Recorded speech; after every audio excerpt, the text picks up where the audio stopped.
The camera. I need that camera.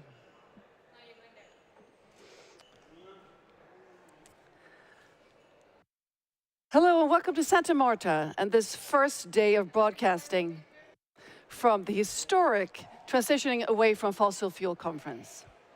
And these broadcasts are brought to you by We Don't Have Time, who is the official global media partner of the conference.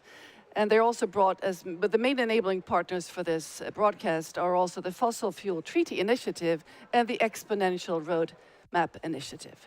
So we're really very, very lucky indeed to have with us at this opening broadcast in Santa Marta the two ministers of the two host governments. And of course, that is obviously Colombia and that is the Netherlands. This is Irene Vélez Torres, who is the Minister of the Environment and Sustainable Development of Colombia.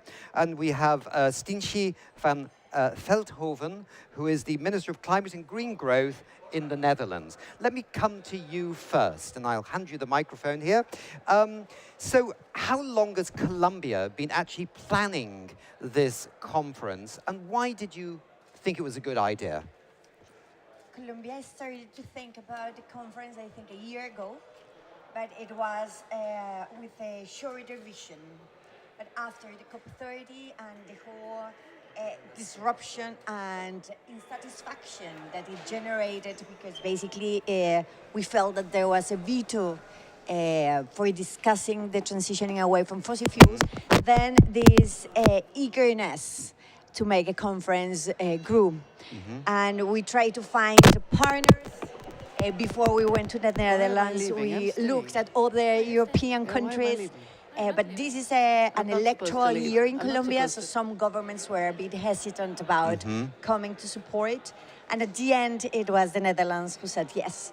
So after the COP, we have been working very hard, trying to mobilize a lot of virtual conversations among different peoples, sectors, and also governments. And we have received by now more than 600 contributions for inputs for the final report, but also for solutions about how to speed up the energy transition in the different countries and globally. And have you been actually astonished? I mean, have you been amazed by the number of countries that have actually, in a sense, come forward to say, we want to help you, support you in this endeavor? In other words, there is an enthusiasm for this, yeah? It is. We had great expectations from the beginning. Also because in the COP30, we received almost 80 countries supporting the call by Colombia to raise the voice about fossil fuels. So we thought, okay, we can have a big support. What is very nice is to see people arriving to Santa Marta, because one thing is to show support, and something else is to make the trip and to be here in the highest possible level. And I think also part of the new context in terms of the conflict in the Middle East also at some point made us wonder if we were going to still receive the support because there are political pressures, economic pushing by different parties. So we thought, okay, maybe this is destabilizing a little bit our conference, but on the contrary, what we felt is that we have received a lot of support and it has gained a new momentum for a global discussion. Yeah, super. Yeah, it's a bit like a party. Sometimes you send invites to 1,000 people, and you know you're going to lose a third, but you've probably got actually more than a third. So that's yeah. Stientje, so tell us, the Netherlands is co-host for this conference. There's clearly a lot of appetite in the European Union. There's many countries from the European Union that have, come here to this conference at various levels. But this is quite courageous, right, to be a co-host of this, to make that decision. How was that made in the Dutch government? Why did you think this was a really important thing to back at the level of being a co-host? Yeah. Well, in all reality, I must give credit to my predecessor who actually took the decision. Okay. Actually, under a government with quite a different signature. My government started 8 weeks ago. But of course, our teams have been working relentlessly with the Colombia teams. And I think it shows that this transitioning away from fossil fuels is not something which is political on one side or the other side of the spectrum. we need to make our economies less dependent on fossil fuels. And of course, the crisis, which is currently wrecking the world economy, shows how vulnerable all of our economies are of fossil fuels and the impact that being dependent on them can have, indeed, on our socio-economic structures. And so I think many countries around the world are seeing that there is a need to transition away from that dependency and therefore to transition away from fossil fuels. It is complicated, I think, for all countries. I don't think anybody has the exact solution. And that is why it is so critical that we come here and share both the best practices that we have, also the challenges that we see. And I think these challenges are seen across the political spectrum. Everybody likes to move to cleaner, better solutions. But how do you do this and make this fair and equitable for all? I think these are questions that rattle across political spectrums, and therefore also for us, very important to be here and to co-host these kind of discussions, because it is difficult. That's why we need to come together. Well, it's kind of interesting, isn't it? Because you were talking in the opening press conference about contradictions. You know, all our economies have contradictions, and our wishes to do certain things are contradicted by other things and other people, right? And so, and then on top of that, you have the layer of disinformation that goes around about whether this is possible or not, you know. But a question to both of you, actually, and we touched on this actually earlier in the week, but obviously the two biggest emitters are not here. So China's not here, the United States is not here. I can kind of understand very easily, I think most of us can, why the United States is not here, because it has a climate skeptic government, and not just climate skeptic, but actually denying the science, which is something really unbelievable in the 21st century. So I understand why they're not here. China, however, is today a superpower in the green transition, and actually in one of the business finance economic sessions here earlier this week was spelt out how they actually did it. You know, how they went from 2015 to now with this whole central banking guidelines, rules, no greenwashing, low-cost loans for green things. That was really interesting. Could it not be that this is, for the next conference, a political push to try and bring at least one of the big emitters on board? I mean, China always likes partners. Any thoughts? Well, absolutely. I think this is the group of countries that wants to come together to make steps to get rid of that dependency on fossil fuels. We should learn from all countries that have taken steps. China has indeed gone through a very impressive moving away from fossil fuels while growing an economy, building up their windmills, building up their solar capacity, building up clean technology, putting the frameworks in place for this to happen in their economy. I think we can learn from what China has to offer. We all still have a lot of steps to take, including China, including every country in the world. But I think to your point of the inherent contradictions sometimes in our economies, I think the best way to deal with them is to face them. Let's not pretend they're not there. If we truly want to solve them, we should face them, and we should face them together. So we talked about this, but we would welcome anybody who'd like to join, of course, in a follow-up of the conference. As long as you come here with a desire to learn how to speed up, to learn how to transition away, because that's why we're here. Minister, any thoughts about China? Yes. China is a great partner of Latin American countries. And I think the reason why it's becoming greater in its presence in Latin America is because it has been capable of recognizing what are the values that are also as part of the Latin American culture and the Latin American economy. So when we decided to invite China, we thought, okay, it's very difficult to go through the government because their diplomacy is very complex. So to have them willing and openly talking about the phasing out of fossil fuels is very difficult, but their private sector is very open and very much connected to Latin America. So we made the invitation and they were immediately on board. And I am very happy for that because it shows that at least part of their society and their state is here and is really willing to contribute and to continue growing. But besides China, I think what we are also seeing here is a new coalition, a new alignment. And we don't have to all be together and all be on board just yet. This is part of what has been also the frustrations in the COPs, which is that the pressure of consensus has also resulted in the veto, and at the end, no one is with anyone. Or basically, we have two blocks: the ones that are denying the climate change and denying action, and the ones that want to move forward. Today, we are saying, okay, the ones that want to move forward and the ones that have already taken the decision of phasing out fossil fuels are here. We are a good and great force. We are 1/3 of the global GDP. We are 1/3 of the fossil fuels demand globally. And we are also, well, countries that have power and that are ready to exercise it, to be together. Something I will add is that we are looking at the national pathways, but also at the international cooperation. I mean, it has a lot of meaning to be together, and that kind of collectiveness is what I will highlight from this conference. Yeah. Super.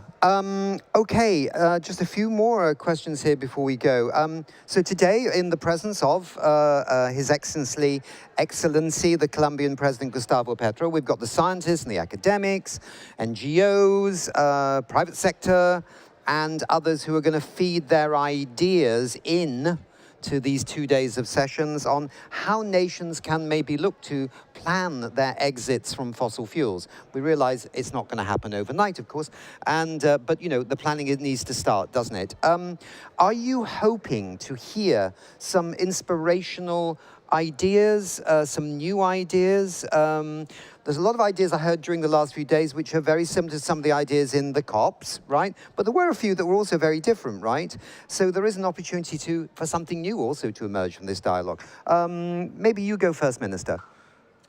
We have already received more than 600 contributions that are very concrete ideas about how to move forward. In the last 4 days, we have had more than 20 workshops, gatherings, meetings, assemblies, and people are discussing, and that was part of our aim to have the momentum for civil society also to participate, from academia, from the unions that are also very concerned about how to make a labor transformation, a labor transition.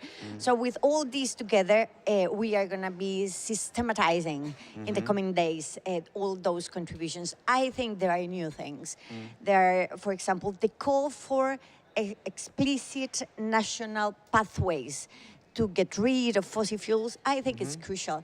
The NDCs that every country has actualized last year is a step, but it's not enough. Asking for help, accepting help from institutions that can help you on that pathway.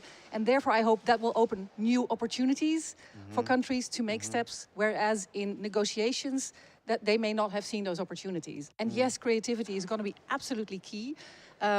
Hopefully, the European Union has some good examples to share, and I know other countries will have amazing examples to share with us. So we all need to learn from each other and then reflect on how does that good example maybe translate into my situation, because the countries are very different inside the European Union, across the world. So we will need to face the challenges that we have, learn from each other. And if we have our eyes on what we can do instead of what we do not want, then I think we're already making big progress. Focusing next to more renewable energy, more energy saving, now also on transitioning away from fossil fuels, because the spotlight had not been so much on that discussion, and we urgently need to get started with that. So we hope to give the kickoff for putting that firmly on the agenda for the coming years at this conference, but there'll still be a lot of work after this conference too. I mean, you're absolutely right, because sometimes people dream that governments are all joined up, right? But often, you know, the energy minister sometimes doesn't know what the environment minister's up to. And Just discussing that contradiction. That contradiction. Or the finance department is saying, yes, absolutely, we're right behind it, and then go and do something with the taxation system, which is completely at odds with the, you know, I mean, and this is not just unique to developing countries. This happens in the so-called developed countries more than once anyway. Let's just come to the end of this, because, I mean, let's look at the future. And this is the first conference. We know there will be a second conference next year.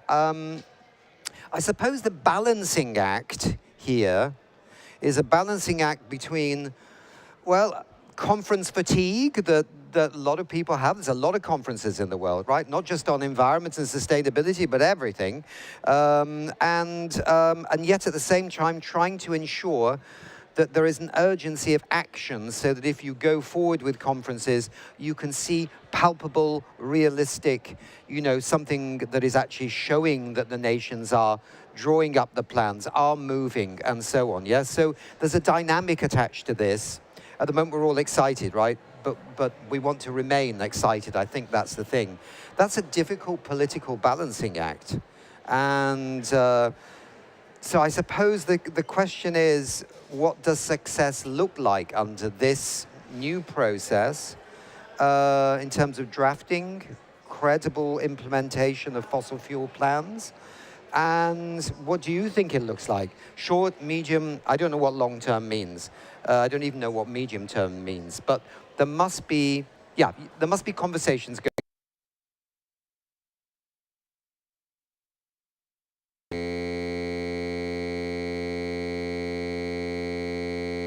to the consensus, which has been a problem in the past. It's a long question. It's called a marathon question. Yeah, do you want to try, Minister? Yeah, sorry. Well, we are looking for three major results. One is precisely the process, the sense of a process. We are declaring here our will to phase out fossil fuels, but also to continue contributing, because we are very conscious that we are not going to solve it in one conference, and we have been trying for 3 decades, so we need time.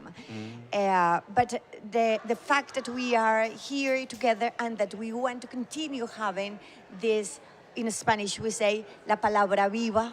Okay. Can you help me on that one? Can you help to me? keep the words in fire, kind of okay, thing. Okay. Viva, alive. No? Okay. And I think it has to happen. Also because this has not been discussed. So there is a lot of, we have discussed a lot, but about something else, other things. Emissions, for example, have been calculated, but the idea of reducing, eliminating, transitioning away has not been discussed yet. So this still needs to happen, and I think we are giving the space for that conversation to continue in the future. The second thing that has already happened as a result of this conference is the dedicated scientific panel to the transitioning away from fossil fuels. That's crucial. We need science being the base of our decision making, and that's already there. To governments, cities, regions to support their decision making. And the third is a report that we want to deliver also to the COP30 and the COP31 in order to feed into their discussions and to, if anything, be able there to inspire them more in terms of including these discussions in their own discussions and the UNCCC framework. Yeah. We have been thinking about working groups and how to mobilize some of these great ideas that we are receiving. But for that, I will give the word to the Minister Stinche. But I would say one thing is, you mentioned 3 decades, and what that 3 decades has certainly delivered is we have more options than we've ever had at our fingertips to, imagine achieving that transition. Do you know what I mean? We've got the penetration of the renewables, the growth of energy efficiency, which is often forgotten but is important. You know what I mean? We're at a moment where we can glimpse a possibility. Yes, and we also know what we don't want. Yeah. Which is, I think, also very good to realize. So, for example, we don't want financiarization of this whole debate. I mean, the financial system is needed, but has also played against, particularly for countries like in the global south that have been increasing their external debts without having been able to overcome poverty. And that's a part of the financial locks in that we have to look at and be able to overcome in this whole transition. So that's a good point. The good point is we've got pretty much not all the technologies at commercial scale, but a lot of them, and the others could come a lot more quickly if there was a bit more of a push, but the financial structures remain in the 20th century, not the 21st Absolutely. green economy century. Okay. So I think we've put it on the agenda. Like Irene said, it's the first time that this is actually the specific focus of this kind of a conference. We need to make sure that we support countries in the steps that they want to take, for example, with the scientific knowledge to underpin national transition plans. We need governments to make those plans. Then we need some topics will need to be discussed between countries, right? Because some things you cannot change as one government alone, even though you'd want to. And we need to make sure that this is a continuous process that supports also the UNFCCC process. So there's a need for a second conference, and there is a need to make sure that we feed back into the COP process to also show other countries that are not yet on this journey with us to learn from what we're doing and how this process is enabling countries to be less dependable in their economies, less vulnerable in their economies on fossil fuels. And so this feeding back into the COP process, I think, is a critical element also of what we want to do. Then in the end, you were talking about conference fatigue. Yes. If somebody comes here and does not learn, let's say, from the opportunities presented here by other countries or by institutions or organizations willing to support, then you're wasting your own time, but not mine. Because we are not in a negotiation. Everybody comes here to speed up their transition, which is good for your economy because of all the reasons you mentioned. The transition in the economic transition, basically, in energy technologies is there. Solar is cheaper than coal in India, for example, even if you include storage. The economic rationale is to transition away. The support mechanisms are here. The inspiration, hopefully, from many countries that have taken steps is here, but also the space to discuss those difficult questions. How do you make this a just transition? How do you phase out while taking into account that some people depend on coal for their jobs, or that some people depend on those fossil fuel subsidies to actually be able to make it to work? These are the difficult questions that we have to face, and many countries are grappling with those questions. This is also a space for honest conversations about those, and hopefully that will also generate the creativity. So the fact that this is a non-negotiating conference, hopefully is something that will also help speed up. But then, of course, we need to make sure that we feed back into the COP process to help as many countries as possible. Okay. Good. Well, I hope the next few days are going to be exciting for you. I think they're going to be exciting for us. Why am I holding this microphone when I have a microphone around my neck? There's just too much equipment. You know what I mean? There's just too much equipment, and also we look forward to maybe seeing you towards the end. I know you'll probably have a closing press conference there, but maybe you could come out of the press conference and join us and talk to our viewers in countries. But I also want to say we wanted to give you a little gift, didn't we? Yes, we did. Yeah, actually. because we've got a camp talking about yes, science. I actually wanted to ask you about this because you're putting science at the heart of this conference. And in connection to that, we have a campaign, well, we've had a campaign for a year called Make Science Great Again. Make Science Great, So we'd like to present you with the token of this campaign, which is a red hat. Because it's during the 4 days leading up to these two big days here at the plenary, we have been interviewing so many scientists and so many people from civil society, and they're all talking about the historical event that they're attending and also about science. And there's so much appreciation of that you're putting science at the heart of this event. So we wanted to present you with this red cap. So we're going to give you these red caps. I know everyone looks at these and goes, oh my God, what is it? But in fact, it's actually because it's the color red, and you're wearing red. You're wearing red. Well, Have you got any red on today? No, you don't. It on today. But red, nobody owns the color red, right? We all collectively own the color red, and we all collectively like science, right? We don't hate science, we love science, and we support it. So that's one for you. I can promise you the COP president in Brazil wore one because Caterina put it on his head. And Kumi Nadu wore one of these the other night because we gave him one at Change Now in Paris. Maybe we can just get that hat there for the minister behind you. Of course, I didn't even know there was one behind me. There we go, there we go. And we're not going to ask you to put them on today because of your hair and but we can wrap up now, can't we? Yes. Yes, we'd like to wrap up now. We're going to, thank you very much. And you're very good. And we'll thank you so much for coming to our studio. Okay. Thank you. All right. Okay. Bumper, please. Move on. Move on.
with so the conference started already some days ago, and there were a lot of plenary sessions, work streams, science events, the business community with their academia and civil society. So a lot of the coverage from the past few days is available on our event site, which you can find at wedon'thavetime.org. Indeed. Yeah, and today we're moving into the second phase of the conference, correct? The high-level segment right here in this very building. And around a third of the world's countries have gathered here in Colombia. And there are also some of the countries that are main oil and gas and coal producers, like Colombia and Nigeria, and also Angola, Australia, and Norway, that are present here, which is quite impressive. Yeah. But we are missing some important countries, right? Yeah, and that was a point that, we raised with the ministers just a few minutes ago. I mean, China's not here, the US, I mean, I don't think anybody's surprised that the US is not here, given the geopolitics of where they've been positioning themselves. But some of the Gulf states are not here as well. And I think it was made clear by the Minister of Colombia that, they only really want people who are absolutely committed to this goal of phasing out fossil fuels. And, yeah, I think that's quite right. Well, it's a historic event, and we will be moving on and bring on more guests to this little studio here. So, yes. Yeah, we will, and we'd like to welcome the guests that we will be having in the next session. For the next. Yeah, absolutely. So, are we going to move on? Yes, let's move on. Okay, let's move on.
Conference entails. So it's therefore a great pleasure to introduce our first guests here on this session. And I'm delighted to have with me three distinguished guests here in the studio. Andres Gomez, you are the Latin American coordinator for the Fossil Fuel Treaty. And next to you is Manuel Pulgar Vidal. You are the former Minister of the Environment of Peru, and you are now the global leader on climate and energy for WWF. And next to me is Juan Carlos Monterrey. You are Special Envoy for Climate Change, Panama. So wonderful to have all three of you here. So I'd like to start with you, Andres. You are the Latin American coordinator for the Fossil Fuel Treaty. And the treaty has fought for a very long time to get this transitioning away in place, and also to get stakeholders together to really talk about phasing out the fossil fuels. So how does it feel to be here in Santa Marta at this conference now? Thank you very much for this question, because we are really excited. We have been trying to help building all this movement collectively with all the organizations that have been working in phasing out of fossil fuels, and I think we got the momentum. We got the help of countries that are really involved on this, and this is just something, as we know, historical. It is the first time in history that we are addressing the key costs of climate change, which are oil, coal, and gas. And here is the time for the states, for the civil society to talk about this. And I think I should say this, that we were talking to our Norwegian partners that were involved in the fossil fuel, in the nuclear treaty, and they were telling us that the vibe and the sense now is very similar to at that first time. So I think we are in the right way, and we are given like the highest pressure from the civil society we can give to the states to do what they need to do. So Andres, what needs to happen at this event? So it's just not another climate event, but really needs to be well, to get a really strong focus point here, to starting point, to the next part of the trajectory? I think what we need to acknowledge is the gaps in governance and the necessity of a binding process that could help us to address the offer of coal, oil, and gas, and to phase out, to have the possibility of phasing out fossil fuels from the collective perspective, because any country can do it by themselves. So we have to work in this multilateral framework that binds and obligates states to phase out fossil fuels. Thank you. So turning now to Manuel Pulgar Vidal, the countries in Santa Marta represent, well, they're a third of the world's countries, roughly 57 countries, and they represent more than 50% of the global GDP, and also, of course, a large part of the energy demand. Yet many of them are still deeply tied to fossil fuels. So from your experience as the Peruvian Minister of Environment, how do governments navigate these contradictions in practice? It is for sure very difficult to navigate the current times. But let me be clear. I think that governments in Latin America, just to put that example, are navigating their concerns because of the short-term constraints, the rising of oil prices, these turbulent times, the volatility of fossil fuels. But fortunately, many countries are fully aware of what does it mean to see the long term. So that balance in between short-term and orient measures to address the current situation, but by having a clear lens of the long term, it is a way to navigate. Why? Because I think that governments are starting to understand many things. When it is about fossil fuels, it is related for sure to climate change and the need to continue evolving in our energy transition. That means not only the phasing out of fossil fuels, but the deploying of renewables, access to energy and energy efficiency. That is the climate change side. But also there is an economic side. When it is about fossil fuels and we connect immediately with energy security, we know that we have to get some level of stability, energy independence by developing cooperation. And that means to gradually phasing out fossil fuels because fossil fuels are creating too much turbulence. And we do need to have an alternative to deal with that.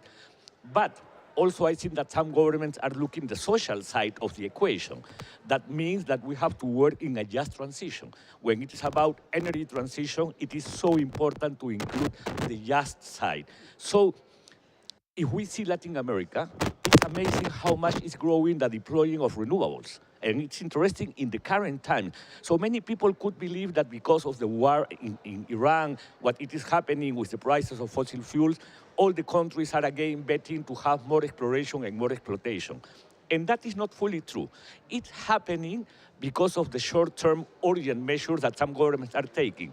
But in the long term, countries are starting to understand that it must be exactly the opposite. More renewables as a way to get a strong energy security for their own countries and for their own regions. This conference has a strong focus on territory and representation. So from your perspective, from WWF, how critical is the role of civil society in this transition? It's so critical. And let me say something about this Santa Marta conference. In some way, we are testing a new model. It's a new model. Why? Because we know that we have already agreed on the transitioning away from fossil fuels in a climate COP, in COP28, in the UAE consensus document. That is the objective. But now, in a time in which we are entering into implementation, we are developing a new model in which this gathering is convening countries that is showing willingness to implement on the ground that transition. But also they are doing it in a most democratic and inclusive way. And that is fantastic. We are building a bottom-up process to implement. And I hope that this model could be useful not only to address the energy and the transitioning away from fossil fuels, but the deforestation, the energy efficiency, the cities agenda, many others that also deserve to have some good model to promote a strong and deep implementation on the ground. We are in a time in which we have to show that we are implementing and that we are moving our actions towards success. And I think that that is why the importance of civil society and indigenous people participation in a gathering at this Santa Marta conference. Thank you. Turning now to Juan Carlos Monterrey, why has Panama decided to be part of this conference? We are here because we believe that the phase out of fossil fuels requires a legal base. The reason why destructive industries keep exploiting our ecosystems is because they operate under a legal framework that allows them to put big chunks of nature as sacrifice zones. Yes, we need a treaty that deals with the phase out of fossil fuels, but that is not the only thing we need. In order to push this green transition, we need a bundle of policies, we need a bundle of instruments. And we also believe that this fossil fuel phase out need to have rooted at its core what we call the rights of nature. Back in the halfway of last century, we created what we call the Universal Declaration of Human Rights. That was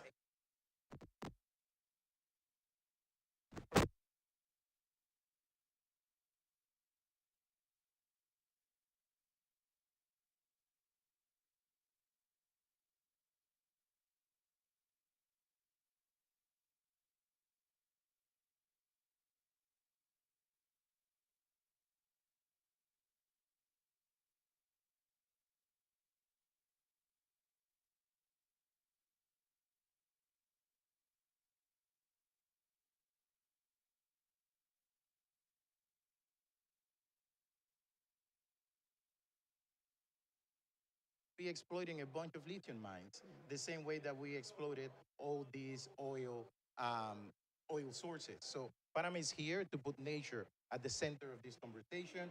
Panama is here to push for that legal base that guides us. And Panama is also here to remind us that this is one element in a constellation of instruments that we need to create in order to push this transition.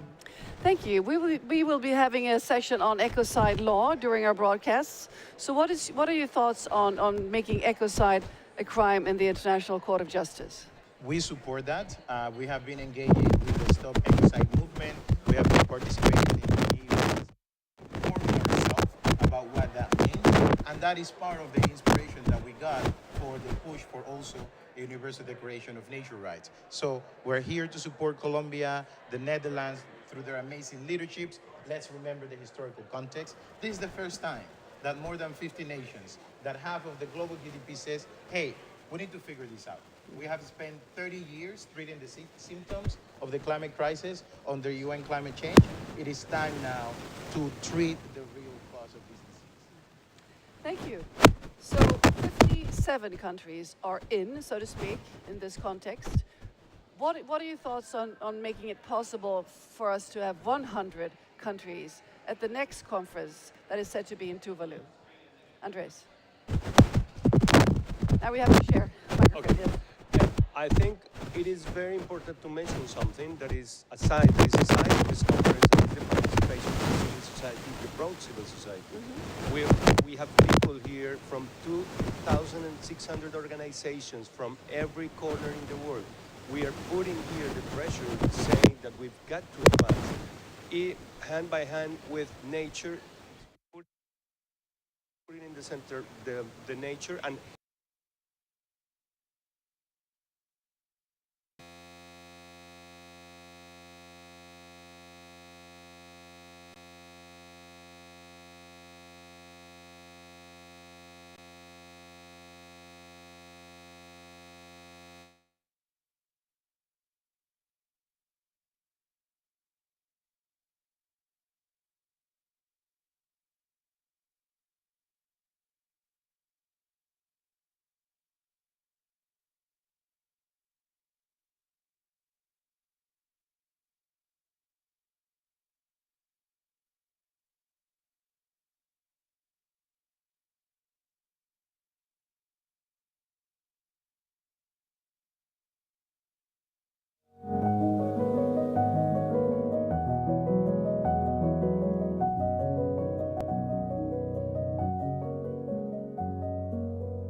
2, 3.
And we're back. And during the technical break here, we had some issues with the microphones.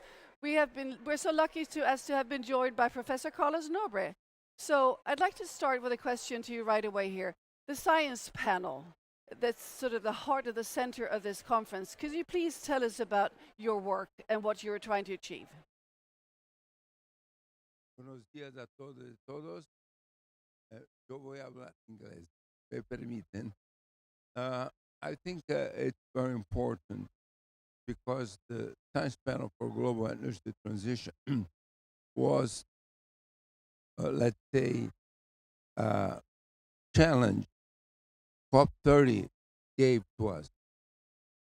COP30 CEO Anatoni came to two planetary guardians, Joran Rockström from Germany and myself, and said, please create a science panel for global energy transition towards zero use of fossil fuels.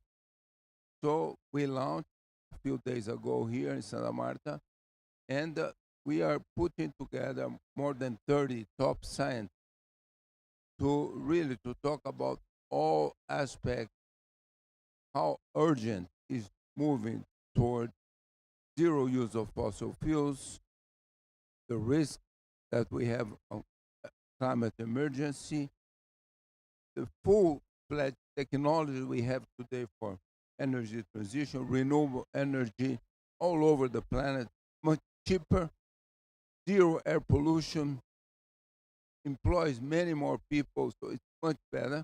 And then a third working group to deal with the economic sector, politicians, and the fourth one about financing. So we are starting now, and we picked 3 co-chairs of this science panel, one from Brazil, one from Germany, and one woman from Cameroon, Africa. And now, so we hope at COP31 in Turkey to bring 2 policy briefs, how to really to demonstrate the urgency, but also it's feasible to move away from fossil fuels. Thank you very much, Professor. I know you have to leave to go down to the plenary, but to our viewers, we have recorded an interview with Professor Nobre that will be aired during our broadcast. So you will be able to hear more from the professor during our broadcast. But I know, thank you for this intervention, and I know you have to leave now to go to the plenary. Thank you. Thank you. To all of you, muchas gracias a todos. Now I'm turning back to you, Juan Carlos Monterrey. Let's talk about Panama. Why has Panama chosen to be part of this conference? We are part of this conference because over the past 30 years under UN climate change, instead of treating the root cause of this problem, we have been treating the symptom. In over 30 years of climate negotiations, we have not been able to say fossil fuels are the main drivers of this crisis and we need to phase them out. So Santa Marta, Colombia, and the Netherlands is creating a historic where more than 50 nations with about half of the world GDP are saying we need to sit down and we need to figure out a pathway out of this disease. But for Panama, it is also important to place the rights of nature at the center of this conversation. We believe that a mechanism, an instrument to phase out fossil fuels, to send the signal is necessary, but that's not going to be the only thing to guide this. We need other instruments that complement it. And for us, we believe we need to change the way in which we relate with nature. Right now, the oil industry, the mining companies, they take big chunks of ecosystems and they exploit them and they treat them as sacrifice zones because nature is not the subject of legal protection. So through a universal declaration of nature rights, we flip the system a little bit, we set some principles, and we fully embrace the fact that nature is a living ecosystem, it's a living organism. And the same way that we need to protect the life of humans, we also need to protect the life of the living environment. And protecting the life of the living environment does not jeopardize human rights. In fact, it will enhance our human rights. So we are here because we believe this is a good, necessary first step on the way forward. But we're also here because we believe we will need more complementary instruments and parallel processes to get us to the finish line, which is a green transition where everybody is better off than when we started. Thank you. So 57 countries are present here at this conference. Do you think we can reach 100 before COP31? Andres? I think we are here, and let me start from that point, from the civil society. We got decided this conference that was really great. More than 2,600 organizations from every corner of the world saying why we need to phase out fossil fuels, saying, giving solutions from the territories, giving proposals, and this is like the highest pressure that we should put in the states that, as Juan Carlos was saying here, are united, are this high ambition coalition that really need to think on a multilateral instrument in order to help us phase out fossil fuels. And as Juan Carlos was saying, that's very important from our perspective, putting nature in the center, putting everything we do, because we should think on renewables and a diversity of renewables. Very important. This diversity shouldn't be generating new sacrifice zones. This interest here should be to phase out and to take this discussion of energy justice, of climate justice, of economic justice. But that's what here, us in our region, Panama, Colombia, Global South, is what we really need to address in order to have the capacity to phase out fossil fuels. Thank you very much. So Juan Manuel, what do you think? Will we be able to reach 100 countries before COP? Yeah, I think so. Because I think that we are starting for recognizing the reality. For now, it is difficult to get consensus as used to be 2 years ago. So we are entering into a new phase in which we are building this coalition of willingness as a way to then start to convene all the others. And I think that is a fantastic way. The second, it is because this process in Santa Marta, we are discussing what are the kind of governance that we do need to develop as a way to implement a strong transition to phasing out fossil fuels. And governance, it is a key element, because when it is about governance, we have to discuss if it could be a treaty, if it could be what kind of mechanism that could contribute and send a political signal to do that. The third element, it is because Santa Marta is sending a good signal. Always in this kind of processes that are political processes, economic as well, and many others, but are political processes, we do need to send clear signals. And Santa Marta can send a signal to countries to implement domestically, to improve their NDCs, to bring or to define their own pathway to phasing out fossil fuels, but also is sending a signal to the international process. And let me finish with this. I hope, that is my big hope, that this Santa Marta conference could also send a strong signal to Brazil, because Brazil is developing the roadmap to phasing out fossil fuels. And I don't want to have the roadmap as a report. I do want to have the roadmap, Brazilian roadmap, as a strong tool to continue convening more countries and making the phasing out of fossil fuels more possible. So that is the way in which I do think that by the COP, we could have more countries on the table. Thank you. So Juan Carlos, if you were to grab one country to join the next conference here, because there will be a second, we know that already. Which country would that be and why? So I must admit, I have not seen the final list of everybody sitting here today. But what I can tell you is this. Panama holds the presidency of the Forum of Ministers of Environment of Latin America and the Caribbean. And we are also the chairs and presidency of the ILAC bloc of progressive nations under the UNFCCC. So in both of these leadership roles, we're going to push to the max so that our fellow Latin American countries and Caribbean countries come into this side. As many as we can, we're going to be pushing to gather them because we believe this is the right way forward. I also want to talk a little bit about the role of civil society, the youth movement, the feminist movement. They are of paramount importance. You know, most times we're here because of the pressure that they are pushing, and that is why tomorrow at 7:30 a.m. at Casa Avelina Hostel in the center of the city, the Panama delegation is going to hold a briefing with civil society, business leaders, and indigenous leaders so that we communicate to them what happened in this first day of the conference. Tomorrow morning is a half point. So we're going to present what happened today. We're going to pick their brain on what they think Ah. we still can get done and develop a mini strategy that we can bring to the table tomorrow morning when the conference starts once again. So 7:30 tomorrow, Casa Avelina Hostel in the center of Santa Marta. So that's citizens dialogue in real life. So Andreas, in terms of another country that you would like to bring in to this process, which country would that be? I should start saying that my colleague Juan Carlos here, and we are hoping very hard for Panama. So in the countries of the treaty, and that's going to be very And the important. fossil fuel treaty. I was thinking more in terms of the conference. No, Yes. because this is the building. This is the core building for the rest. So I should say Panama first, and then we need to think on other countries, and I would think on the region, and I think a very special country could be Guyana. Guyana now is just developing the one big reservoir of oil, but at the same time it's in the beginning and probably facing a future with economical problems, those economical problems related to the exploitation of fossil fuels, and then that could be a great entrance for a country like this, and also for developing other instruments that we really need, like a buyers and sellers mechanism that could be inside what is going to be this binding process, and that we can start thinking on how can we, while we phase out fossil fuels, this planned transition away from fossil fuels, we can have this country that can jump over the rules of the markets to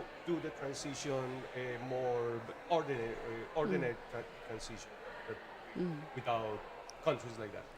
Thank you. And I see you're contemplating there what country to add, huh? Look, I am probably more ambitious. I do want to see some Arab country, somebody from the Gulf, because we are in a very interesting, difficult time, because what used to be a strong and very united bodies now are starting to be fragmented. Even I think today the UAE has already left OPEC, the export bodies of export oil countries bodies. That means that we are entering into a fragmentation. And I hope that countries as the UAE or some other Arab countries that also used to be host of Rio Conventions COP could be or could understand that it is by coming into this gathering, they will transition in way and continue working in its own development. I think that even oil producers could understand that this transition, it is not to kill their economy. It is to make their economy more sustainable. It is to make their economy more competitive. And I hope that we can convene some of these Arab countries. Let's hope you're right. Thank you so much for joining us here this morning in Santa Marta, and best of luck with your continued work. Thank you so much. Thank you. Thank you. Okay, now let's move on.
What about this microphone? Can you hear me in Stockholm with this microphone? That would be absolutely super if you could. Aha. if you unmute in All right. Zoom. I can see you're talking, Ingmar, but Yes, if you ask your tech team to press unmute in Zoom, we will be able to talk to each other.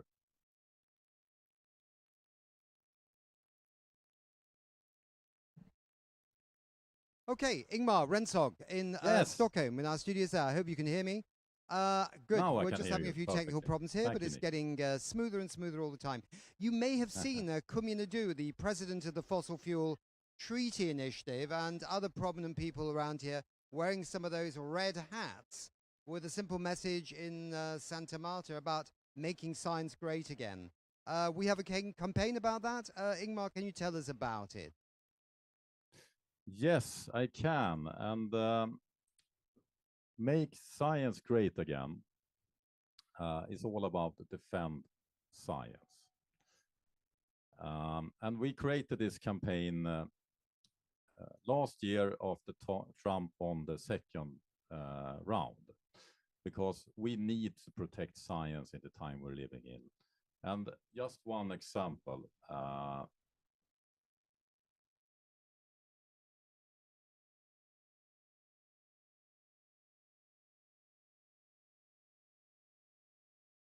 Friday, Trump just fired the entire National Science Board, all 24 members simultaneously. This was the oversight board for independent science in the whole United States. It have existed for long time, and it was set up in a way that it was not supposed to be terminated by one president, but Trump just did that. And this is the playbook. It's happening in many places, and that's going on for years, but now it's leveling up. It started with special interest of oil that the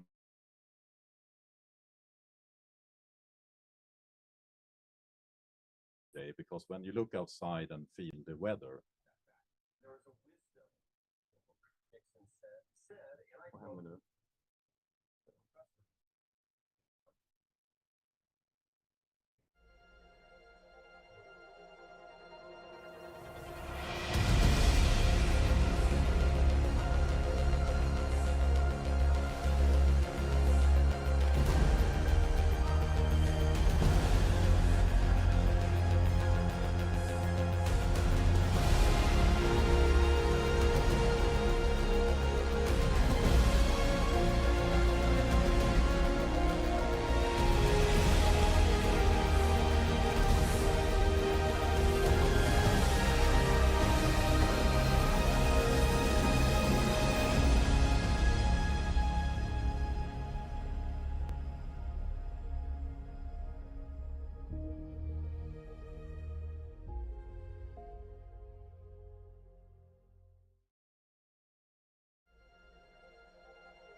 So, we are back live from Santa Marta, Colombia. I'm sorry about the technical mishap here, but we lost internet.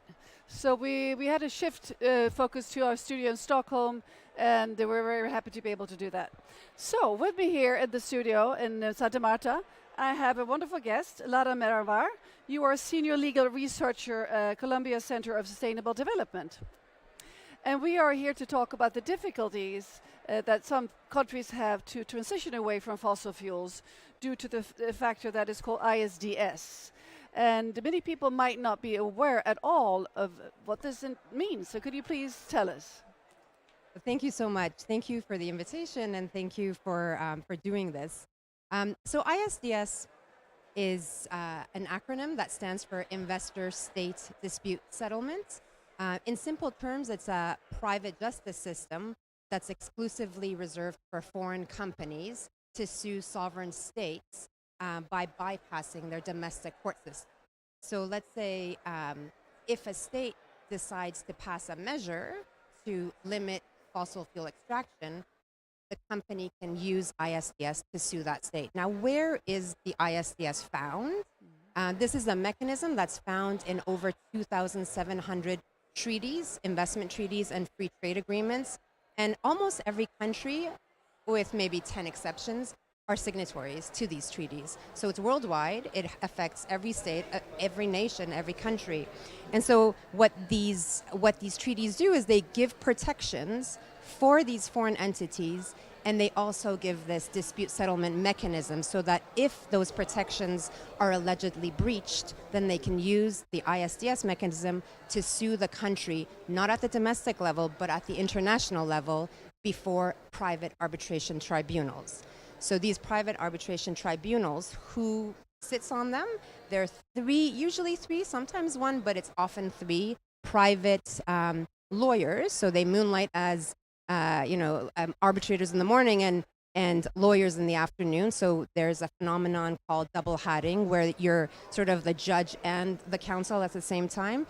And so these three individuals decide on the cases. So they decide on the interpretation and the application of the law. And then they're also allowed to give awards against states. So sometimes these awards are in the billions of dollars. Sometimes, often they're millions, but there are, we know of, at least 18 over $1 billion awards that have been awarded against states, and 12 of them are from the fossil fuel sector. Now, the thing about these treaties is that it goes one way. So these treaties give protections to the investors and no obligations, whereas the states have these obligations and no protection. So the state can never sue an investor if something goes wrong under these treaties. And so, yeah, these tribunals are not real courts. They're just private individuals sitting in panels making these decisions that are really, really hurting the public purse, because this money comes from the public coffers of these states. And so that money should be used for climate mitigation and adaptation measures, right? But we're giving it back to these industries that have kind of gotten us to where we are now. So, Lara, when did this all start? This parallel universe of like a mockery of democracy? Yeah.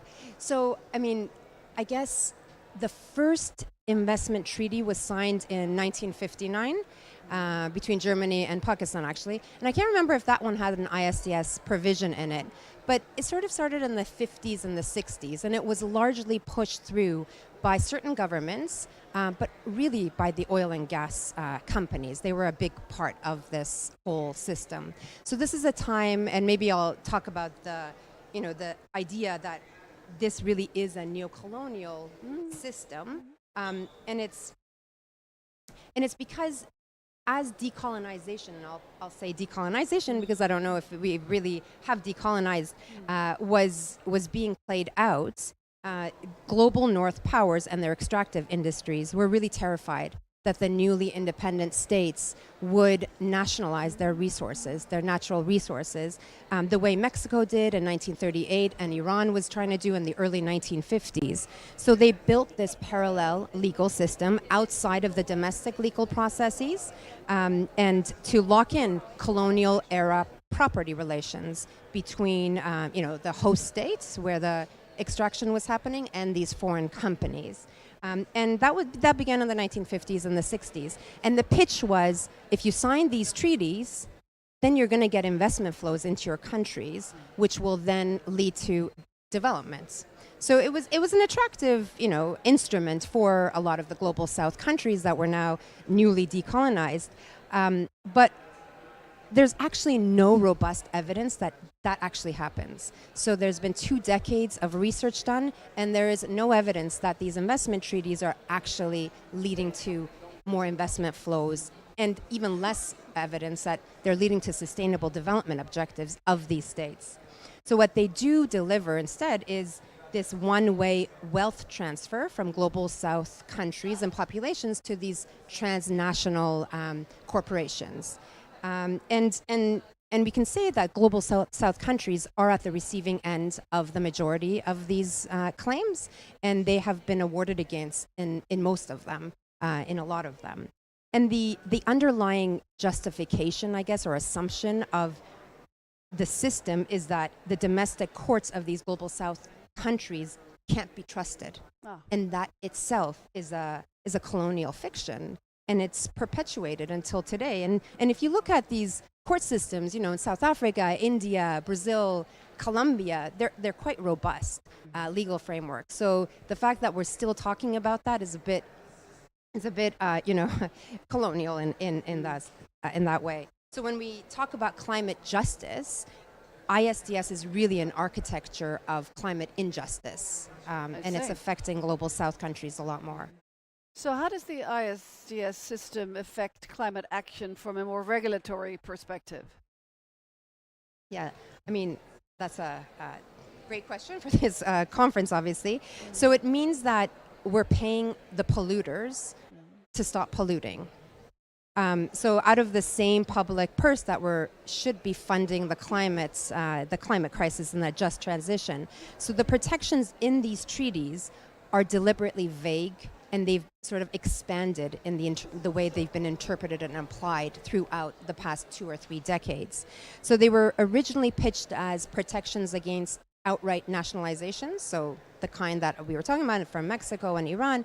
But now they cover anything a foreign company can frame as a hit to their profit-making model. So whether it's an environmental rule, a stricter permitting process, the need to have consultation with an affected community, if a court decision comes out too late, or it's unfair, or it somehow violates the legitimate expectations of these investors can sue that government. So in essence, every act of governance is a potential lawsuit. So when governments try to phase out fossil fuels, for example, by banning offshore drilling, refusing mining permits, accelerating the coal exits, these fossil fuel companies turn around and sue them because it affects their investment, their profit making into the future. So that's the other thing. It's not just what they've spent on making the infrastructure and operating it, but it's also, well, we thought we were going to do this for the next 30 years, and so you owe us for that future lost profit that we expected to make. So that's why it becomes in the billions of dollars. And there are examples worldwide, and a lot of the governments in this country are facing those. And I'm not talking about the global South, actually, I'm talking about the global North countries. So right now, Germany has been affected by its coal phase out. It's been sued numerous times. The UK right now is being sued over a rejection of a coal mine by a Singaporean company. The Netherlands over the closure of the gas field in Groningen. France over proposed restrictions on fossil fuel extraction. Mexico over the denial of an environmental permit for offshore mining. Canada for canceling the LNG project by Ruby River by an American company. Guatemala, where investors have sued so much, and Guatemala owes more than 3 times its national budget for the environmental ministry. And then, of course, we have Australia, who's been sued by one of its own nationals, Palmer, in 3 lawsuits, I think, which is over 100 billion Australian dollars worth it. So fossil fuel companies have been very successful in winning these ISDS cases. So at the merit stage, they've won 75% of the cases, and they have been awarded almost $90 billion that we know of. And this is a huge underestimate because we really don't know about most of the cases that are happening because there's also a transparency issue. But I'd like to say that these cases that are going to the tribunal are only at the tip of the iceberg because the real threat is the regulatory chill effect. And that's just the threat of an ISDS case will freeze the government from doing what they should be doing. And we have examples of that. We have the examples from France, from Canada, from New Zealand.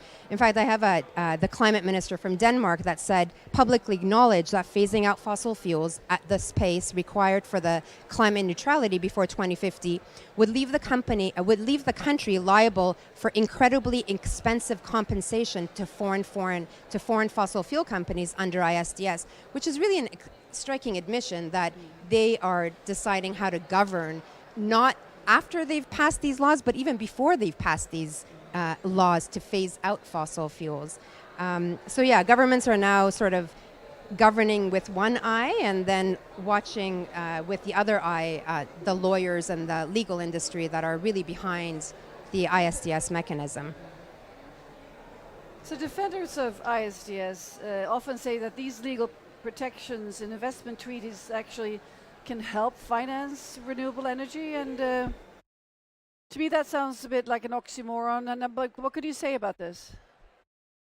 Yeah, I think that's one of the favorite lines for the proponents, and I think it's one of the strongest arguments for getting rid of ISDS, not for keeping it. And we don't have to go very far. We look at Spain. Spain wanted to lead in the renewables transition.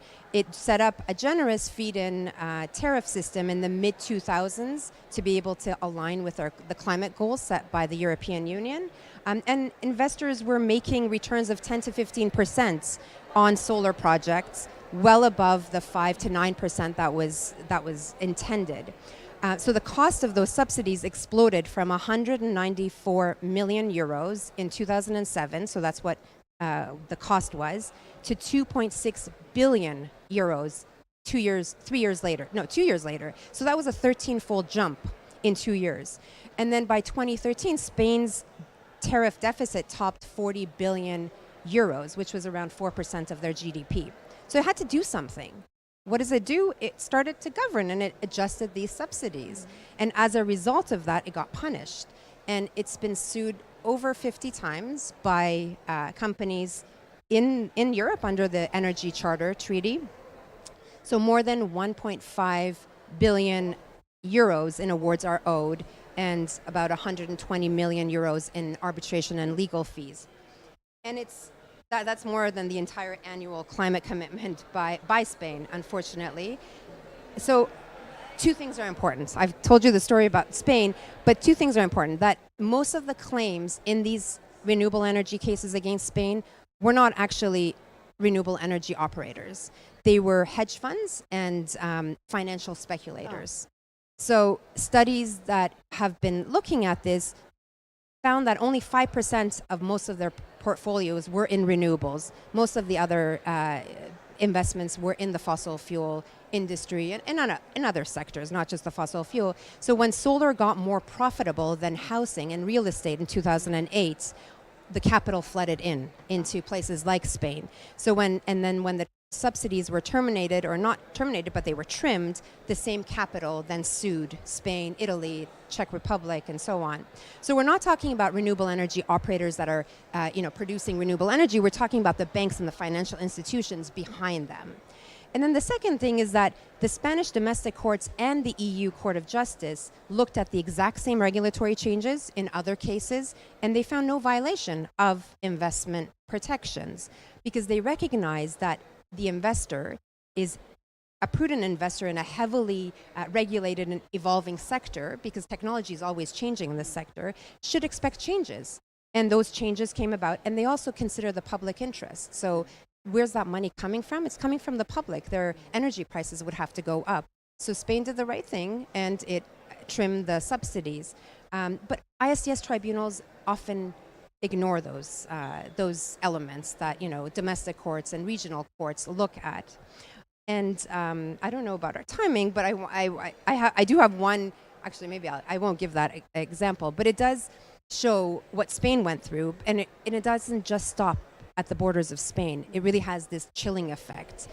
So watching Spain lose case after case, multiple countries, especially in the global south, and I've heard this from governments in the global south, in especially Latin America, they delayed or canceled their own potential renewable energy incentive programs out of fear that they'd be next. So a system that supposedly finances the energy transition is actively blocking it. And it's not in Madrid and in Rome, but also in Santiago and in Ecuador and in Colombia.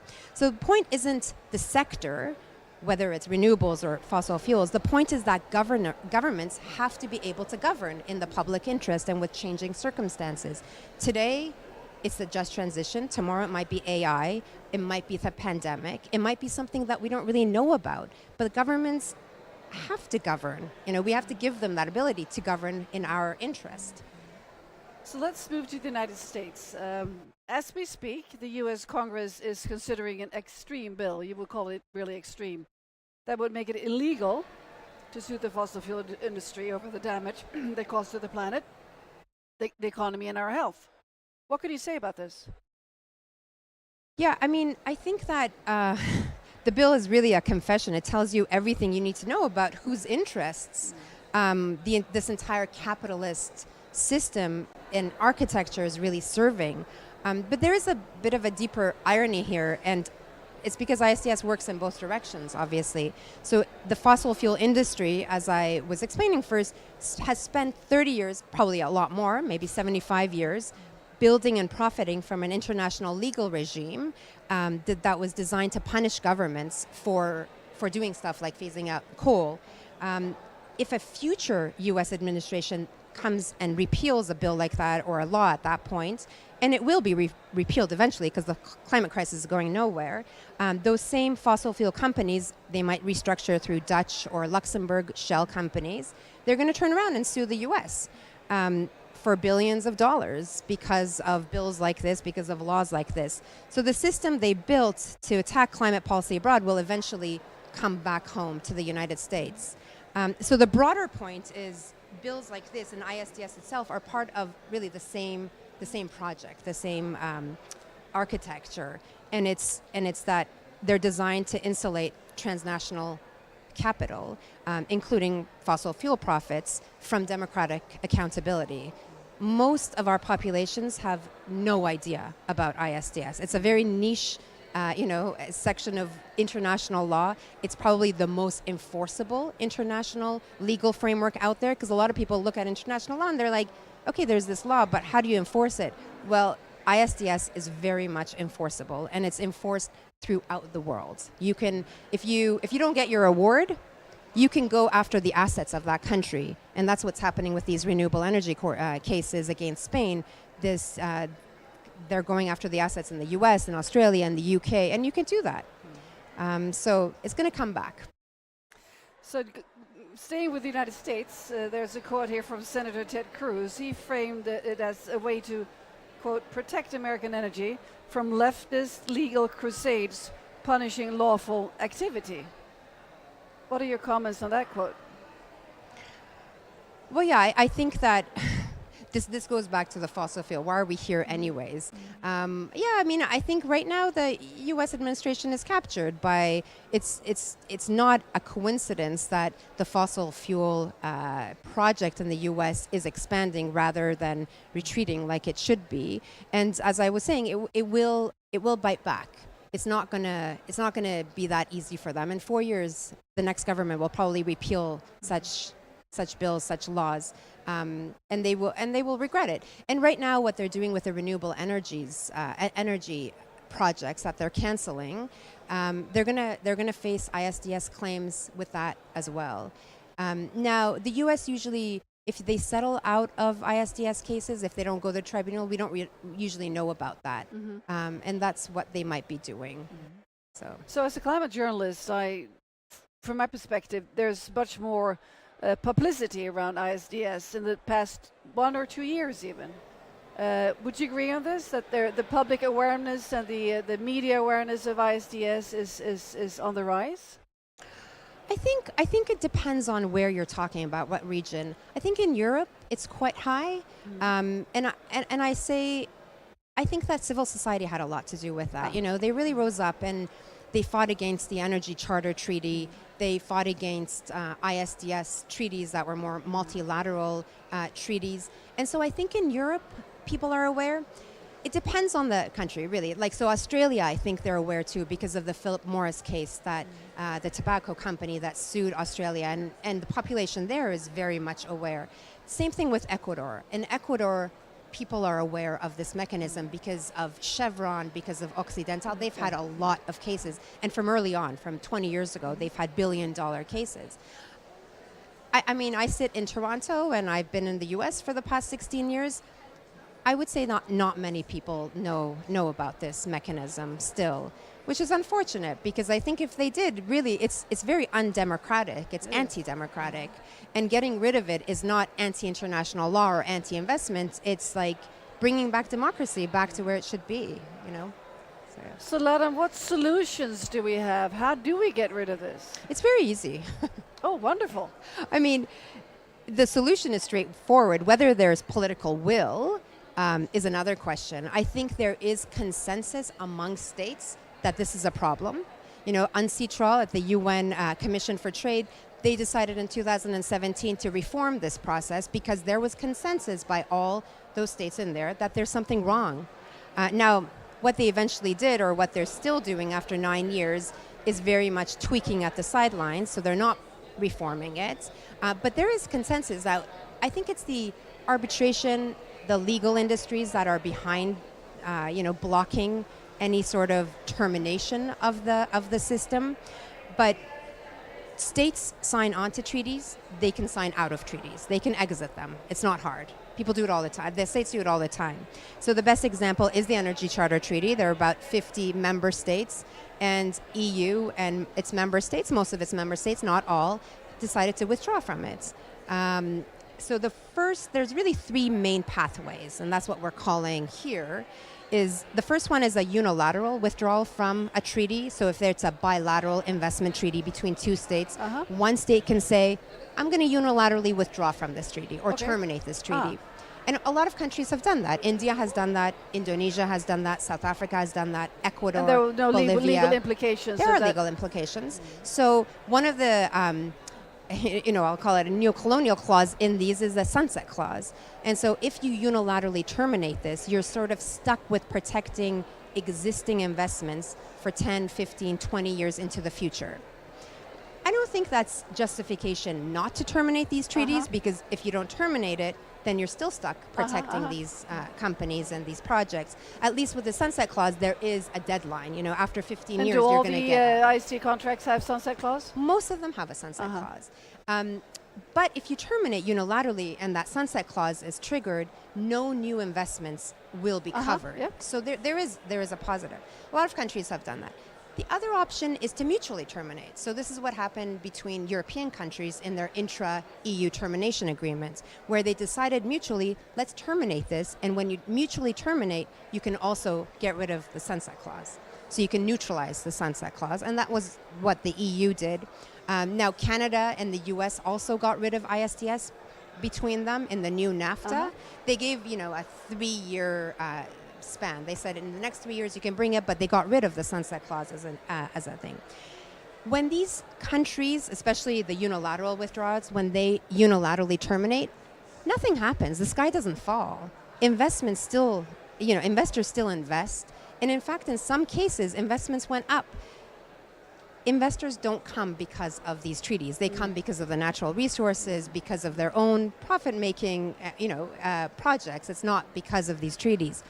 And I'll say the third one, and probably the most difficult one to achieve, is a longer-term solution, and it's a coalition of the willing, which is sort of in line with the conference here, where because mutual termination is difficult for global South countries, a lot of global South countries have tried to mutually terminate, but their global North counterparts won't do it because there's no incentive for them. They're protecting their own investors in these countries.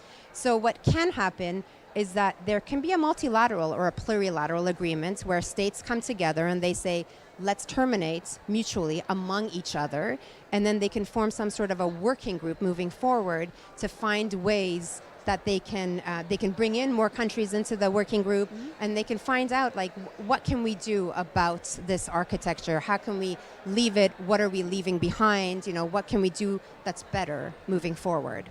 So, Ladam, short answer because we're running out of time, but I'd like to know what are your hopes for this conference in regards to the ICS? Yeah, I mean, I think that's a $1 million question. I think that the first thing would be for states here to recognize that ISDS is a barrier. A lot of countries have done that already, but they haven't done it in a multilateral forum like this, to say ISDS is a barrier. And I think the second ask is really to not negotiate or ratify new treaties with ISDS, and then to form some sort of a working group where maybe it's led by Colombia, because Colombia is terminating, has announced that it will terminate its treaties, or maybe by the Netherlands, which is a little bit more of an ask, but it could be led by that, and they work on this together and moving forward, and then sort of report back at the next conference to say what they've achieved from that working group. It sounds hopeful. Let's get rid of this, right? Yes, let's get rid of it. Well, thank you so much for sharing your insight. Thank you. Thank you so much. And now let's move on.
I'm here with Sephora Behrman, founder and also the founder of the Fossil Fuel Treaty and also the chair.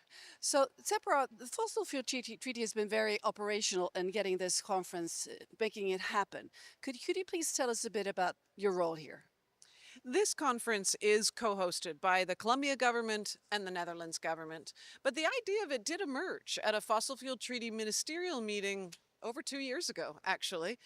And in part because when you look back in history, there are other moments when issues have been stuck or intransigent within the UN system, where vested interests have been holding it back, kind of like the conversation about fossil fuels inside the United Nations framework on the Convention on Climate Change.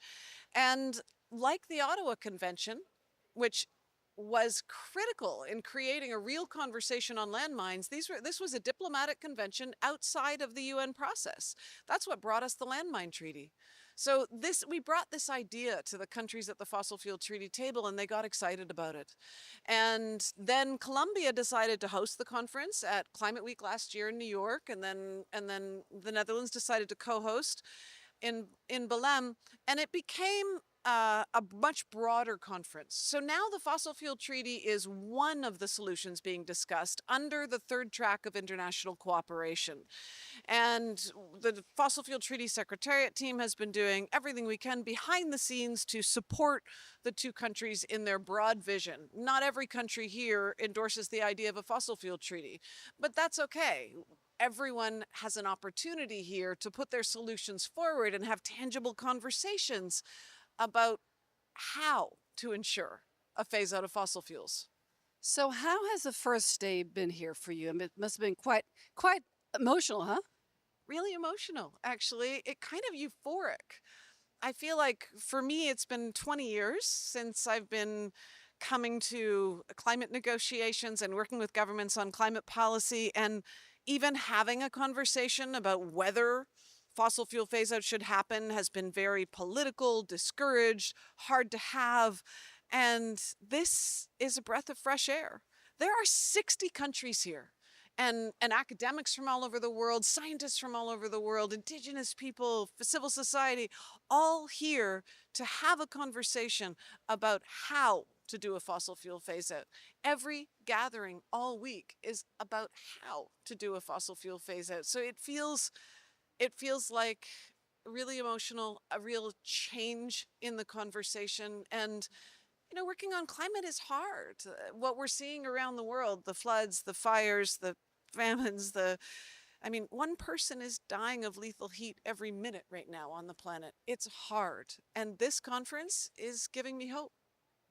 So how many percent of the global economy do the countries that are here represent? It's quite a big chunk, huh? What's amazing is that there are 60 countries here, and those 60 countries represent about 50%, over 50% of the global GDP.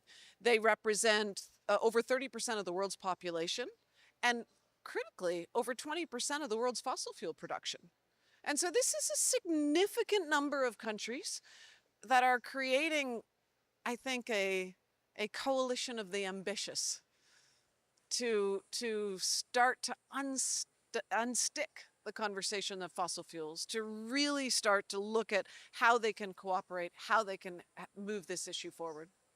So, what kind of impact can this have? The numbers of the part of the global economy have on the speeding up of the transition away from fossil fuels. That it's actually more than 50% of the global economy represented here.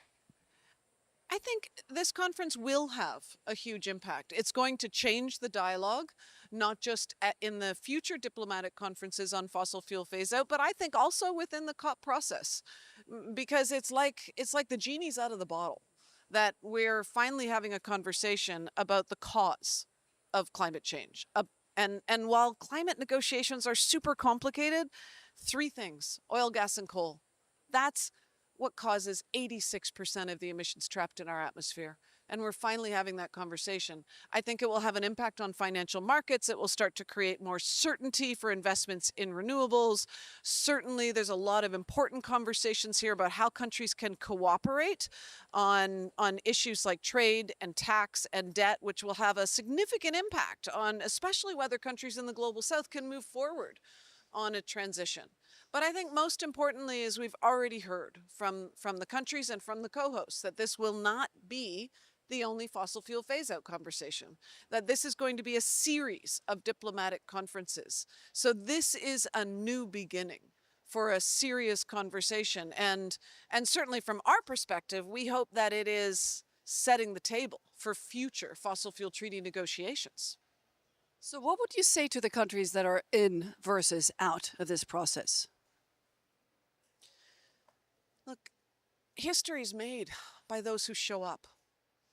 And there are 60 countries who showed up here.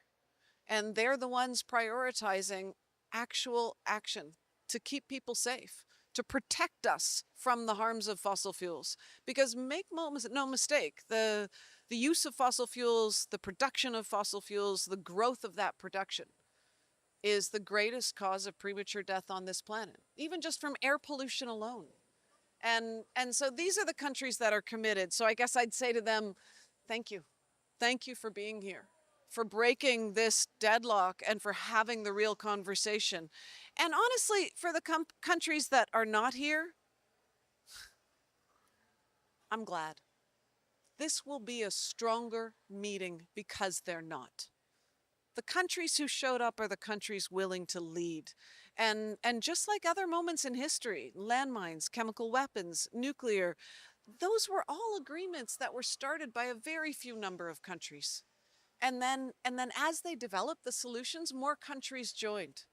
And so I'm excited to have the countries here who are willing to design fossil fuel phase-out plans that are in line with the science, who I hope recognize that we have to stop expanding the problem, approving new projects. and focusing on building the world that we want and that's safer. Thank you very much indeed for your leadership. Thank you. Thank you. Here's to a great week.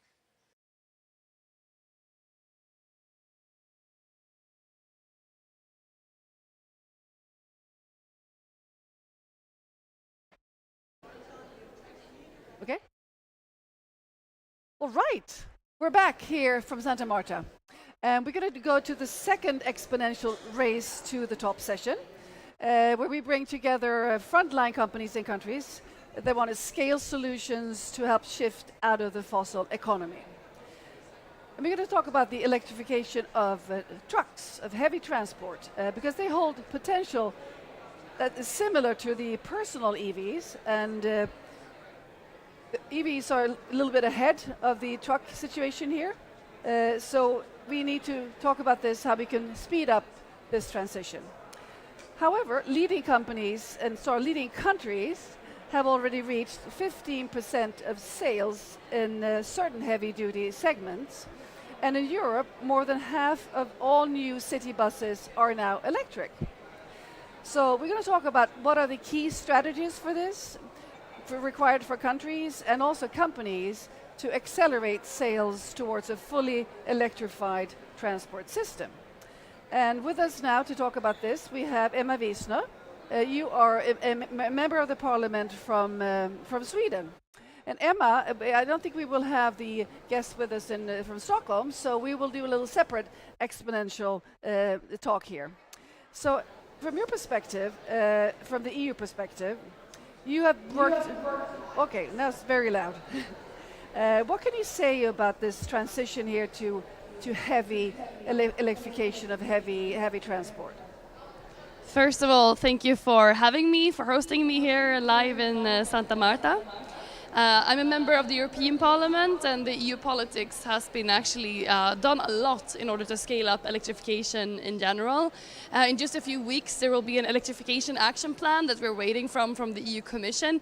That is also an extra boost into electrification.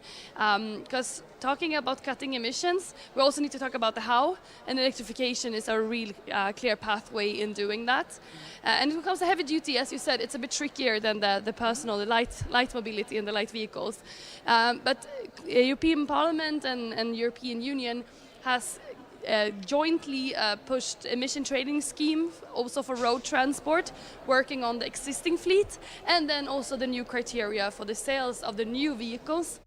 In the need for cutting emissions also in the sales, so from a supply perspective. So we have policies on both ends, both in terms of pushing demand and the supply side and drive it towards electromobility. But you can't do it only with the trucks. So the infrastructure and the electricity grid that is needed to really have the charging infrastructure is equally important. And there we have the AFIR, the Alternative Fuels Infrastructure Regulation, that we worked on the last mandate to also push the rollout and scale up of alternative infrastructure, both in terms of hydrogen and new electrofuels, but also the infrastructure for electrification. So a lot has been done. I'm not happy, it's not enough, but there are very recent initiatives to really push electrification also in this sector. So what would you say were to be the major benefits to electrify heavy transport in Europe? Well, it is indeed a clear, important piece of the jigsaw puzzle to do fossil-free transition, to transition away from fossil fuels, because heavy vehicles, well, that's logistics, and logistics is everything. It's the everyday life. It's the shop that you go to. It's the transportation to work for a lot of people. It is the mail system. It's everything, right? So it is a cornerstone in what needs to be electrified, what needs to be transitioned away. So it's the same benefit as transition away in general. But I think sometimes people talk about transitioning away from fossil fuels as it is something we have to do and give in and give up a lot of economics and benefits in society. I think this transition will be faster, smoother, better, cheaper, cleaner in so many ways. I'm thinking often when how we transition our transport system from horses and the carriages into mobility with vehicles. Well, this is the exact same transition. We're going into something that is better. So I think we're going to see smoother, more autonomous, more digitalized. You can work with AI. Well, when you don't have a need for a fire, well, it's the potential of doing electrified and connected. It's increasingly, the benefits are just exponential, I would say. Of the exponential panel here with us. Great that we're able to connect to Stockholm. So I'm happy to introduce Fredrik Nielsen, Head of Corporate Sustainability from Scania Group. And next to Fredrik, we have Johan Falk, co-founder and head of Exponential Roadmap Initiative. So wonderful that we can actually see and hear you. We have had some technical challenges here from Santa Marta. So Johan, let's start with you. Why is scaling solutions critical to phase out fossil fuels, and where are we on the exponential curve when it comes to the electrification of heavy trucks, please? Yeah, thanks, Katarina. And so it's so great to connect again of this line. So that's wonderful. So to simplify, in order to phase out fossil, we can't just focus on phasing out fossil. We actually have to focus on scaling up the solutions to shift out the fossil economy. And we need to do that exponentially. We need to do it fast. And electric trucks is really on an early curve compared to personal electrical vehicles that we talked about previously, but can follow the same logic. And here we can see on this particular slide, where are we today in terms of percentage of new sales of electric trucks? So globally, we are around 4% for medium and heavy trucks. But what we can see is that some markets are moving much faster. That is, China is moving incredibly fast, but also some European countries like Norway, highlight Norway, Netherlands, and some of the other countries. So that shows that it's possible to go much faster with the right policies and incentives. Excellent. So Fredrik, where is Scania on this shift to electrification? Thanks. Thanks a lot. Great to be here. And thanks to Liz. It was great to listen into you, Emma, as well, because I think I have similar points on my agenda that I can say. But coming back to Scania, for sure, it is not far enough. It is not fast enough. We haven't managed to scale the levels of sales that we want to see in the market on electrification. So that is a disappointment. We need to be clear on that. On the other hand, we also conclude that we have spent billions of money to invest in our product. So the product, from a technical point of view, is available in the markets across the world to be put in use. So it's important to remember that even if the evolution of the electrical drivetrain will continue, the technical pieces are there.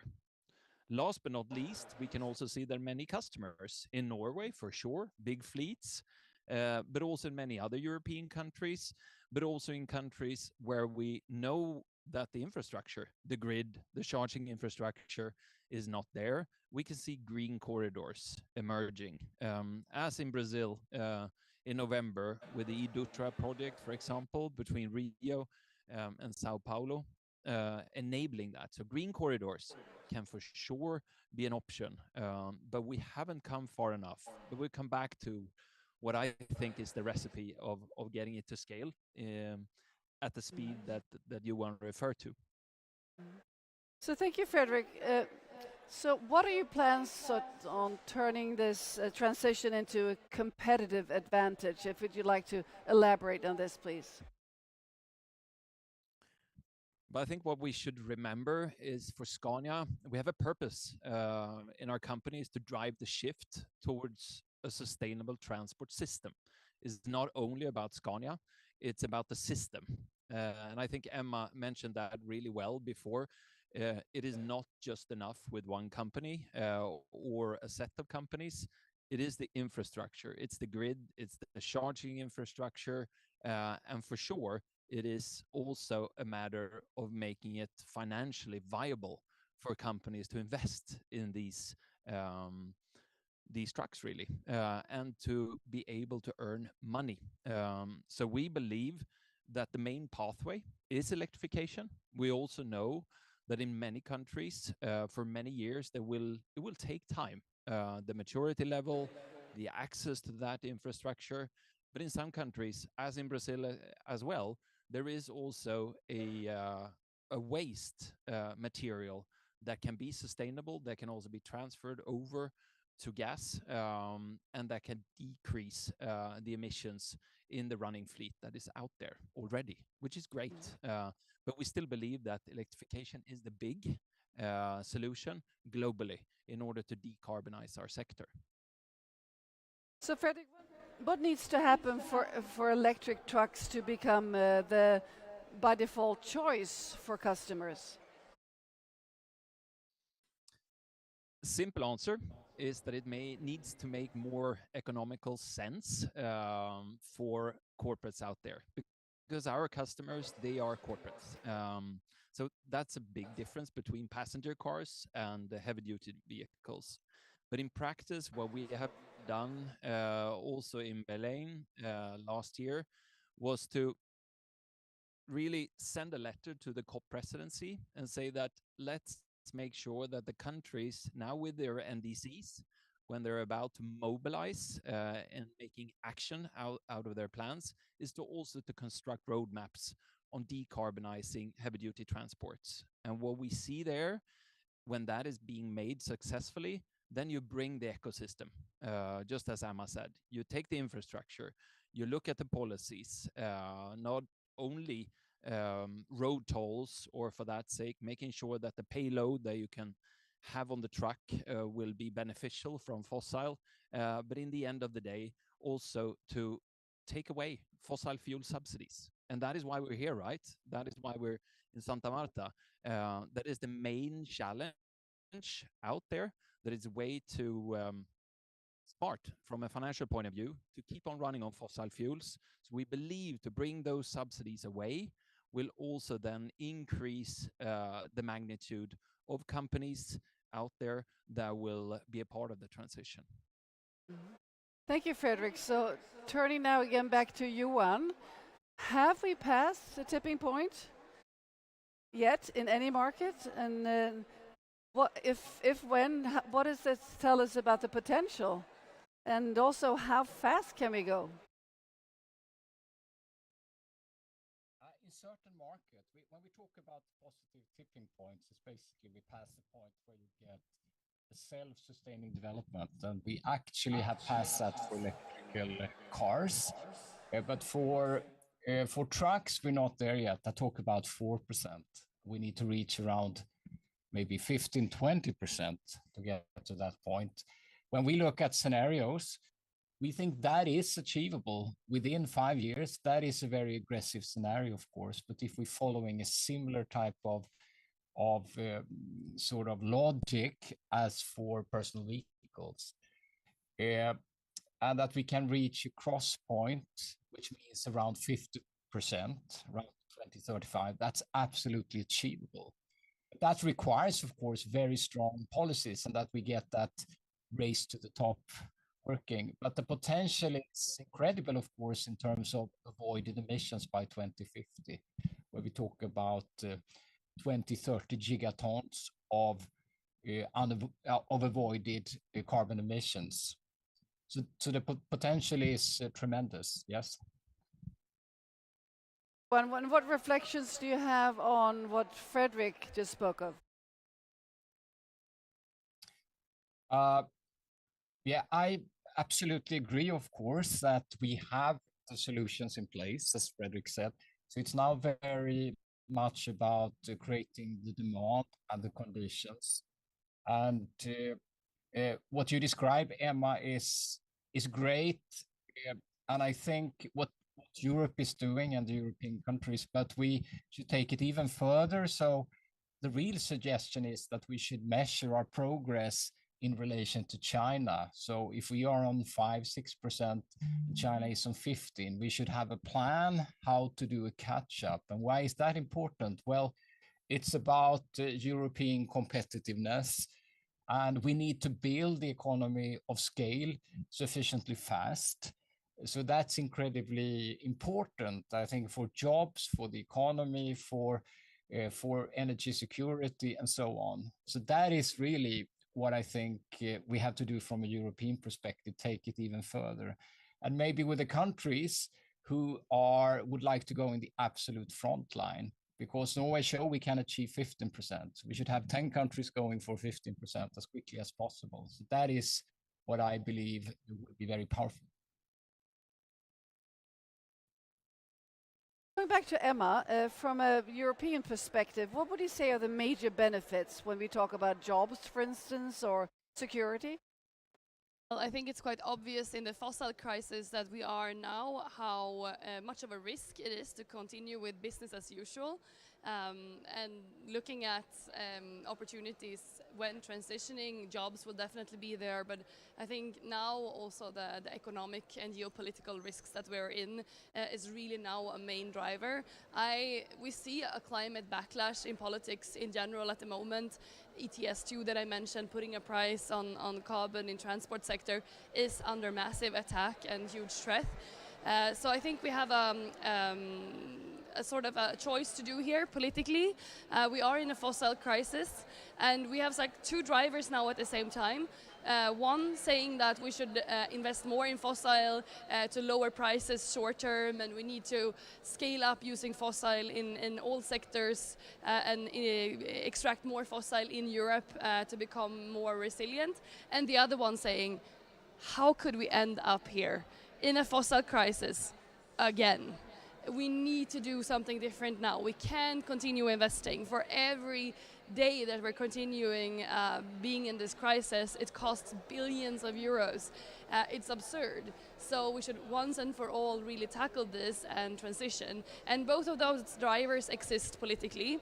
I think the key is with this short term, the ones that want to continue using fossil short term, to convince them as soon as the crisis is over, okay, the momentum that you had short term to get out of the crisis, use that long term now to really get out of the situation that we are in. And that will be a challenge to sort of steer away from the short term aspects of trying to put subsidies on fossil, to lower prices, to extract more in Europe, and so on. Because what Europe is doing great is that we're putting a price on carbon. What we are doing really, really bad, as Frederick said, is subsidizing fossil fuels.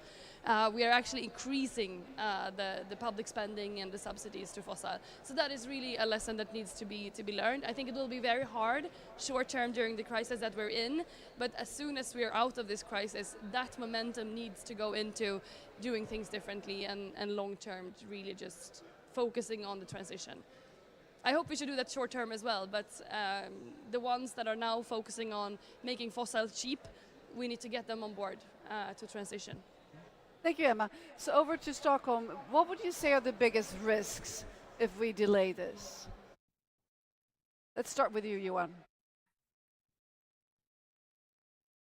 Well, I think one big risk, apart from the climate transformation, is but from a European perspective, is that we will come in a similar situation as for personal vehicles. So we risk to lose out on the industry, economy, and the jobs. That is a severe risk from a European perspective. From a global perspective, of course, we have the climate crisis where we increase the risk for irreversible tipping points, as we all know. Thank you. Frederick. Wise words. I don't know really what to add to that. I can just echo, but I just conclude that in a future Europe, a competitive Europe, I believe that we have a decarbonized transport system, both on passenger cars, but also on heavy-duty vehicles and transports. That will be a competitive advantage. It needs to be low cost, but also, in addition to that, low carbon. So I think it's a road to competitiveness, and competitiveness obviously drives job creation and good funding towards welfare systems. So this is a fundamental societal risk that we have in front of us. And right now, also echoing what Emma says, this is also it's not good to just have every dime on one horse in one way or another. We need to have more solutions out there in order to be more resilient. Thank you. So turning back to Emma, what would be a wanted position for Europe in this, and also the world for electric trucks, let's say by 2030? Sorry, what did you say? What would be a wanted position for Europe and for the world when it comes to electrical trucks in 2030? Well, I was just down in the plenary here in Santa Marta, and I listened to the special advisor to the UN when it comes to climate change. And he said to all of the developed countries, to the rich countries here in the hall, I want you to be first, I want you to move fastest, and I want you to move furthest. And that is, I think, the position that EU should have. We have no excuses to not do that. Thank you, Emma. So turning back to Stockholm studio again, and to Fredrik, can we accelerate this race and the action loop? And what is your key action and also ask to get this acceleration exponentially? Yeah, the simple answer is yes, we can. We truly believe in it. We have invested in it. And obviously the investments that are being made in a corporate structure like ours, we need to also continue earning money from that. So yes, it is possible. The ask, I would say, will go in two directions. The first one, from the letter that we sent to COP presidency, that it can also be fueled into the conversations there in Santa Marta, but also to Ethiopia in the coming years, that it is a smart thing to go home with your NDCs, the call for countries to create that roadmap on decarbonizing heavy-duty transports. And how do you do that? Yeah, you gather the ecosystem, you gather the transport buyers, for sure the transporters, and you gather the infrastructure partners there, and you get going.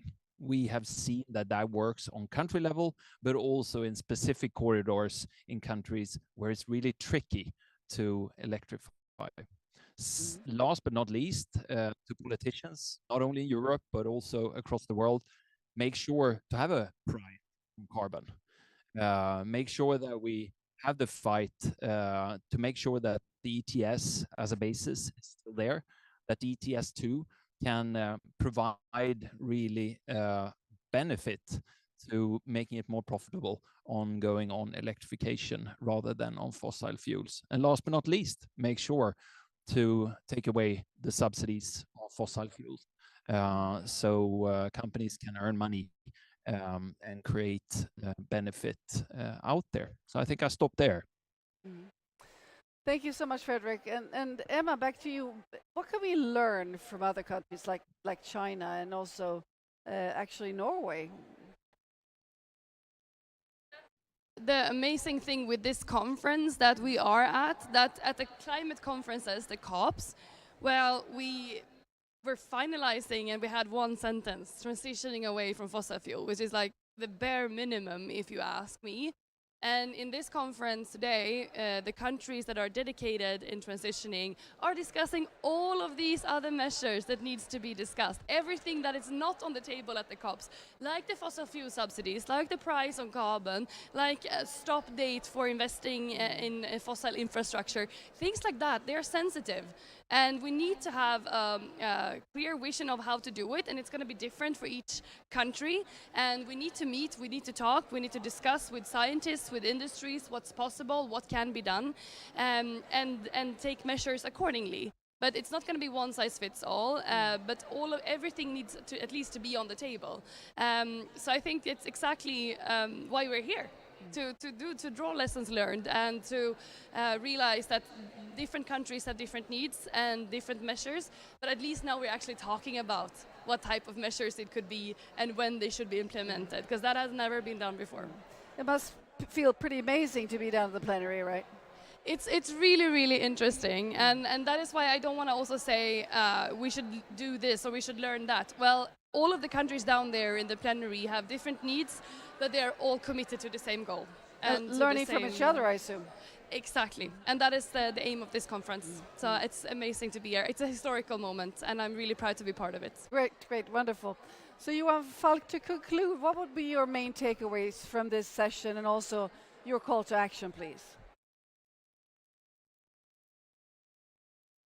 I think we need to turn this into a tremendous opportunity. So on a global level, I very much believe in that leading companies like Scania and others work closely with leading countries which are in the absolute front line to show how fast we can go and to develop these recipes and show how attractive it is from an economical viewpoint, because that will spread to the other ones which like to catch up. So that's on a global level.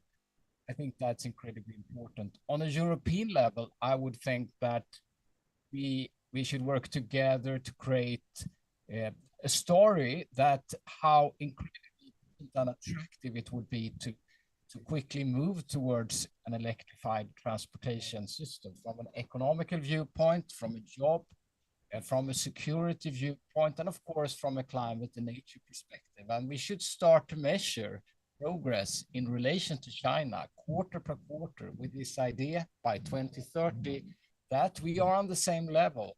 I don't think it's impossible. So let's measure, as China is moving so fast on European level, and gather as many countries and politicians as possible around this positive narrative around the opportunity. So that would be my ask.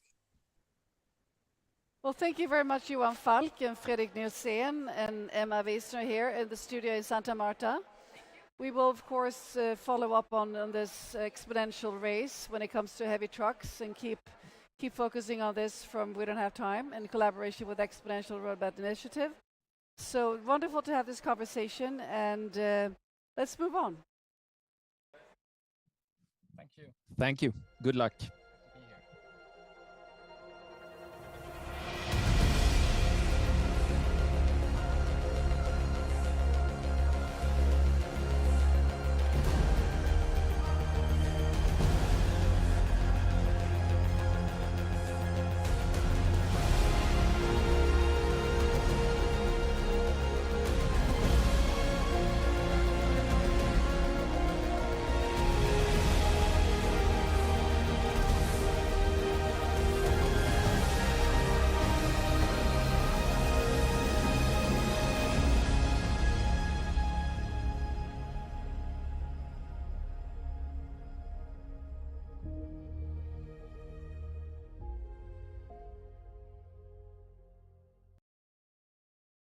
Welcome to another of the exponential race to the top sessions here from Santa Marta. This time we're going to focus on the hyperscaling of the next generation materials to shift from fossil. Low carbon and recycled materials such as green steel are now moving from pilot to scale. These solutions are of course essential to phase out fossil inputs in vehicles, but also in buildings and industry. But they do require sharp policy, rapid demand creation, and also infrastructure build out. So in this session, we will focus specifically on green steel. So our guests for this session will be on Zoom. We have Malin Balza. She's head of Group Sustainability of Stegra. Great to have you with us, Malin. And here in the studio next to me, we have Dr. Lutz Morgenstern, Federal Ministry for Economic Affairs and Climate Action, Germany. And from Stockholm, we have Johan Falk, a co-founder and head of Exponential Roadmap Initiative. All right, so let's start with you, Johan, please. Why is the material transformation so essential to the phase out of fossils? Yes, the energy transition is really moving according to an exponential pathway. We see that, with solar, with wind, with batteries, electrical vehicles. Not much. That can take us pretty long way to the first halving of global emissions, but that's not sufficient. We also need to drive the material transformation. We have to do that in parallel because that represents at least the other halving of emissions. And steel is, of course, key because it represents 7 to 80% of the global greenhouse gas emissions. It's also essential from a security and competitiveness perspective. We have come reasonably far in terms of recycled steel, against 40%, but near zero steel is still on a very low level, less than 1%. So we are very early on this exponential S-curve. So whatever we need to do now is to move as quickly as possible towards what we call this positive tipping point. And that basically starts with having leading companies, suppliers collaborating with leading countries in the absolute front line, and to accelerate both supply and demand to take us to the next level.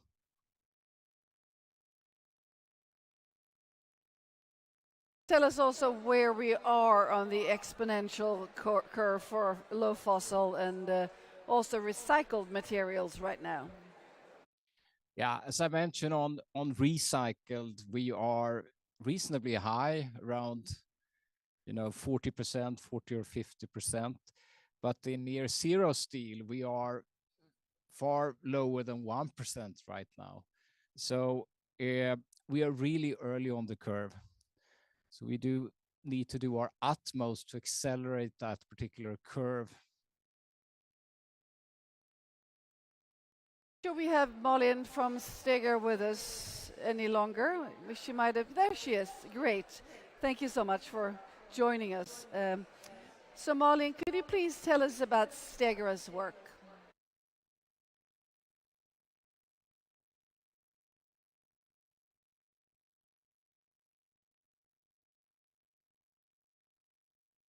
That curve.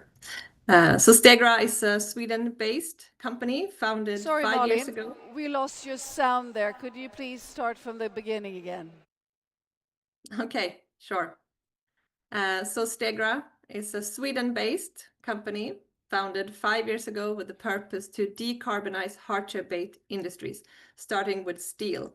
So to actually accelerate the production of near-zero steel to change the curve that Johan was talking about. And we are currently in the middle of construction of our plant located in the north of Sweden, where we will produce near-zero steel. Sorry, Molly, we still don't hear you. I thought it was just here in the studio, but it's also in the broadcast. So something is not working.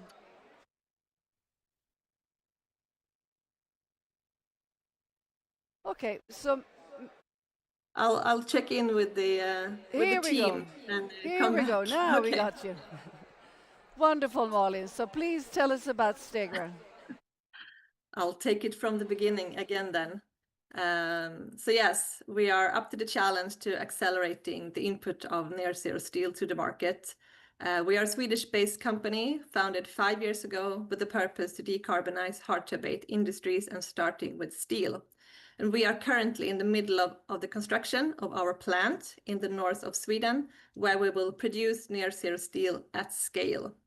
And we start with steel because the steel industry today is a large user of fossil fuels, and as Johan also mentioned, stands for 7 to 8% of the total global CO2 emissions. And fossil fuels are traditionally used in the steelmaking process to generate heat and for the chemical reaction where coke is used to remove the oxygen in the iron ore to get iron. And this leads to vast amount of CO2 being released into the atmosphere. But in the plant that we are building, we will use renewable electricity to produce hydrogen and then use the hydrogen instead of coke in the iron making process. And this will reduce the CO2 emissions significantly, resulting in a steel coil with 95% less emissions compared to traditionally produced steel coil.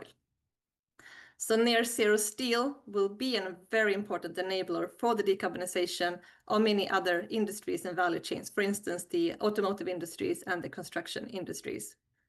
And with our near zero steel, we have qualified together with the Exponential Roadmap Initiative as a climate solutions company. And being a climate solutions company means that we have a really important role to play in the acceleration of the transition. So that's a short intro of Stegra and what we plan to do and our ambition. So thank you, Malin. So how are you planning to turn this into a competitive advantage? Well, the thing is that we have seen a really great interest in the market, and the company was actually founded on the need for a near zero steel for instance, the automotive industry. When they have electrified the fleet, they need to look at two materials. So they came asking for green steel, and that's where we come from. And our customers are actually paying a green premium for this product. So we can see that that's a really good potential for us, together with the price on carbon that is also critical for our competitiveness. So to keep the ETS system in place, for instance, to make sure that polluters pay and a green steel company like ours can actually be competitive in that kind of arena. So Molly, what would you say are the key enablers and blockers here? And what do you need from countries to accelerate this? I mean, it's very essential that we maintain an ambitious climate agenda and uphold the system where the polluters pays through a fair carbon price. And this, I would say, is the most effective mechanisms for driving the climate transition and enabling development of the low carbon industries. And it creates a platform for us to operate, but it also creates a platform for our customers to ask for these products and to set bold climate targets. So to keep the ambition to have a system where the polluters pay, and to also ensure that we actually have a stable regulatory landscape, to think of this as really long-term initiatives and not having short-term changes that kind of hinders our possibility to invest in these kind of initiatives. So turning to you now, Dr. Lutz, how far has Germany come on this curve? Yeah, first of all, let me acknowledge the great spirit here at this conference. We are sitting here, you can not, maybe not feel it here, but you can really feel that people came here to make a difference, to send a clear signal that we are working on the transitioning away from fossil fuels, that we want to cooperate, change best experience and advance these steps. In the plenary, many representatives talked about the energy sector. There were some that talked about the industry sector, not that much, but I really appreciate that you put this on the agenda here in the talks, because it is an important sector responsible for 20% of the emissions. So we need to take measures in the industry sector as well. For Germany, the industry sector is at the heart of our economic policy, so it is very important for us that we transform together with the industry, that we find solutions to make them more competitive in the future. We are on track. And talking about specifically the steel sector, our major companies are already in the process of performing. What we need to do is to give them the signal and the certainty that we will not take another pathway, that we will continue the pathway that we have started. So creating lead market that send a clear signal for them and reliable pathways. And we do that in Germany. We have introduced measures. We do that in the European Union.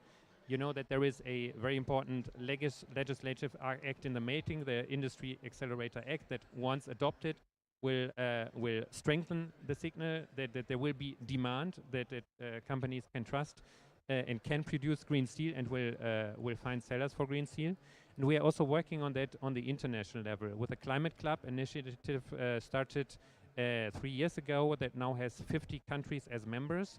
And there we also we exchange on lead market policies as one important tool, so that in the future probably there will not be one set of regulation for all countries. But if all countries exchange and try to harmonize, or at least make sure that it's in a way synchronized, we send an even stronger signal that this transformation is happening. So as Germany, we stay committed to this path, and it is also great to see that in other countries, companies are taking these steps. So from your perspective, enablers and blockers here to make this transition speed up, what can you tell us? What enablers and blockers would you identify in this transition to grow this exponentially from a German perspective? So there are often three big topics. One is the fear that those that are the pioneers face certain risk on the market.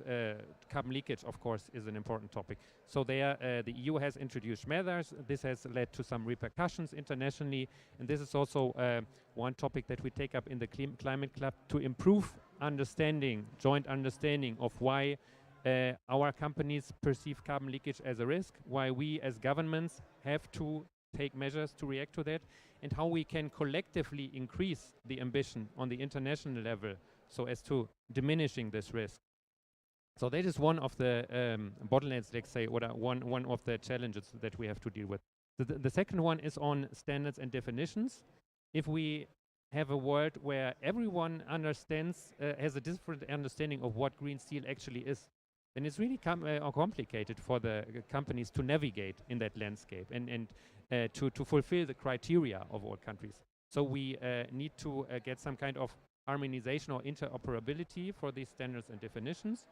And then the third big topic when we talk to our countries on the international level is that many of them don't have the financial resources to support the industry in that transition. So we have to collectively find ways to support developing countries in this transition. In the Climate Club, we have started the global matchmaking platform to organize this support for developing countries.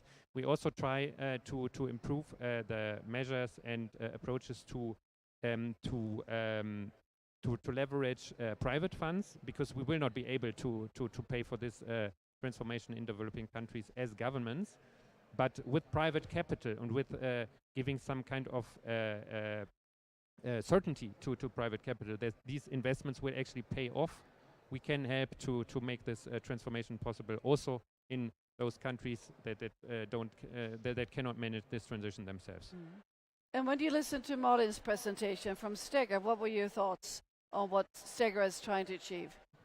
Yeah, I from listening, I really had the impression that we are walking in the same direction, and we of course know that Stegra is one of the companies that is advancing in this transition, and we really appreciate that. And this is, I think, the future of transitioning away from fossil fuels, to finding ways together, not adding red tape from the government side to the companies, but to observe, to exchange on the options that we have, how we can manage this transition together. Thank you. So turning back now to the studio in Stockholm and to Johan Falk. So what are your reflections after having listened to Malin and Dr. Lutz here? Yeah, very interesting and just excellent as far as I see it. Stegra has a very important role as as a sort of disruptor, starting, with net zero steel from the beginning. And I think to really be successful in exponential transformation, we both need the disruptive companies and we need transformative companies, because we also need to incentivize the existing big companies in steel to transform faster, so they don't block the transitions. We need both, basically, at least the front runners of the transformative companies. I also like to connect to the policies and the Climate Club. I think to really sharing the vital few policies which works among countries, because we also see from research that a lot of climate policies hasn't been efficient. And can we focus on less policies, but the vital few which basically provide strong results, and share that between countries? That will also simplify for companies, because it tends to be a quite fragmented landscape. So I think that's the second thing I like to highlight as well. Thank you, Johan. I have an overarching question to all three of you, and I'd like to start with you, Malin. How fast and how exponential do you think we can go in this field of steel?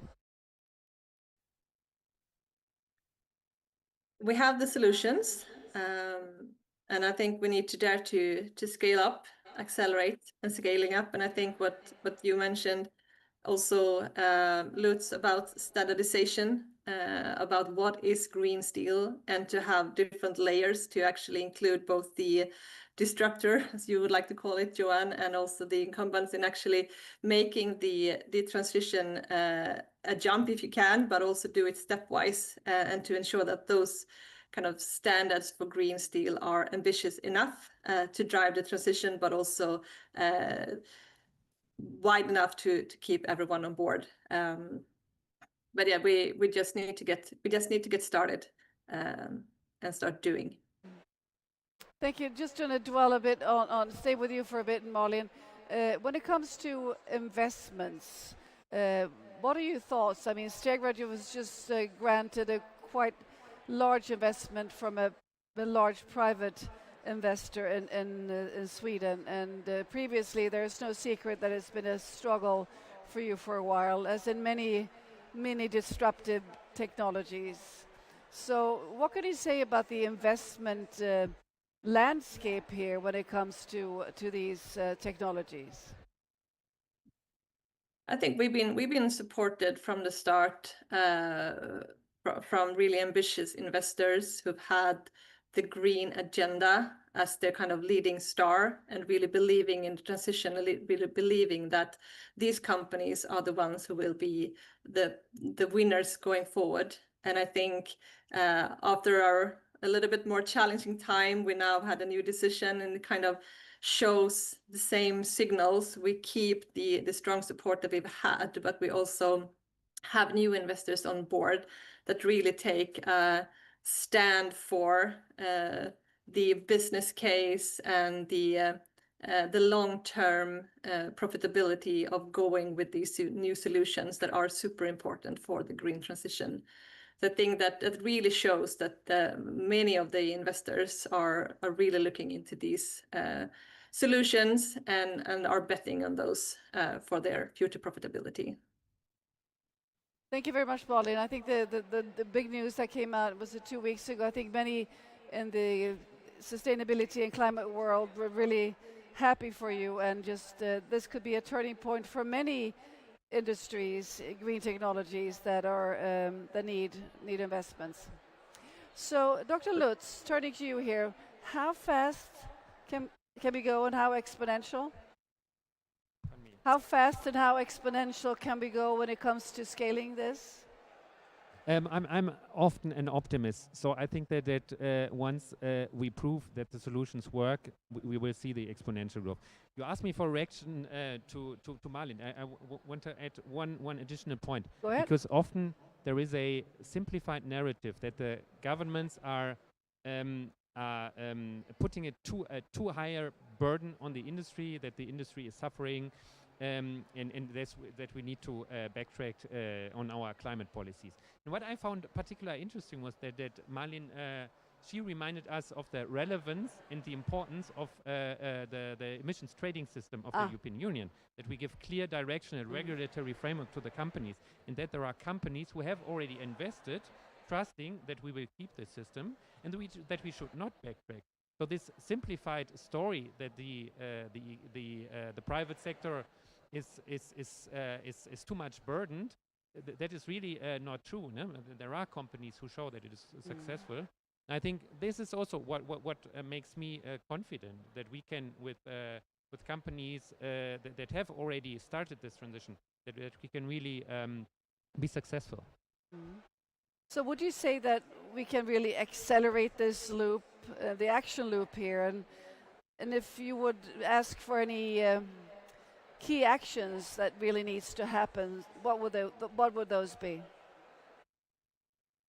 I think it's really on these demand side policies that give the certainties, and at the moment, specifically for green steel, there is still a premium that you have to pay compared to conventional steel. So the public sector can increase the demand, and we will do this. We also need private companies to increase the demand. And there I can also see encouraging signals that, for example, for car makers, it is relevant. It can make a distinction if you can prove that the cars you produce are produced with green steel. And this is something that I think we will see from more and more sectors, that this demand is increasing, and we will then also support this. So that, yeah, you talked about exponential growth. Let's see, but I'm really optimistic. Thank you very much, Dr. Lutz. And turning back to Malin here, what would be your answer to this question? How can we accelerate this loop here, and what is your key action ask here?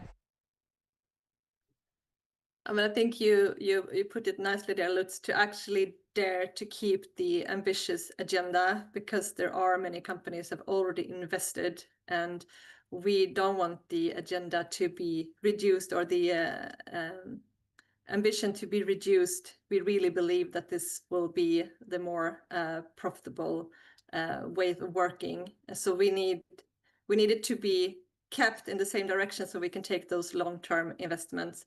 So keep the price on carbon, keep the agenda high, make the rule of the game long-term. I think that's super important, to not waste already investment that had been made into these transition plans and companies.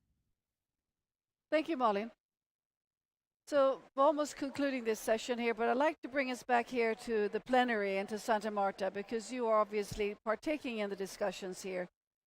And you have been taking part in many climate meetings. So what would you say distinguishes this meeting from other climate meetings? And maybe also a word about not just the energy aspects, but also the materials aspects, if and how they are addressed. If you could elaborate a bit. Yeah, what distinguishes this conference from other meetings is the positive spirit.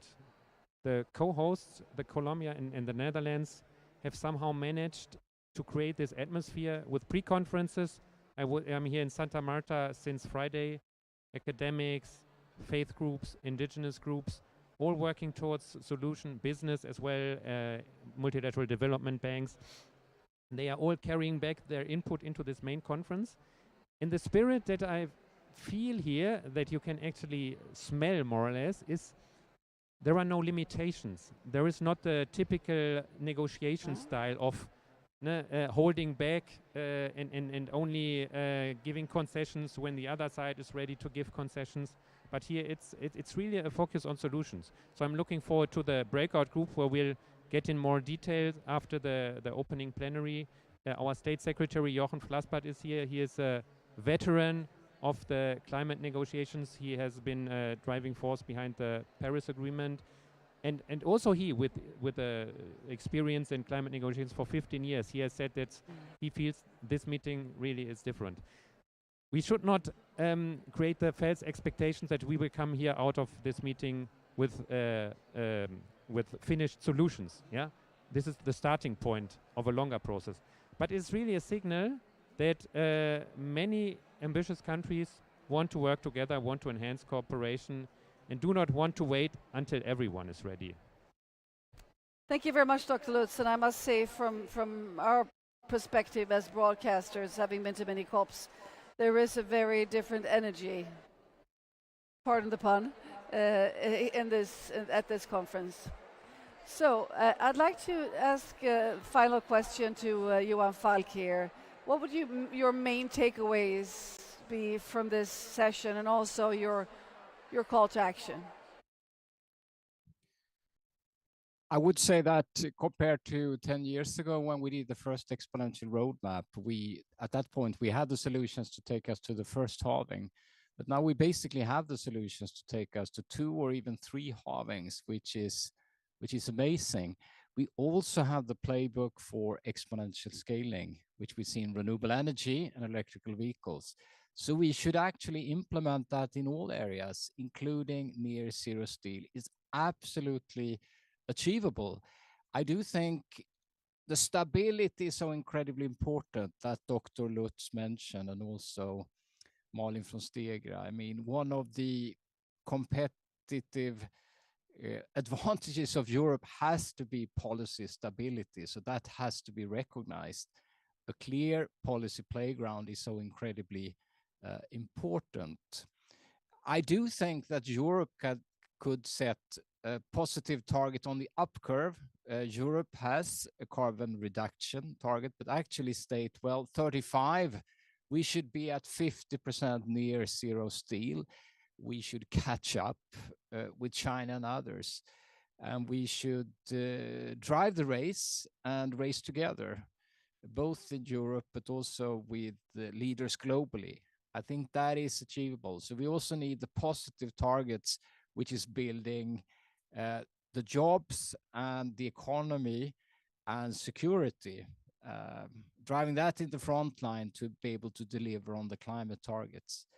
But a great panel, and big thanks. Well, thank you very much indeed, Malin Baltzar, for joining us here in Santa Marta. And thank you for your strong work in this field. The world really needs more fossil fuel steel. So we're delighted that you're pushing so hard for this. And also a big thank you to Dr. Lutz. I know you need to go down and continue the deliberations at the plenary. And thank you, of course, Johan Falk, for making this possible here from Santa Marta.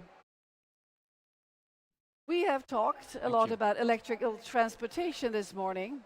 And for electrical transports, you need batteries, right? And you also need a lot of them for the vehicles. And one of the companies that emerged as the European alternative to the Asian battery manufacturers, that was, of course, the Northvolt, the Swedish company Northvolt. The company ultimately did not succeed, as we know, and there's been much speculation about the reasons for this. The co-founder and the former CEO of Northvolt, Peter Carlsson, he has now decided to tell his version of the story, what actually happened from his point of view, and also what companies and the European Union can learn from this going forward. So I recently met with Peter Carlsson and the co-author of his book, Marcus Luterman, in our studio in Stockholm to talk about this upcoming book. And after this interview, we will also hear from Hina West, Managing Director, Climate Strategies, and also from Caroline Rocha, Executive Director, LA Klima. And we also have an interview recorded in the past days with Carlos Nobre, who is co-chair Science Panel for the Amazon. He's also one of the planetary guardians and part of the panel that has been set up here in Santa Marta. We have another exclusive interview with Marina Romanello, and she is Executive Director from the Lancet Countdown. And we have another one from Yihao Pan, professor at the Hong Kong University of Science and Technology, and Jackie Liu, his colleague, assistant professor from the same university. And we have also spoken with Paola Yanguas Para, who is policy advisor IISD. And last but not least, we will be presenting right after this Nick Robbins, Senior Director of Finance and Private Sector, the World Resource Institute. So thank you again to this panel. And for those of you watching, please stay tuned and enjoy the recorded interviews. And then after them, we will be back live here from Santa Marta. Thank you. Thank you. Peter, thank you so much for joining us here at the We Don't Have Time studio. And next to you is Marcus Lutterman. Marcus, you are editor here at We Don't Have Time and also the co-author. You're writing a book, you have written a book together about Northvolt. So great to have both of you here at We Don't Have Time. So Peter, you were the co-founder and also the CEO of Northvolt, which was the largest industrial endeavor in modern times in Sweden. It was, of course, a major battery factory, a manufacturer. What made you and your co-founder, Paolo Ciurutti, start Northvolt? Could you tell us this about, please? Well, the kind of background was that Paolo and I both worked at Tesla during the early days, and one of the big realizations at Tesla was going to scale. The battery industry would need to build and size up its capacity enormously. From Tesla building the first gigafactory, we kind of, if the entire industry should transition to electrified cars, we would need somewhere between 100 to 150 gigafactories. And basically, at that point of time, Europe had none. And given this is early 2016, given that Europe have just entered the Paris Treaty and it needed a huge transformation in order to fulfill its targets, both the transportation needed a huge transition, as well as also the way that we're generating energy in Europe. And the common denominator of these two transitions was that we needed the ability to store energy, and we needed a very large amount of that capability. So that became the foundation of a study we did during a year on, under what conditions could we succeed with building large-scale battery manufacturing in Europe. And early 2017, we kind of went public and launched Northvolt. So Peter, one of the major challenges when it comes to battery manufacturing, of course, is the sourcing of the materials. It has been a major issue, and it still is. We talk about raw materials. Of course, we talk about the cobalt from Congo and entailing child labor. Lithium, of course, water depletion and also contamination in Latin America. And we talk about nickel, deforestation in Indonesia. So the list really goes on here. But at Northvolt, you came up with a circular solution to this. Yeah, we very soon into the journey, we realized that, number one, if we should electrify massive volumes of vehicles, we also need a way of dealing with end of life. And end of life could not just be reusing the batteries for storage application, but actually to recycle them. So we developed actually together with a couple of universities in the Nordic, a new proprietary way of hydrometallurgically separate the raw materials.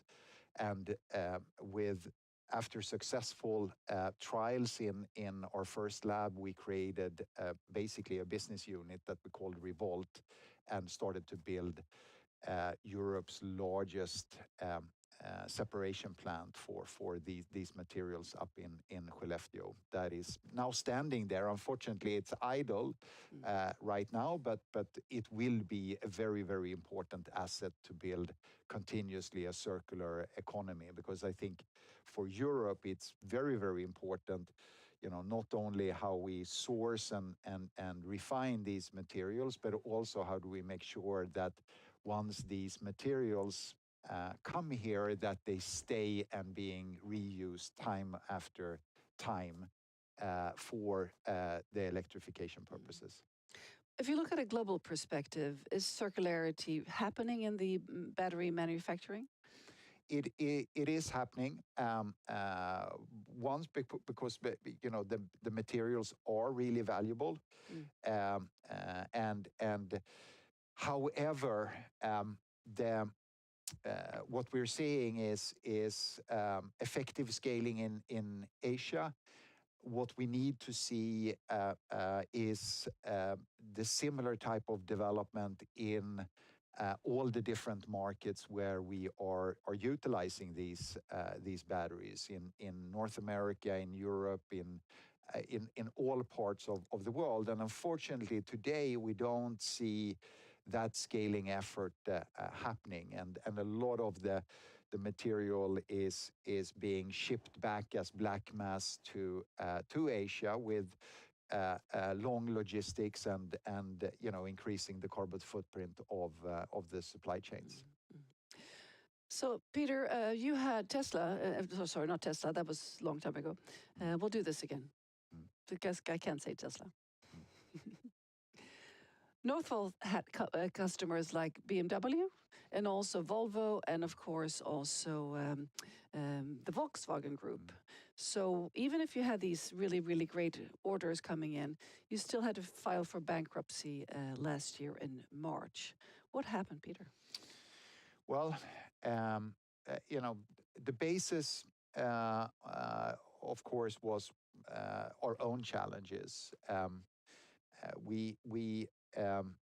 When we built the Gigafactory up in northern Sweden, we developed very advanced batteries, actually some of the most advanced designs that we've seen in the world. And the backside of that performance is that it's normally, and in this case, very specifically, significantly more challenging to produce.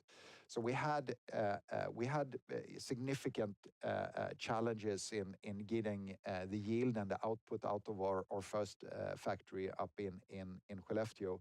And unfortunately, we managed to achieve it, but it was after after we had gone into insolvency.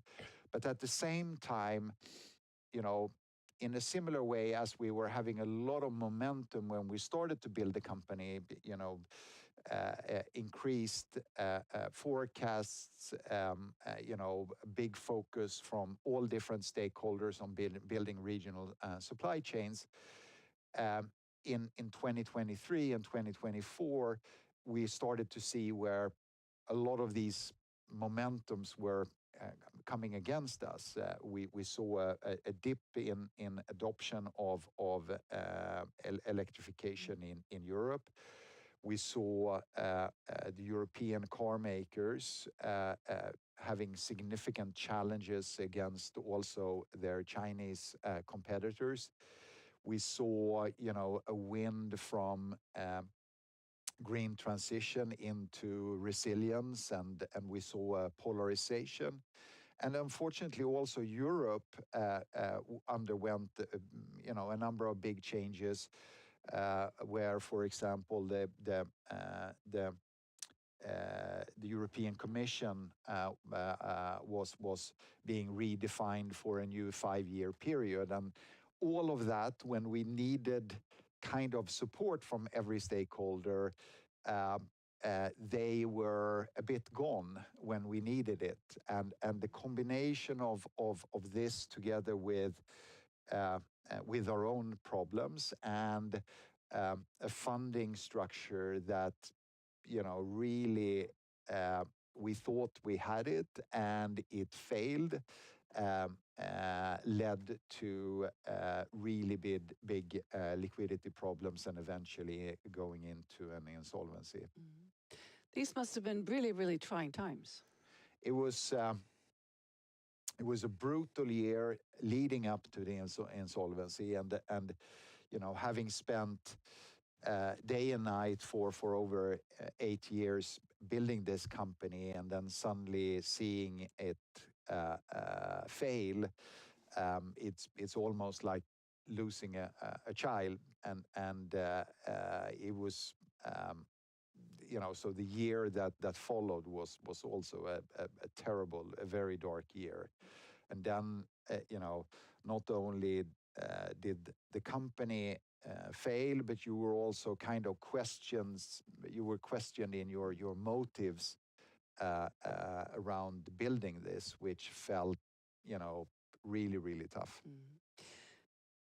Would you say that this failure has impacted the appetite, the risk appetite for investments in other green industrial projects? Yeah, 100%.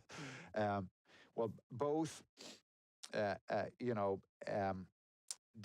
trend or the lesser of focus on the green transition towards, resilience, polarization, etc.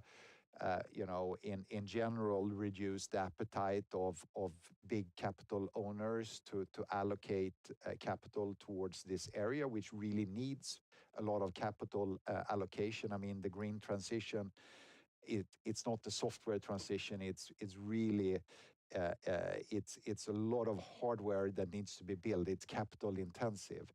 So you're seeing that, but you're also seeing that in many projects you're bringing in risk capital, but you're also bringing in different types of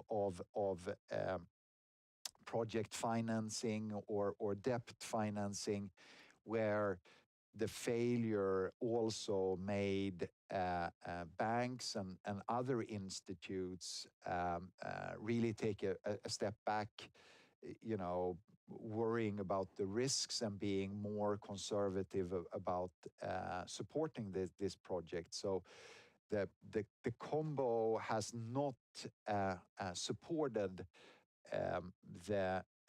the needed investments that we really see need to happen around the world.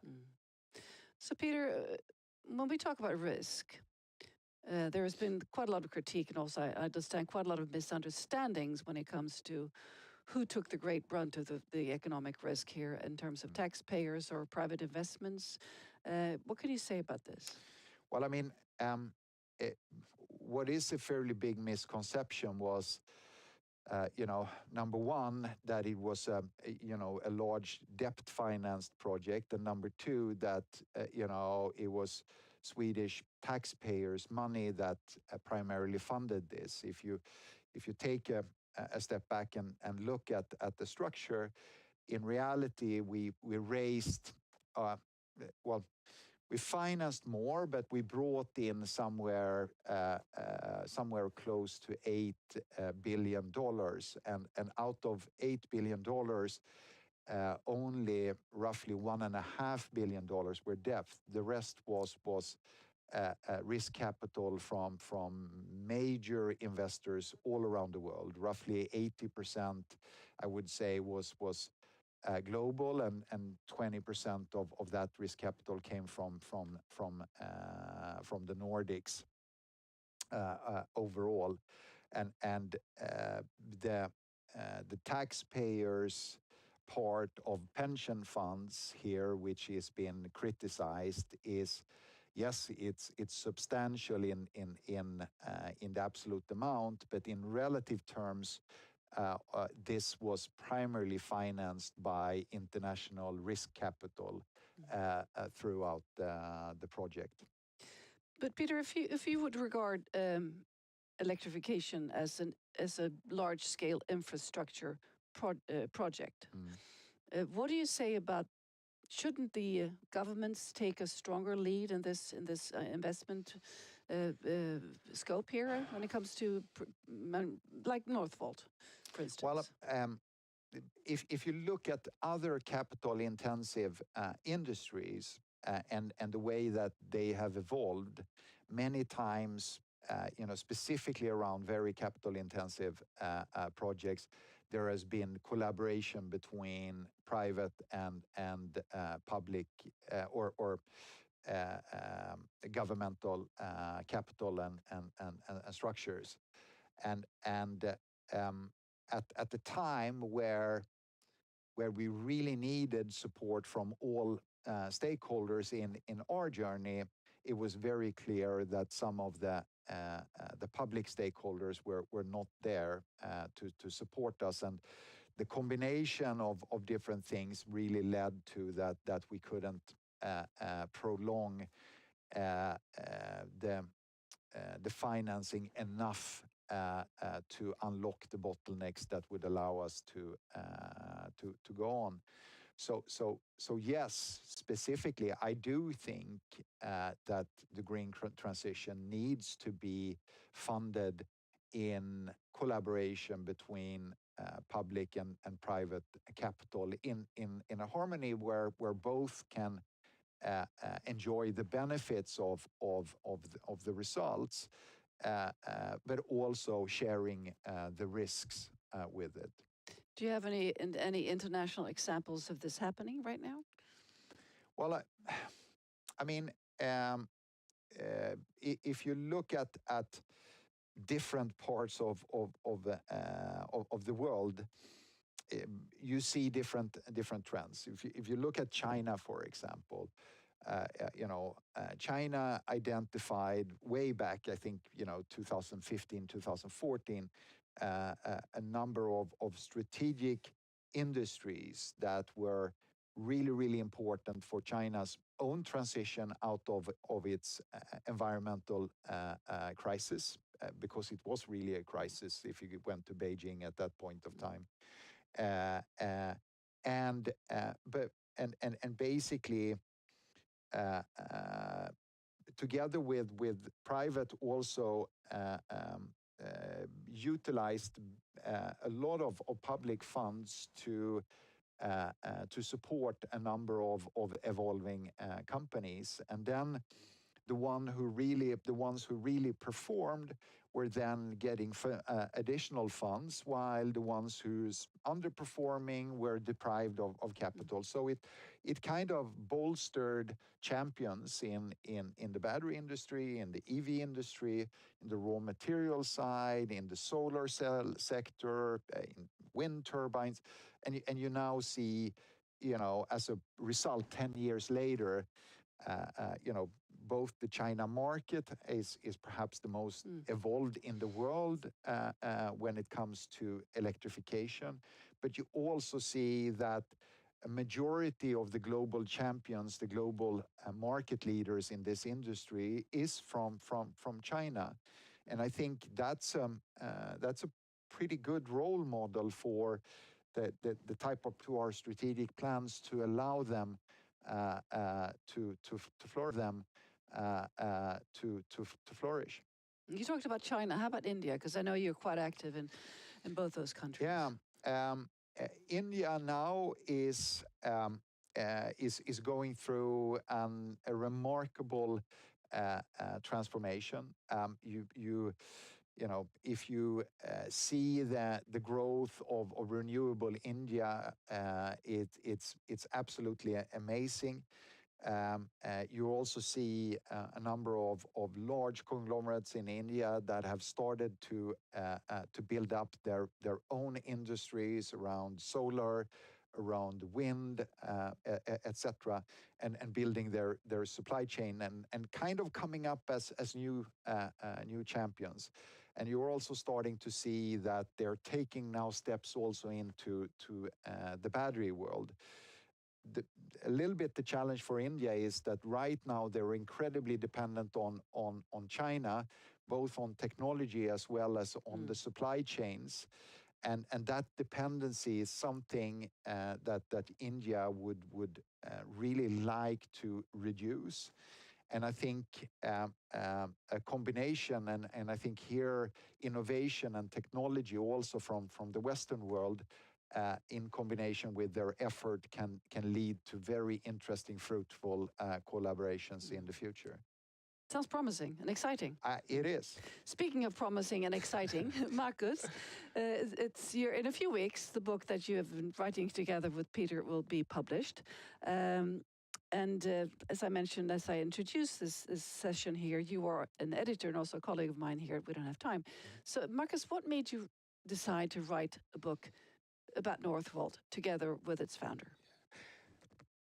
I'd say there were three main reasons. I mean, at We Don't Have Time, we're always keeping an eye out for companies who work with scalable solutions that could speed up the transition away from the fossil energy system. And Northvolt definitely was such a company, and it emerged as the European alternative to the Asian manufacturers. So it was really a company that we were interested in, kept an eye on.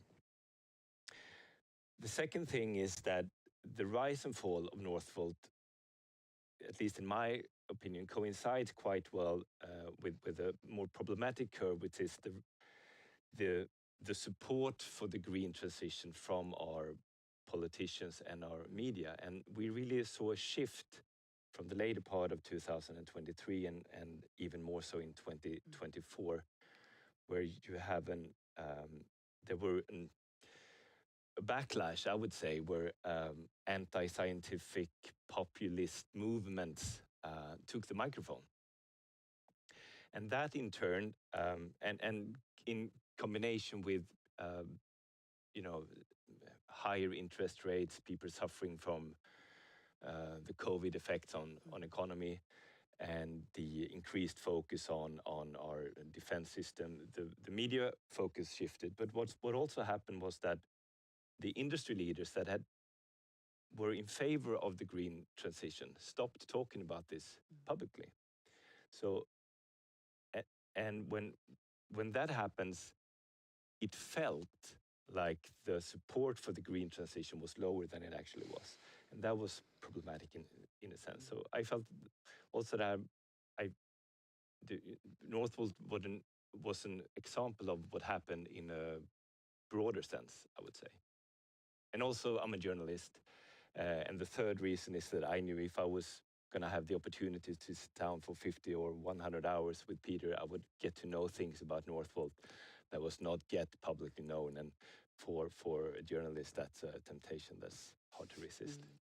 So will there be secrets revealed in the book, Peter?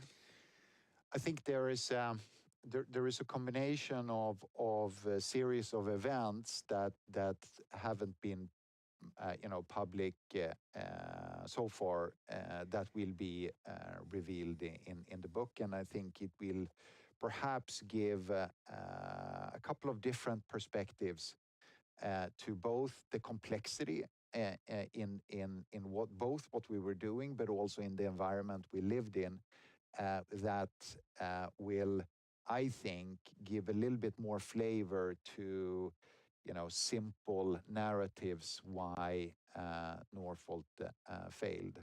So hopefully it will broaden an understanding, and hopefully there is a lot of learning also for others now that needs to continue taking the stick and drive this forward. So hopefully it can be inspiration also. So, Peter, do you have any regrets in this that you'd like to or can share with us, or maybe they're just shared in the book? I mean, speaking of learnings, I mean, regrets yeah. often involve learnings, right? Yeah, I mean, clearly,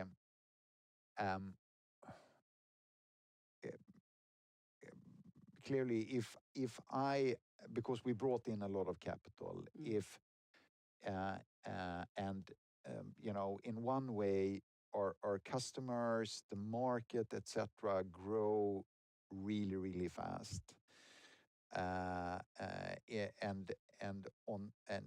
thereby pushed us to put sticks in the ground in order to show how we could, show a way to maintain a certain market leadership and allocate capacity towards also the future needs of our customers. On the other hand, we were struggling setting up our first factory in Skellefteå, and if we would have years more of liquidity at the time where we didn't, the outcome would have been different. So of course, if I go back to that situation and remember how it was, having customers pushing for volumes and the reality, and knowing that if we would have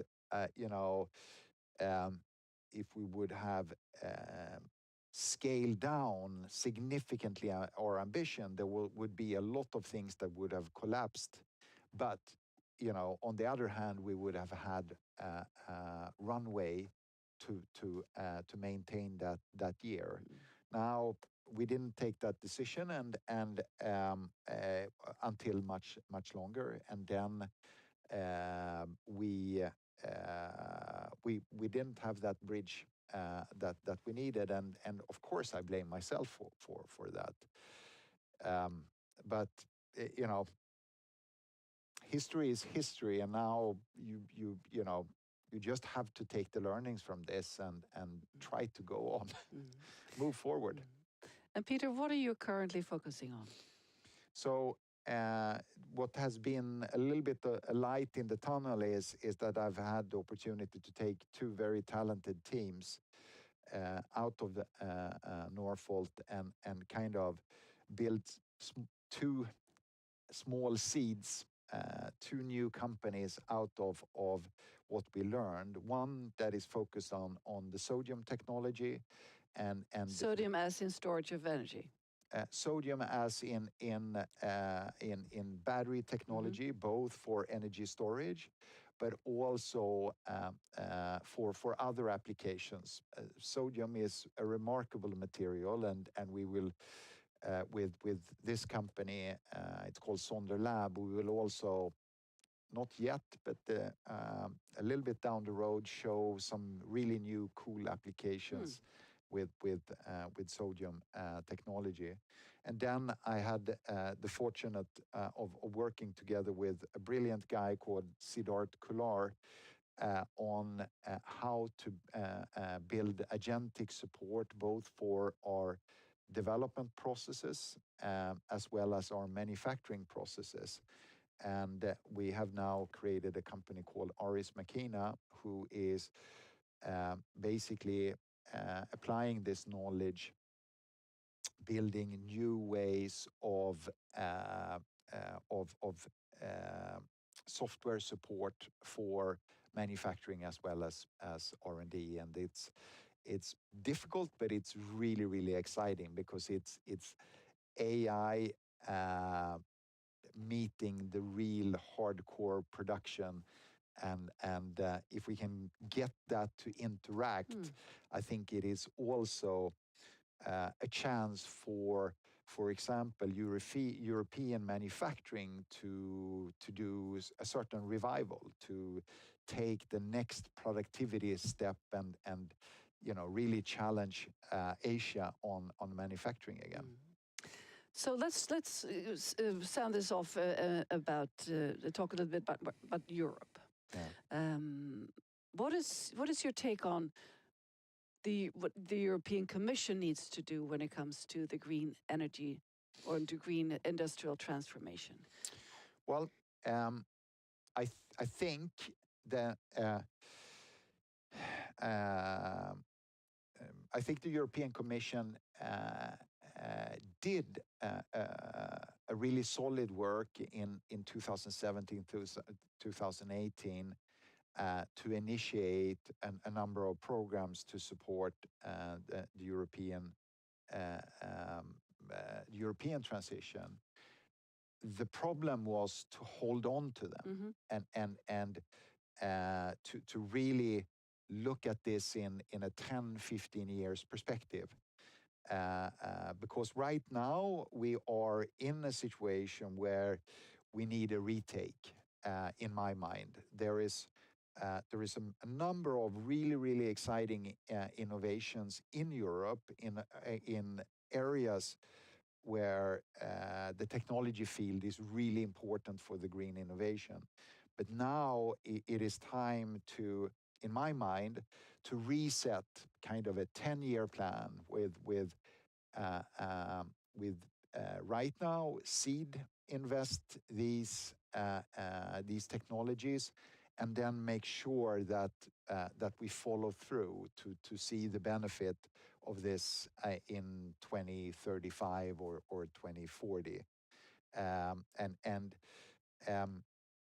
I think the follow through, the execution, and get the entire European Union around these strategic areas is critical. So, Peter, one final question. Given the extreme pressure of time that we have based on the planetary health, are you positive on this transformation, the industrial green transformation? Do you think it's going to happen in time? I mean, overall, I'm a technology optimist, and I do think that a majority of the technology that we need to solve our problem is already there, or is very close to being mature enough to utilize for us. So. So what do we need to get it to push the button? No, but what I'm aiming on is you know, in a similar way, we then need to look at okay, in what speed do we really need to drive the scale up of these technologies in order to, you know, dependent on whether we see, say, 2035 or we say 2040, but you know, how do we actually drive these technologies to the scale that is necessary to decarbonize all critical industries by let's say 2040, and follow through, and even if there is other changing winds, if there is, you know, changing, you know, public situations where, you know, people are complaining about electric cars and want to go back to you know, diesel and petrol, that we stay clear that this is the way we have to go through, even through tough times, and really drive it through. Then I think it's absolutely possible, and I am an optimist, but the political landscape right now is very short-sighted, and this is worrying. You know, we're focusing on next year and the year after that, while we really need to look at 10 years ahead. Thank you very much, Peter, for joining us here at the We Don't Have Time studio, and Marcus Lutterman. Best of luck with your book launch, and looking forward to reading it and learning even more about this part of the green transition history. Thank you. Thank you. Thank you.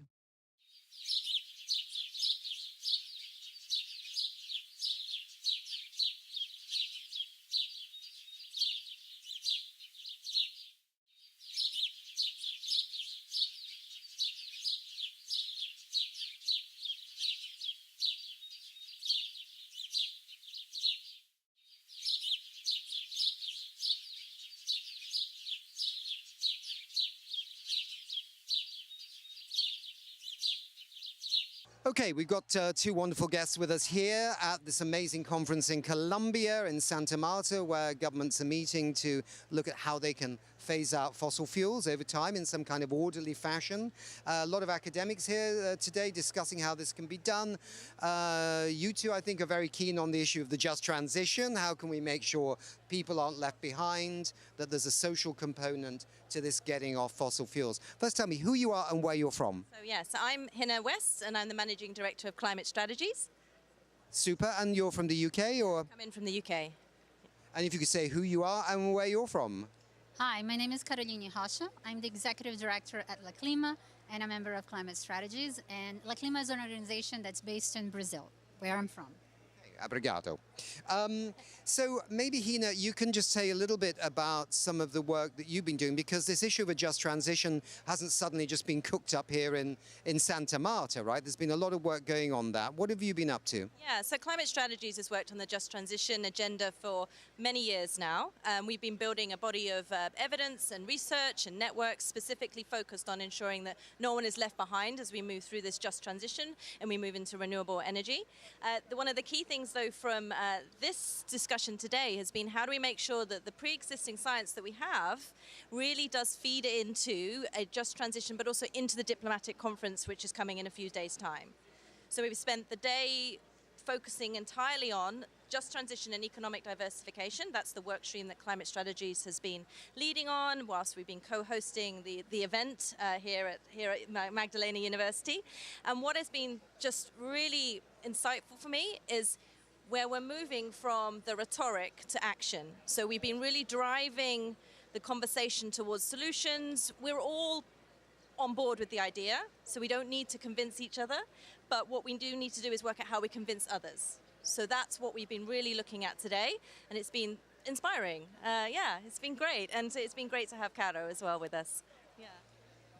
The concept of a just transition has been around for some time. I mean, can we see examples that exist anywhere, or do we see some early signs of people that understand what this looks like?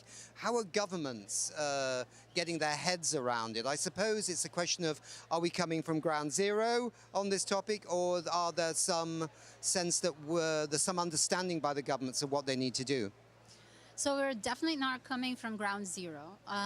What is important to do, to say is that, and this is really well laid out in the document that we launched on November of last year, which is the Just Transition Compass, that we already have a body of work that is geared towards just transition.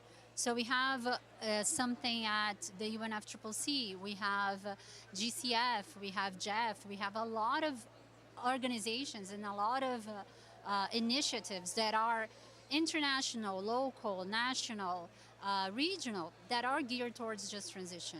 The problem with those initiatives is that they are siloed. There is no coordination between them. And that's why a coordination body is so important, so critical. We need something to connect all of these initiatives to deliver in real life. And you asked about examples. We have listed in the Compass a lot of examples of just transition projects that have been implemented on the ground. So the Inter-American Development Bank has a portfolio of just transition projects. The South Korea has a just transition fund. We have projects in South Africa. We have projects in the Brazilians just launched a transversal plan for just transition and climate justice that is a part of their national plan for climate, the Plano Clima. So we have a lot of initiatives from a lot of different places. What we need is coercion, and that's what we're getting here at this conference. That's what we're hoping to get at this conference. Just gathering all the like-minded people that have been working on this and figuring out how these institutions can work together. So, I mean, this is really important, isn't it? Because, I mean, basically, if we get this wrong, right, then the fossil fuel industry's got a wonderful bunch of arguments to tell populations, you see, we told you so, you're going to lose all your jobs.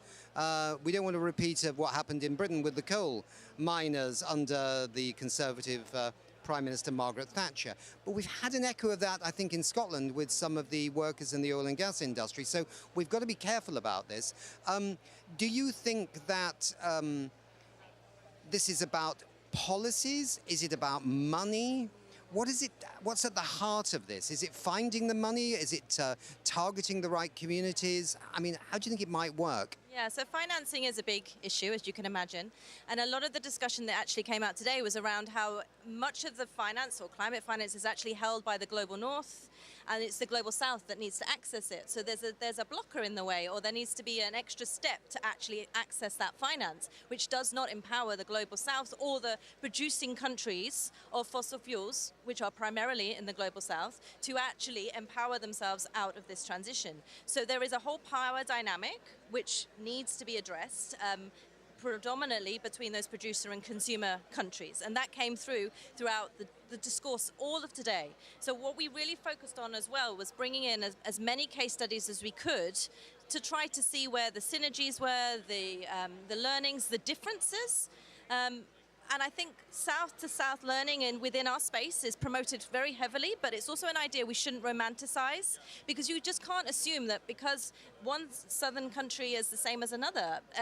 We make these assumptions. So, for example, if we look at Brazil, where Caro is, and we couldn't just automatically compare that to, let's say India automatically, or to Australia is also it was an example that was brought up to the end of the conversation.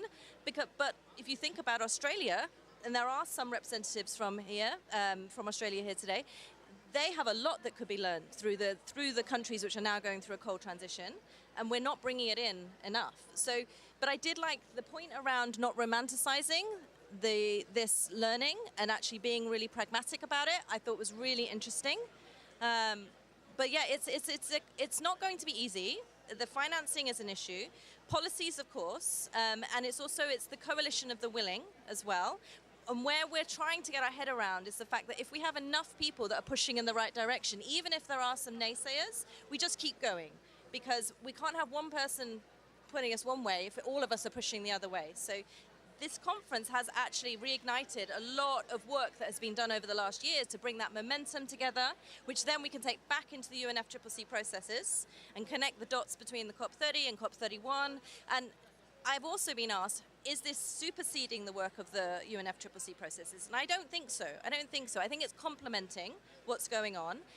Initially, I thought it was going to be duplicative in what it was trying to do, but I think there's enough engagement across the processes, but we are still working on it. We've only had the first day of the academic conference today, and we've got the rest of the week ahead. So as long as we keep focus, we keep moving forward in this way, we should start making the momentum that we need. But back to your question, it's financing and policy at the same time, but also the coalition of the willing, who's on board and who's not. I mean, just finally, the world is not actually poor. I mean, this is sometimes people would persuade us the world is poor. The world is not poor. We're richer on this planet than we've ever been, except we've got private investors who are nervous about the economy, so they hide their money in little savings accounts or whatever, or put them in government bonds so they don't spend them on innovation. You've got, the fossil fuel companies making a hell of a lot of money. You've got governments spending trillions and trillions of dollars on subsidies for fossil fuels. There's all kinds of places, right, where this money could be found. I suppose the question is, every single plan to get off fossil fuels needs a just transition plan with it, probably costed, right? And then where that money's going to come from. This is where we get serious, because we could talk about the just transition of money all day long, but it's the plans that we need to look at. So your work is going to inform these plans, yeah? Yes, the work that we are doing here at the pre-conference of academics is going to inform a document that's going to be presented at the high-level segment. Along with us, the academics that are doing this, civil society is also doing this, and there is a few other examples of groups that are doing the same. What we need to understand is be very much solution driven. So even when we are talking about finance, it is true, we have a lot of money. The world has a lot of money. But our problem is economic inequity. Our problem is the disalignment of the rich having a lot of money and the poor having very, very little money. So what we need right now is how to balance this out a bit more. But what does that mean? It means changing the very structure of our economic system that has been put in place in the past 100 and so years. So I don't think that that's an easy feat, but that is the challenge of our generation and the generations to come. I think it was the challenge at the very beginning of the whole climate story, wasn't it? How do we change this structure that's been built over the last 2 centuries? What do you think? Well, you can have the last word. So I think I was going to add a build. So I think the role of the state is incredibly important in this discussion, and thinking about the sovereignty around that. So how we look at the state's influence and what types of states to a transition, that's key to moving us forward. Sovereignty around and security. So it's states, security, sovereignty. Okay, this is the key triggers, I think. Yeah. One thing, another thing that I wanted to be just building on what Hina said, the importance of spaces like this for multilateralism. This is crucial in a time where we have a geopolitics that is so challenging as the one that we're having right now. Having a show of strength in terms of 50 plus countries showing up to talk about this, it's a real argument for multilateralism. We are not supposed to fall back into destructive structures that didn't work back in the past. We have to move forward. The good news is we have more than 50 plus countries now, and of course we had 85 in Belém, right? So actually, if you start adding it all up, it's more than half the global economy wants to make a change. So this is something to be optimistic about for the first time in a long time. Great. Look, really nice to meet you both. Best of luck with your work, and I think we'll hear more about it at the high level when that comes whipping around in a few days' time. Yeah, thanks, Nick. Thank you. Thank you so much.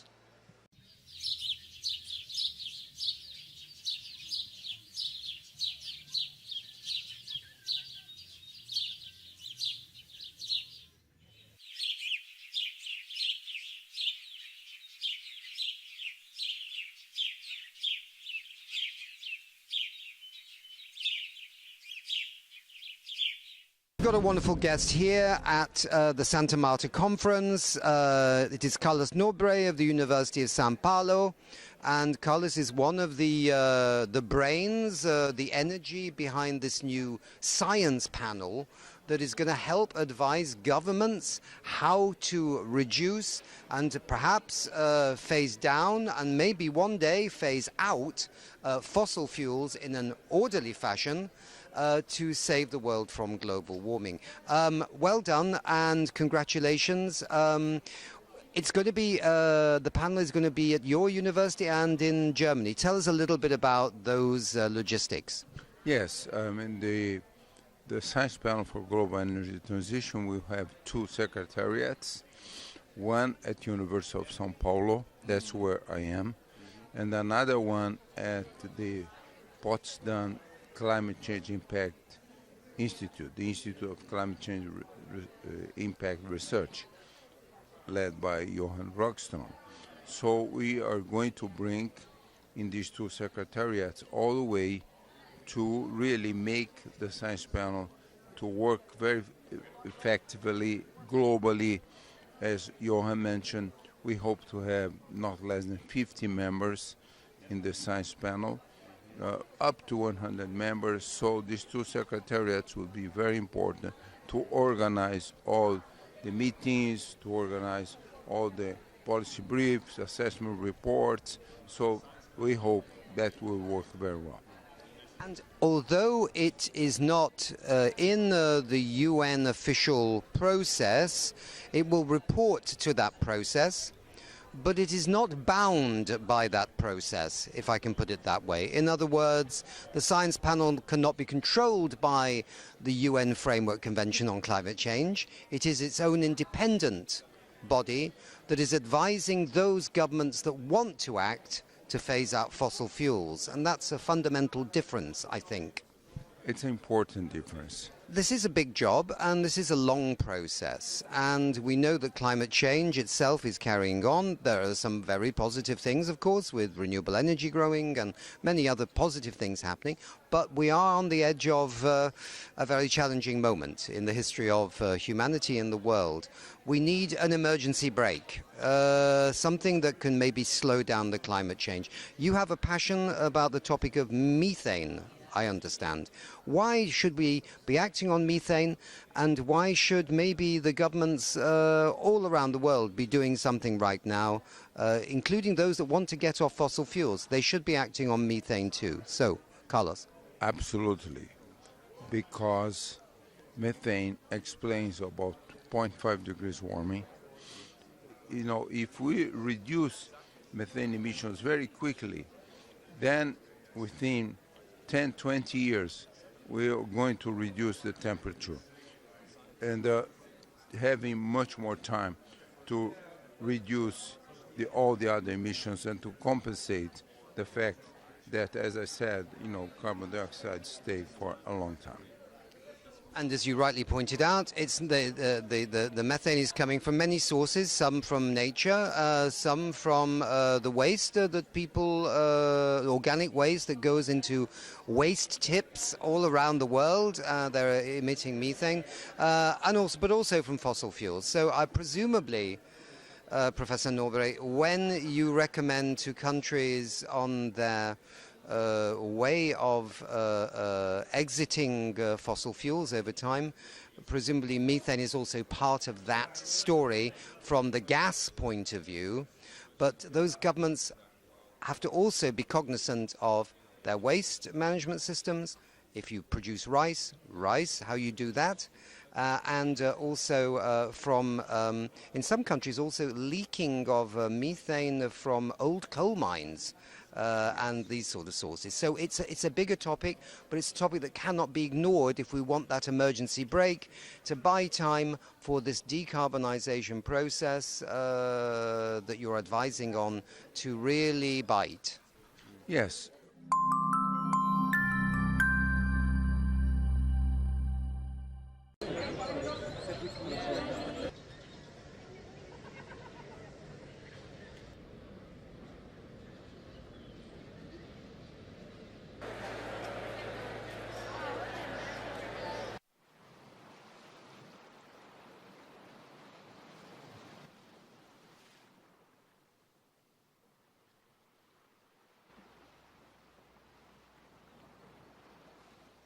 Super new guest with us here in Santa Marta, Colombia, where we're all attending these various interesting events in the run-up to this high-level meeting on transitioning away from fossil fuels, the first ever conference, hosted by Colombia and the Netherlands. So that's super. If you could say who you are and where you're from. Hi, yes, I'm Marina Romanello. I'm the Executive Director of the Lancet Countdown on Health and Climate Change, and I'm based in the UK at University College London. I'm Argentinian, though. Absolutely. Well, there we go. So you're in Latin America. It's like a bit like coming home. How are you finding this conference? It's at the moment it's academics. There are different streams, and this is all a big contribution to the governments in a sense of how might you be able to get off fossil fuels in some kind of orderly and sensible fashion over time. You're in the prosperity and health stream, or what is it called, a stream maybe? And how is that going? Yeah, well, it's great to be here. It's very unusual. We're having academics come together directly informing or working to inform what will be potentially a game-changing conference, at a high-level conference. And the conference has gone great. We're seeing so much energy, so much knowledge coming from all around the world, academics from every country coming here to contribute with the science and with the evidence so that we can inform an evidence-based transition away from fossil fuels. And as you mentioned, I mean, two work streams. I'm looking at the prosperity work stream and I'm looking at the health work stream, which to us are really closely related because fossil fuel phase out is essential for good health and good health is essential for prosperity. So glad to be bringing those arguments together in this conference. I think, I suppose the question I'd have to you is does anybody have any doubts that fossil fuels are causing ill health, or there are still people that need to be educated about this? Well, there's always more education to be done. Unfortunately, we have so much good evidence, and I lead the Lancet Countdown on Health and Climate Change. We've been monitoring the links between climate change and health for 10 years. It's going to be our 10-year report this year. And we have so much evidence about the direct and indirect impact of fossil fuels. We know that fossil fuels each year are costing about 2.5 million lives from outdoor air pollution alone, and so many more from household air pollution because people don't have access to clean renewable energies, because our energy grids are dependent on expensive fossil fuels that require big infrastructure, and we have not acted fast enough to transition away from that to healthy, clean renewables. And the impacts of climate change are being felt all around the world, costing millions of lives every year. So to us, it's obvious. Unfortunately, we still have a huge campaign of mis and disinformation, mostly coming from fossil fuel and fossil fuel related industries, that is generating this doubt on what is today the absolute scientific consensus, not only said by us, but the WHO also saying that climate change and fossil fuel pollution is one of the biggest health threats of the century, and transitioning away from them, one of our bigger opportunities for a healthy, prosperous future. Those old fossil fuel companies, we really need to learn from their communications because they're so remarkably successful considering they're so remarkably destructive. And they seem to get away with it. They just have simple messages they've been using since the 1960s that, hey, we're very reliable, we get the job done, blah, without getting into the mess of the mess they're causing, you know. Tell me something. You're working on a report right now as well about Latin America. Is that correct, under the Lancet Countdown? Who asked for this and how's it going? Yeah, well, we have our Latin America report. We launched one already last year, which had a collaboration with Brazil. So we were directly working with the COP presidency in putting health back at the center of those discussions. And you might have seen how health was elevated last year in last COP, no least in the global goal on adaptation, but also in a big announcement of climate finance by funders and philanthropists of all around the world to support a healthy transition. And now we're working with our Latin America team for the Lancet Countdown on a Latin America report that will, again, expose the links between climate change and health in this part of the world, which is home to the Amazon, our biggest sink of carbon dioxide, but also one of the places in the world in which we have the most connection with nature and the most impact from this unhealthy industry that is fossil fuels. So we're hoping that that will bring back the human dimension into the discussions coming here in Santa Marta and beyond in Latin America.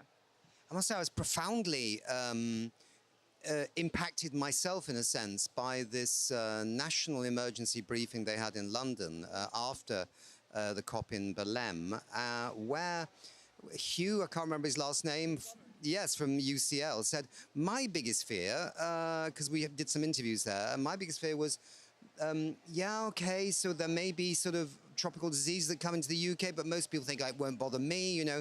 But I'm actually terrified of, you know, the nutrition angle, that climate change in a country like the UK could lead to mass starvation, and what that means to my son and yeah, his children going forward. I mean, there are some things that are really quite terrifying when you actually use your imagination, and it is about health and it is about climate change. I think, should we not be a bit more terrified? We should absolutely be petrified. Yeah, we should, and we are from the scientific community, and it's because we see the numbers. And as you said, what we do with Lancet Countdown is we monitor the impacts and the links between climate change and health through indicators that on their own just tell one part of the story. But the picture comes together when you start seeing that we're not just talking about increased risk of dengue, increased risk of malaria, reduced nutritional outcomes. We're not only talking about extreme weather events, we're talking about all of that together.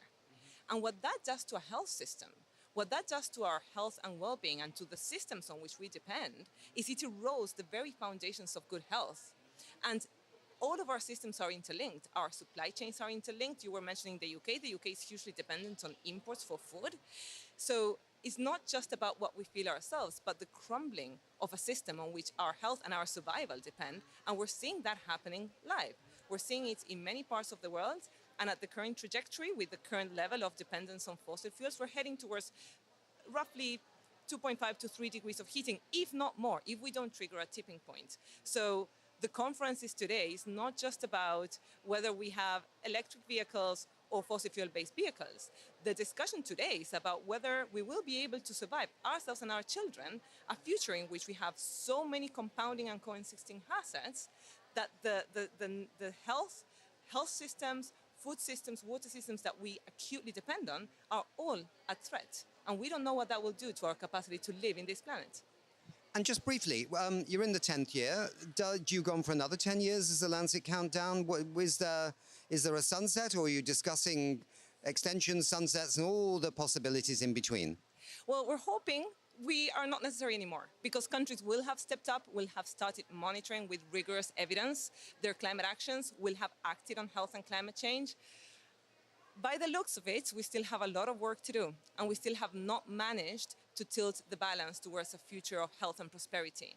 So unfortunately, it looks like there's a lot more work to do, and we will be here ready for it, the scientific and health community stepping up. So we will be here for the long run as far as we're necessary, hoping that we won't be necessary for much longer. Good. Thank you very much for being with We Don't Have Time. Thank you so much, Nick. Lovely to see you again.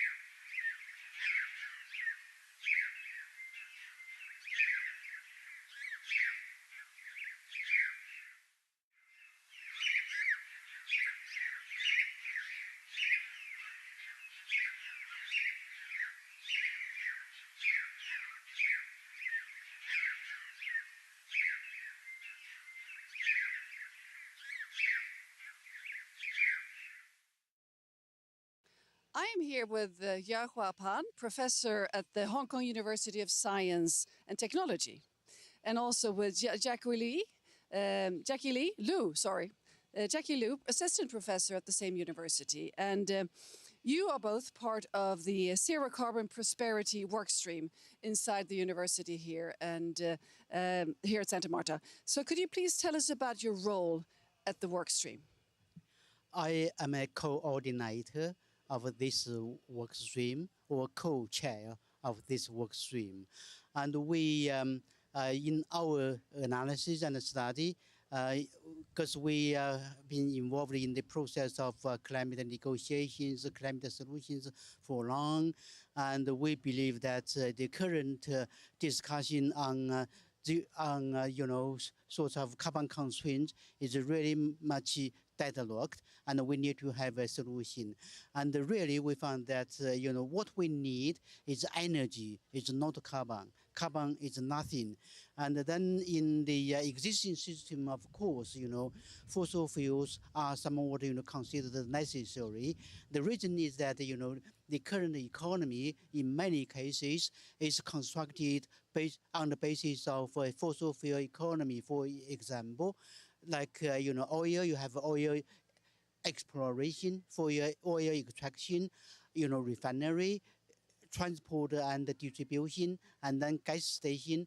Then you have the engine, combustion engine, and then finally the final consumption, that is gasoline vehicles, right? At each point, you would have, manufacturing of the equipment, you would have employment, investment, and also, R&D and services. So the economy is structured on the basis of such, oil, driven production chain system. And this is so important for many countries, as they believe that without oil, the entire economy would go collapse. So that's the reason we do understand. But this is really irrelevant, simply because we have an alternative that is completely zero carbon. Give you an example. That is the solar panels, and then you have silicon, you have wafers, and we have solar panels, installation, inverters, power battery for storage, and then you have electrical chargers and the electrical vehicles. And at any point, you would have equipment manufacturing, you would have investment, employment, and of course R&D and services. And then the economy is reshaped by such a zero carbon renewable based system. And then in this system, there's nothing to do with fossil fuels, with sorts of carbon. So with that is, the basis of our concept of zero carbon prosperity. Because in this case, zero carbon energy, is cheaper, like, solar panel electricity is only 1/3 or less than 1/3 of coal-fired electricity, and it's so cheap and it's so accessible and it's so available everywhere, right? Fossil fuels is concentrated in a few geographic locations, but solar is around the world everywhere. So it's available and it's renewable and sustainable.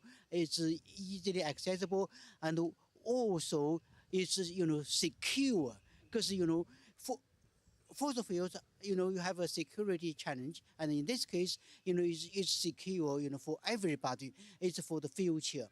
So in this case, I think that let's give you another example. That is, electric vehicle. Electric vehicle, the manufacturing of electric vehicle is much cheaper, and the cost in China is only 1/3 or 1/5 of the gasoline vehicle in terms of operation, driving, and then 100 kilometers drive, you would require only 12 kilowatt hours of electricity. So the cost of operation is 1/10 of gasoline. That is why, because of the Iranian war in China, people like me, we drive electric vehicles, we have no worry at all. That's well-being, that's progress, that's security. So that is why we believe that, we have now, come to a new era of zero carbon prosperity. Thank you very much. So Assistant Professor Liu, from your perspective, how is the work in the work stream going and what are you trying to achieve?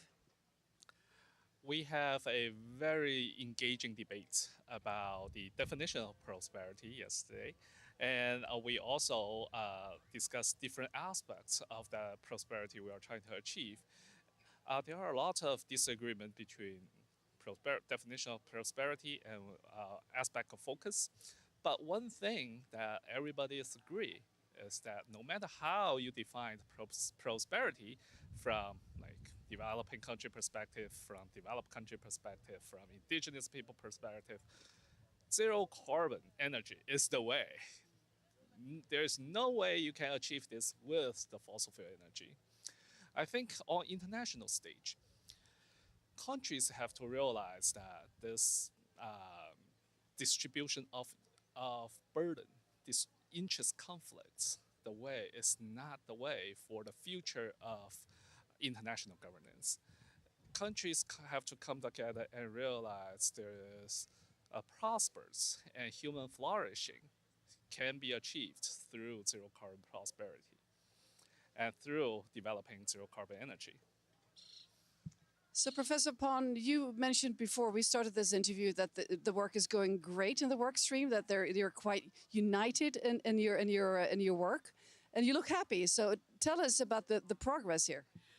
Well, yeah, we have, not only general agreement and full agreement, a consensus. I think that we should call it Marta, Santa Marta consensus on zero carbon prosperity. It's a new development paradigm, very different from the fossil fuel-based development paradigm. Fossil fuel, system is very much monopolized, geopolitically, controlled, and also is top-down and very capital-intensive system. Is hierarchical. And then in a renewable, zero carbon economy, this is very much, distributed. Give you one example, solar, you would require only 5 square meters. You would be able to install 1 kilowatt capacity. And here in Santa Marta, you would be able annually to generate over 1,300 kilowatt hours of electricity. And then if you have 50 square meters of your rooftop or courtyard, you would be able to generate over 13,000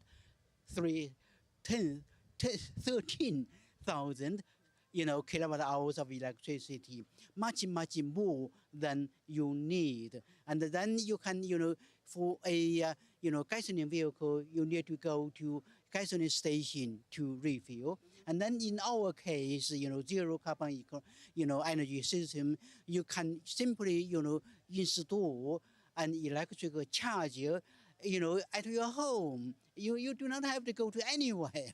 That's, it's also very cheap. Someone, well, half a thousand US dollar, you would be able to have an electrical charger, constructed at your home. And then it's so cheap, so easy, so accessible. And then that is why I think that, so, and also, the financial resources required is minimal. You would require some, 1,000 US dollars. You would be able to get a small system erected for operation. If you have 10,000 US dollars, and then the system can be very complete. That is why, in Africa, in South Asia, like, Pakistan. In the case of Pakistan, in year 2024, they imported some 14, gigawatt of solar panels, and about 95 of these solar panels went to the rural areas, simply for, irrigation, pumping water, electricity generation. In Africa, the same. So that is why I think that, zero carbon prosperity, not only for the rich, but more for the poor, because, fossil fuels are so expensive for the poor people. And then zero carbon distributed solar panels are so accessible, so, manageable, and then, everybody can get things done. Thank you. So the final question is about what happens now, well, after you finish the work with your work stream. How does it take him further into the different processes here? I think the first thing we'll do is to organize follow-up workshop directly related to zero carbon prosperity. And we actually welcome everyone to visit our campus and to engage in continuous dialogue on this topic and to see what zero carbon prosperity really happening in surrounding our campus, and also to visit China to see what has been going on, what are the potentials for zero carbon prosperity. And also, we'll be talking to policymakers and our friends around the world to clarify the idea and promote the idea on international stage. And I hope at the end, everybody realized that this with a more diverse zero carbon economy, everyone can benefit from it, especially developing countries if they want to achieve developments in industrialization, urbanization, prosper future. Zero carbon energy is the choice. Well, thank you very much indeed for sharing your insights, and best of luck with your continued work. Thank you. Thank you.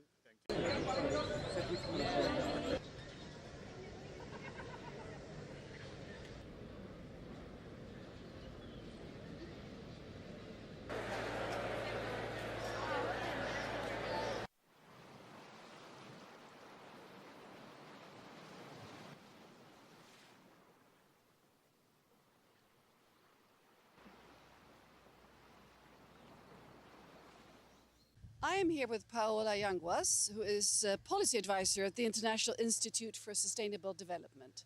Wonderful to have you with us. You're also head of the architecture work stream here at the Santa Marta conference. Tell us about this work stream and what you're hoping to achieve, please. Thank you. So we have been discussing roadmaps for transitioning away from fossil fuels. Those are basically plans that either individual countries or groups of countries or the world takes to transition away from fossil fuels. And this is how we structure actually the discussion. So we went from reflecting and having experts from countries that are already implementing a roadmap to transition away, or at least to transition away from a specific sector like coal or something like this. So we talked to experts that that are from countries that already have some experience with it and reflected what are the lessons learned in putting together these roadmaps, designing them, doing an inclusive process with civil society, implementing them, getting finance to the table, and of course a lot of the challenges that come with that. So that was one aspect that we cover, and then what we also cover is how to actually match this up with the ambition that we need globally in this rapidly consuming carbon budget.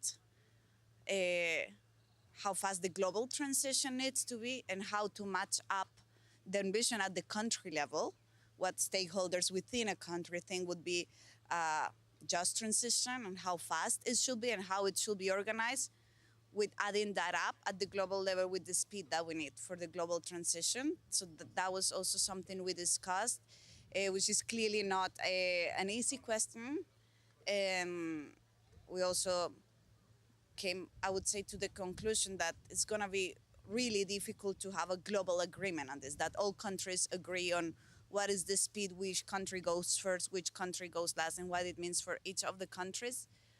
However, and that's the positive angle to it, which is what we discussed in the end of our session, is this doesn't mean that we cannot start. The fact that we cannot have a global consensus where everyone agrees on what are the timelines and who goes first and who pays for it doesn't mean we cannot start. Actually, some countries, or a lot of countries, they have already started creating roadmaps either for electricity, for renewables, for addressing production, for addressing methane, for addressing a few issues. So a lot of countries, they are already acting, basically because the transition is being currently market driven. So they're already feeling some of the impacts of that transition.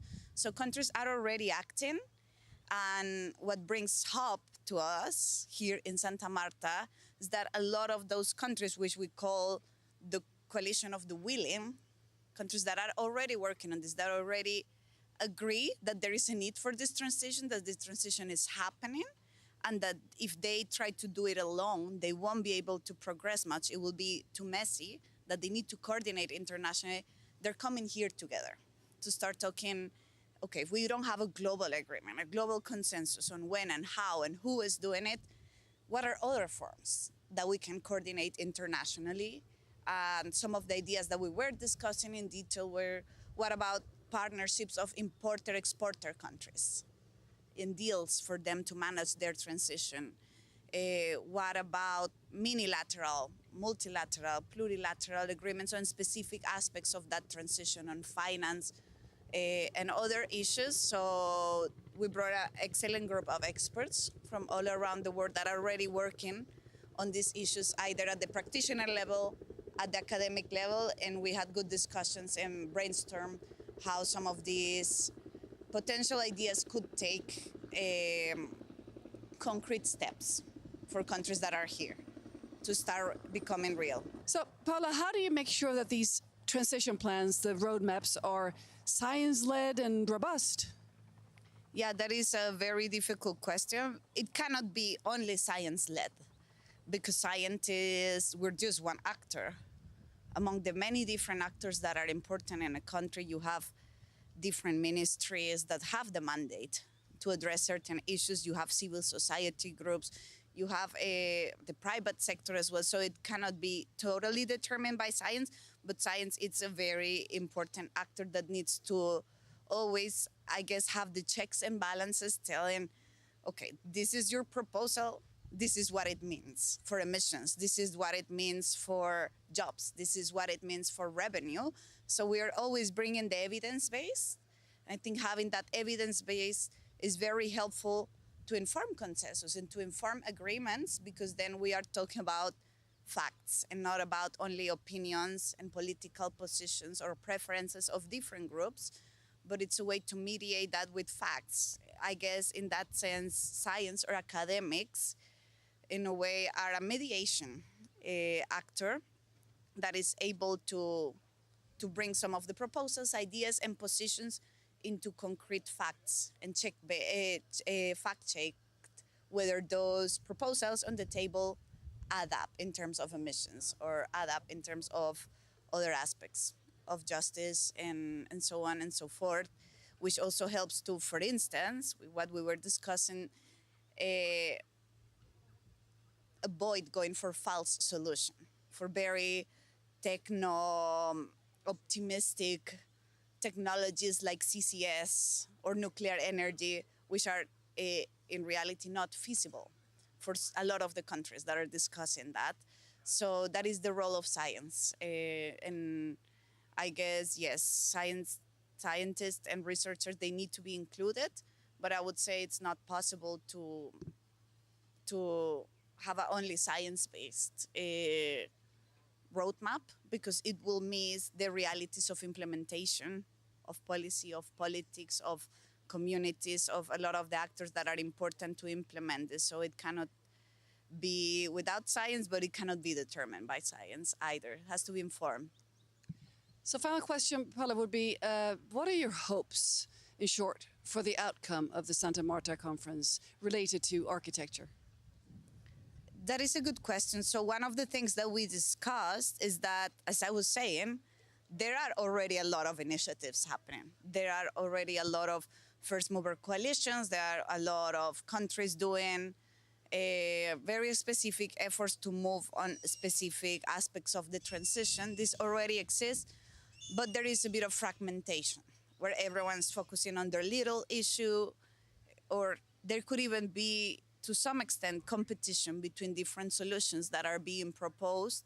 So I think my expectation would be that Santa Marta sort of launches a space where coordination of these different initiatives that are already existing can happen, so that we move ahead in a more, synergetic way, right? So it is not creating yet a new group that is operating completely in parallel to UNFCCC and completely in parallel to the First Mover Alliances and completely in parallel, but that it brings together a lot of the actors representing those spaces so that we can have a more coordinated approach and narrative around what is needed for the transition, what are the priorities, what are gaps that we still need to fill, and which actors and which spaces are the more appropriate to fill those gaps in terms of finance, in terms of demand side, supply side. And I hope that is the case, that it is a space that can integrate and build up on a lot of the previous work that other initiatives have already started, but brings it to a next level by bringing more coordination and more communication and synergies between the different initiatives. Well, thank you very much indeed, and best of luck with your continued work. Thank you.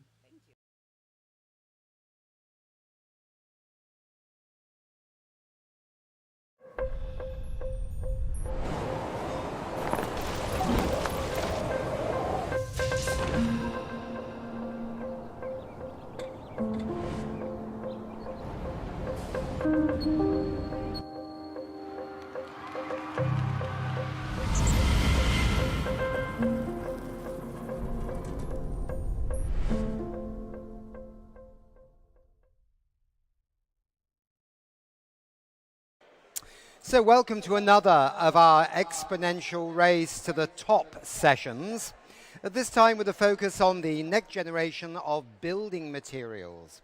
Cement, for example, and how it can contribute to even remove carbon. Wow, that sounds very exciting.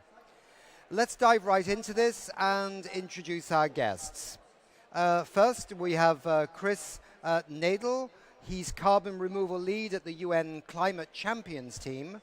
And if I've done your last name wrong, you feel free to absolutely correct it.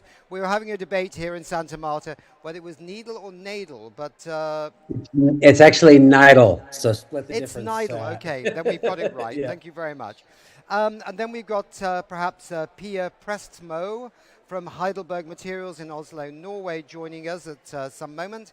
And we've got Johan Falk, co-founder and head of Exponential Roadmap Initiative, coming in from Stockholm. Hi, Johan. Johan, maybe we can start with you first. Why is the material transformation important to phase out fossil fuels, and why is cement so critical? So great to be here again, Nick. The energy transformation is already on its way. You know, renewable energy, solar, wind, electrical vehicles are scaling exponentially. We passed the tipping points. And that can take us to almost the first halving of global emissions.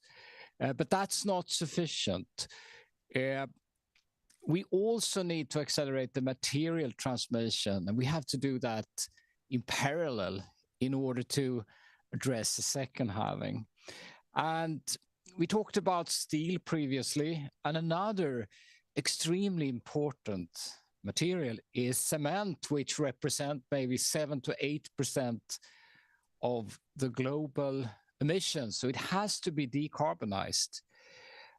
We need to work with a portfolio of solutions, of course, using less cement, reused, new binders, clean heating, carbon capture.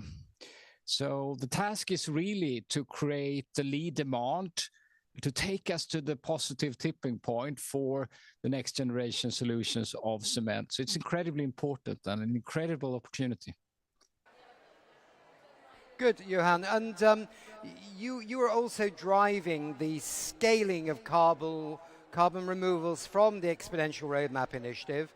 How do you see the opportunity to combine this with the next generation cement? Yeah, this is even more exciting.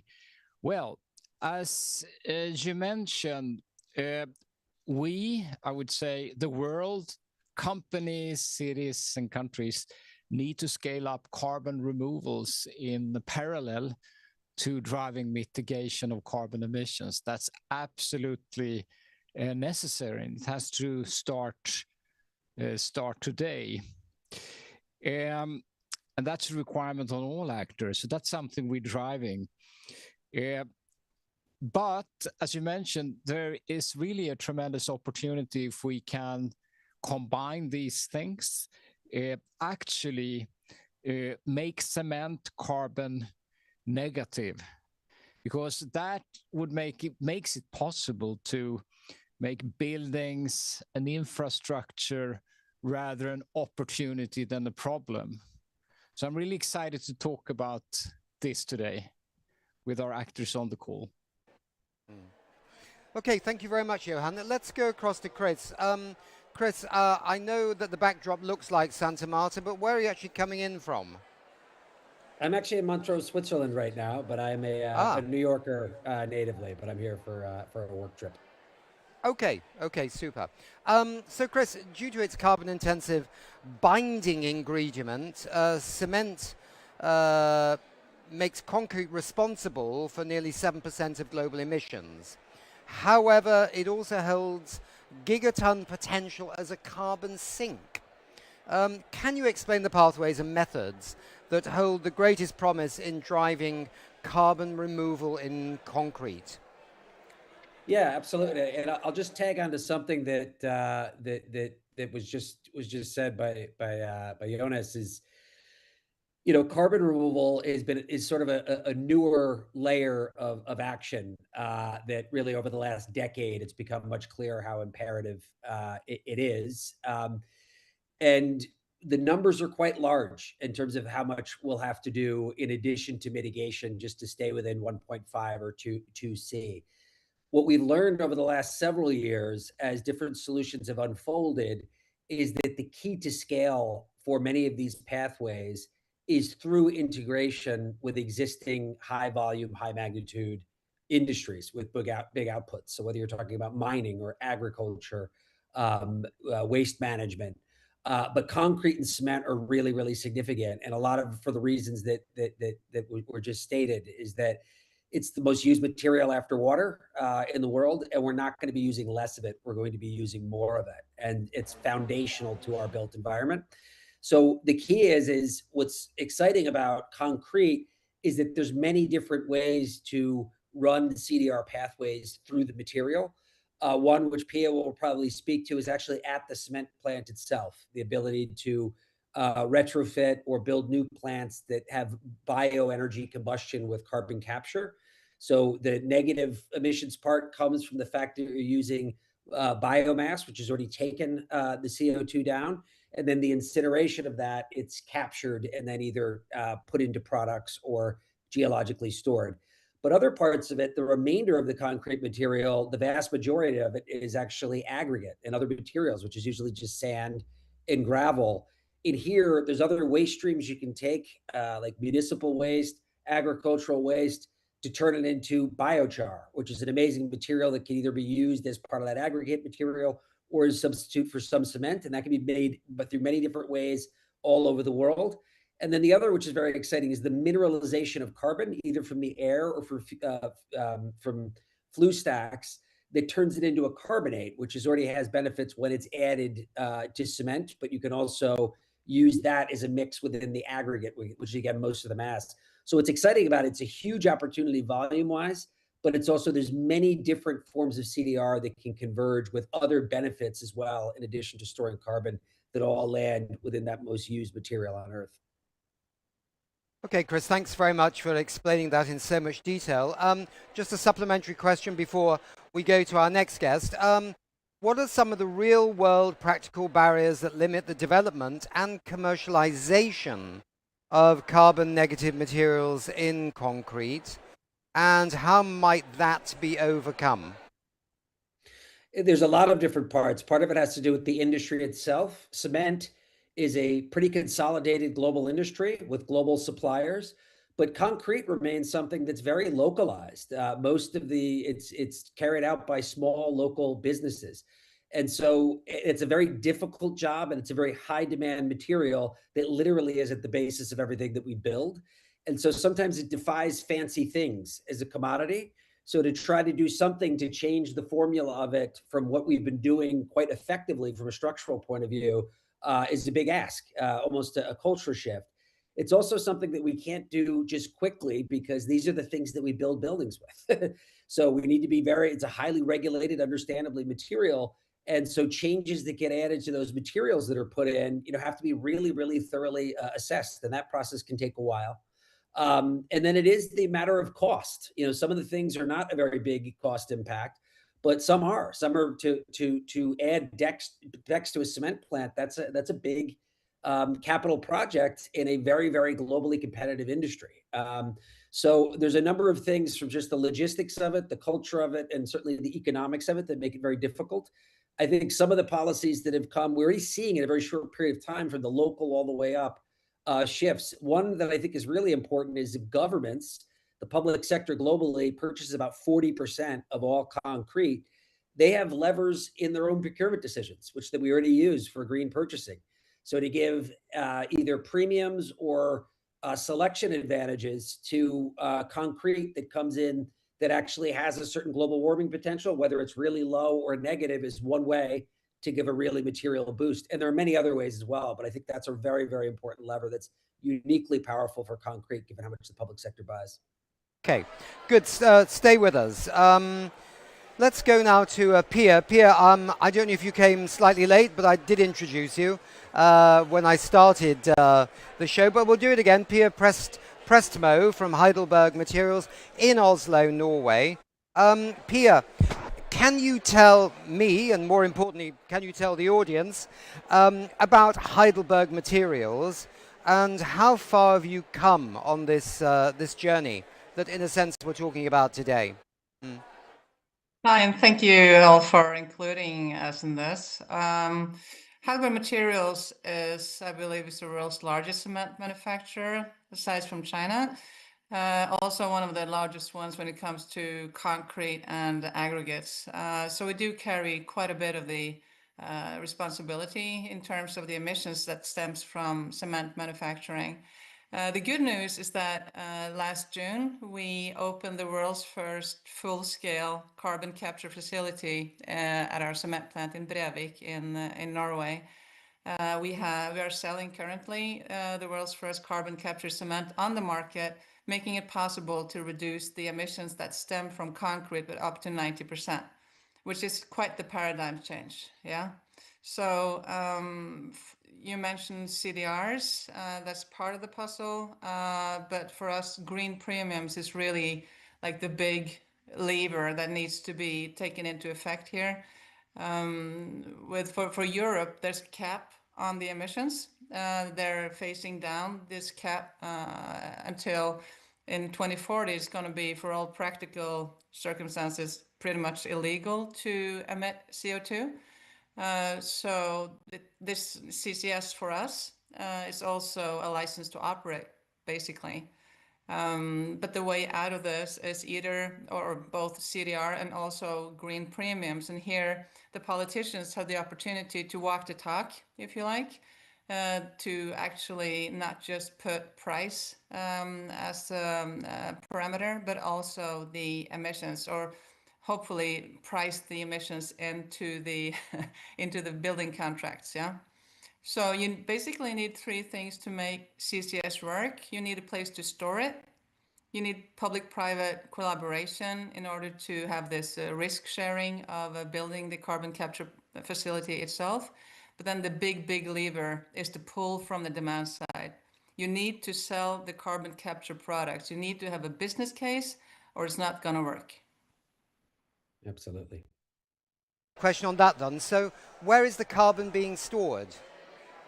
It's been stored just outside the west coast of Norway, 2.5 kilometers under the seabed into formations in the rock. And Norway has been capturing, transporting, and storing CO2 since 1996, so 30 years of experience. We are part of the Longship project, which is a public-private partnership. They have now drilled holes into the seabed for the first time, hoping not to find oil and gas, because these are wells just for storing CO2. Yeah. Okay, good. And just another question here. What are your goals and plans, and how do you turn it into an advantage? Presumably a business advantage. Oh yeah, 100%. We are the first mover in our industry. We are the ones who have gone all in. So Brevik will hopefully be the first of many projects like this. Last fall, we signed an agreement with the UK authorities, and they started building just before Christmas our second big CCS facility in Pagewood, which will capture twice as much as in Brevik, so 800,000 tons per year in Wales. So looking forward to that. And we're also looking at other projects around the world, but most of them in Europe. So I hope it's not too noisy for you, by the way, on the other side of the world from where I am. It's quite noisy here in the center that we're at in Santa Marta. Everyone's very excited about this conference. So to all, it's a question. Okay, so enablers and blockers, right? We touched a little bit on that, but who wants to take up the enablers and blockers line on this? Johan, do you want to have a quick go at that? Or somebody else? Okay, I do. I'll just say I do think Pia gave a very good sort of breakdown. Is that we have to be pricing, carbon into it. If we want a product that has either zero carbon or negative carbon, that's a service that's valuable. So the economics of it really have to work. It can't just be penalties. There has to be an actual market making. There has to be demand created for it, and the public sector can really lead on it. So I thought Pia's summary was quite good. But go ahead, Johan. Sorry to cut you off. No, that's great. I think it's already mentioned. I mean, the public procurement will be a key enabler. And for example, Europe could put a common target together stating that by 2035, 50% should be green cement, for example, in public procurement, and scale that up year by year. I'm very much in favor of also having positive targets of scaling up solutions, not just cutting emissions, and to drive it as in order to create the competitive advantage for the countries who like to go in the forefront. So I think that's important. Also providing incentives for companies transforming. So we need both not only sticks, but actually strong carrot policies and incentives. Just to mention two things in order to accelerate and go faster. I would also add the CBAM, so carbon border adjusted mechanisms. One of the really big challenges that a commodity like cement faces is that if you go forward and you implement low carbon and that raises your pricing, it's a global commodity and you'll get undercut by a dirtier product. And so these CBAMs, like which are meant to adjust for that, that's really literally just now going into place. And I think that will have a large impact globally, particularly on that market, and hopefully others will follow. What about the price of carbon? I mean, in Europe, you've seen some industries wanting to actually see the emissions trading scheme lower the price of carbon, saying that large swathes of European industry might go bankrupt because the price is too high. Is that, should we hold firm on the carbon price? Firmer? Less firm? Pia, I'd be curious to get Pia's point of view, because there's a difference with this, is there's kind of two routes that can be taken. There's a version of reality or a world in which the primary driver of decarbonization of cement and concrete are not carbon markets, but rather a market for low or zero cement and concrete, where it would be based on delivering a product that actually has those properties. But Pia, I don't know if you have something to say at all about that, about the role of carbon markets, or just GWP? Well, first of all, we need to stick to the plan with the phasing out of the free allowances under the European Union's emission trading scheme. For example, there were leakages from the European Commission a couple of months ago that stated that there might be a postponement of the phasing out of the free allowances. And then immediately our stock price went down 10%.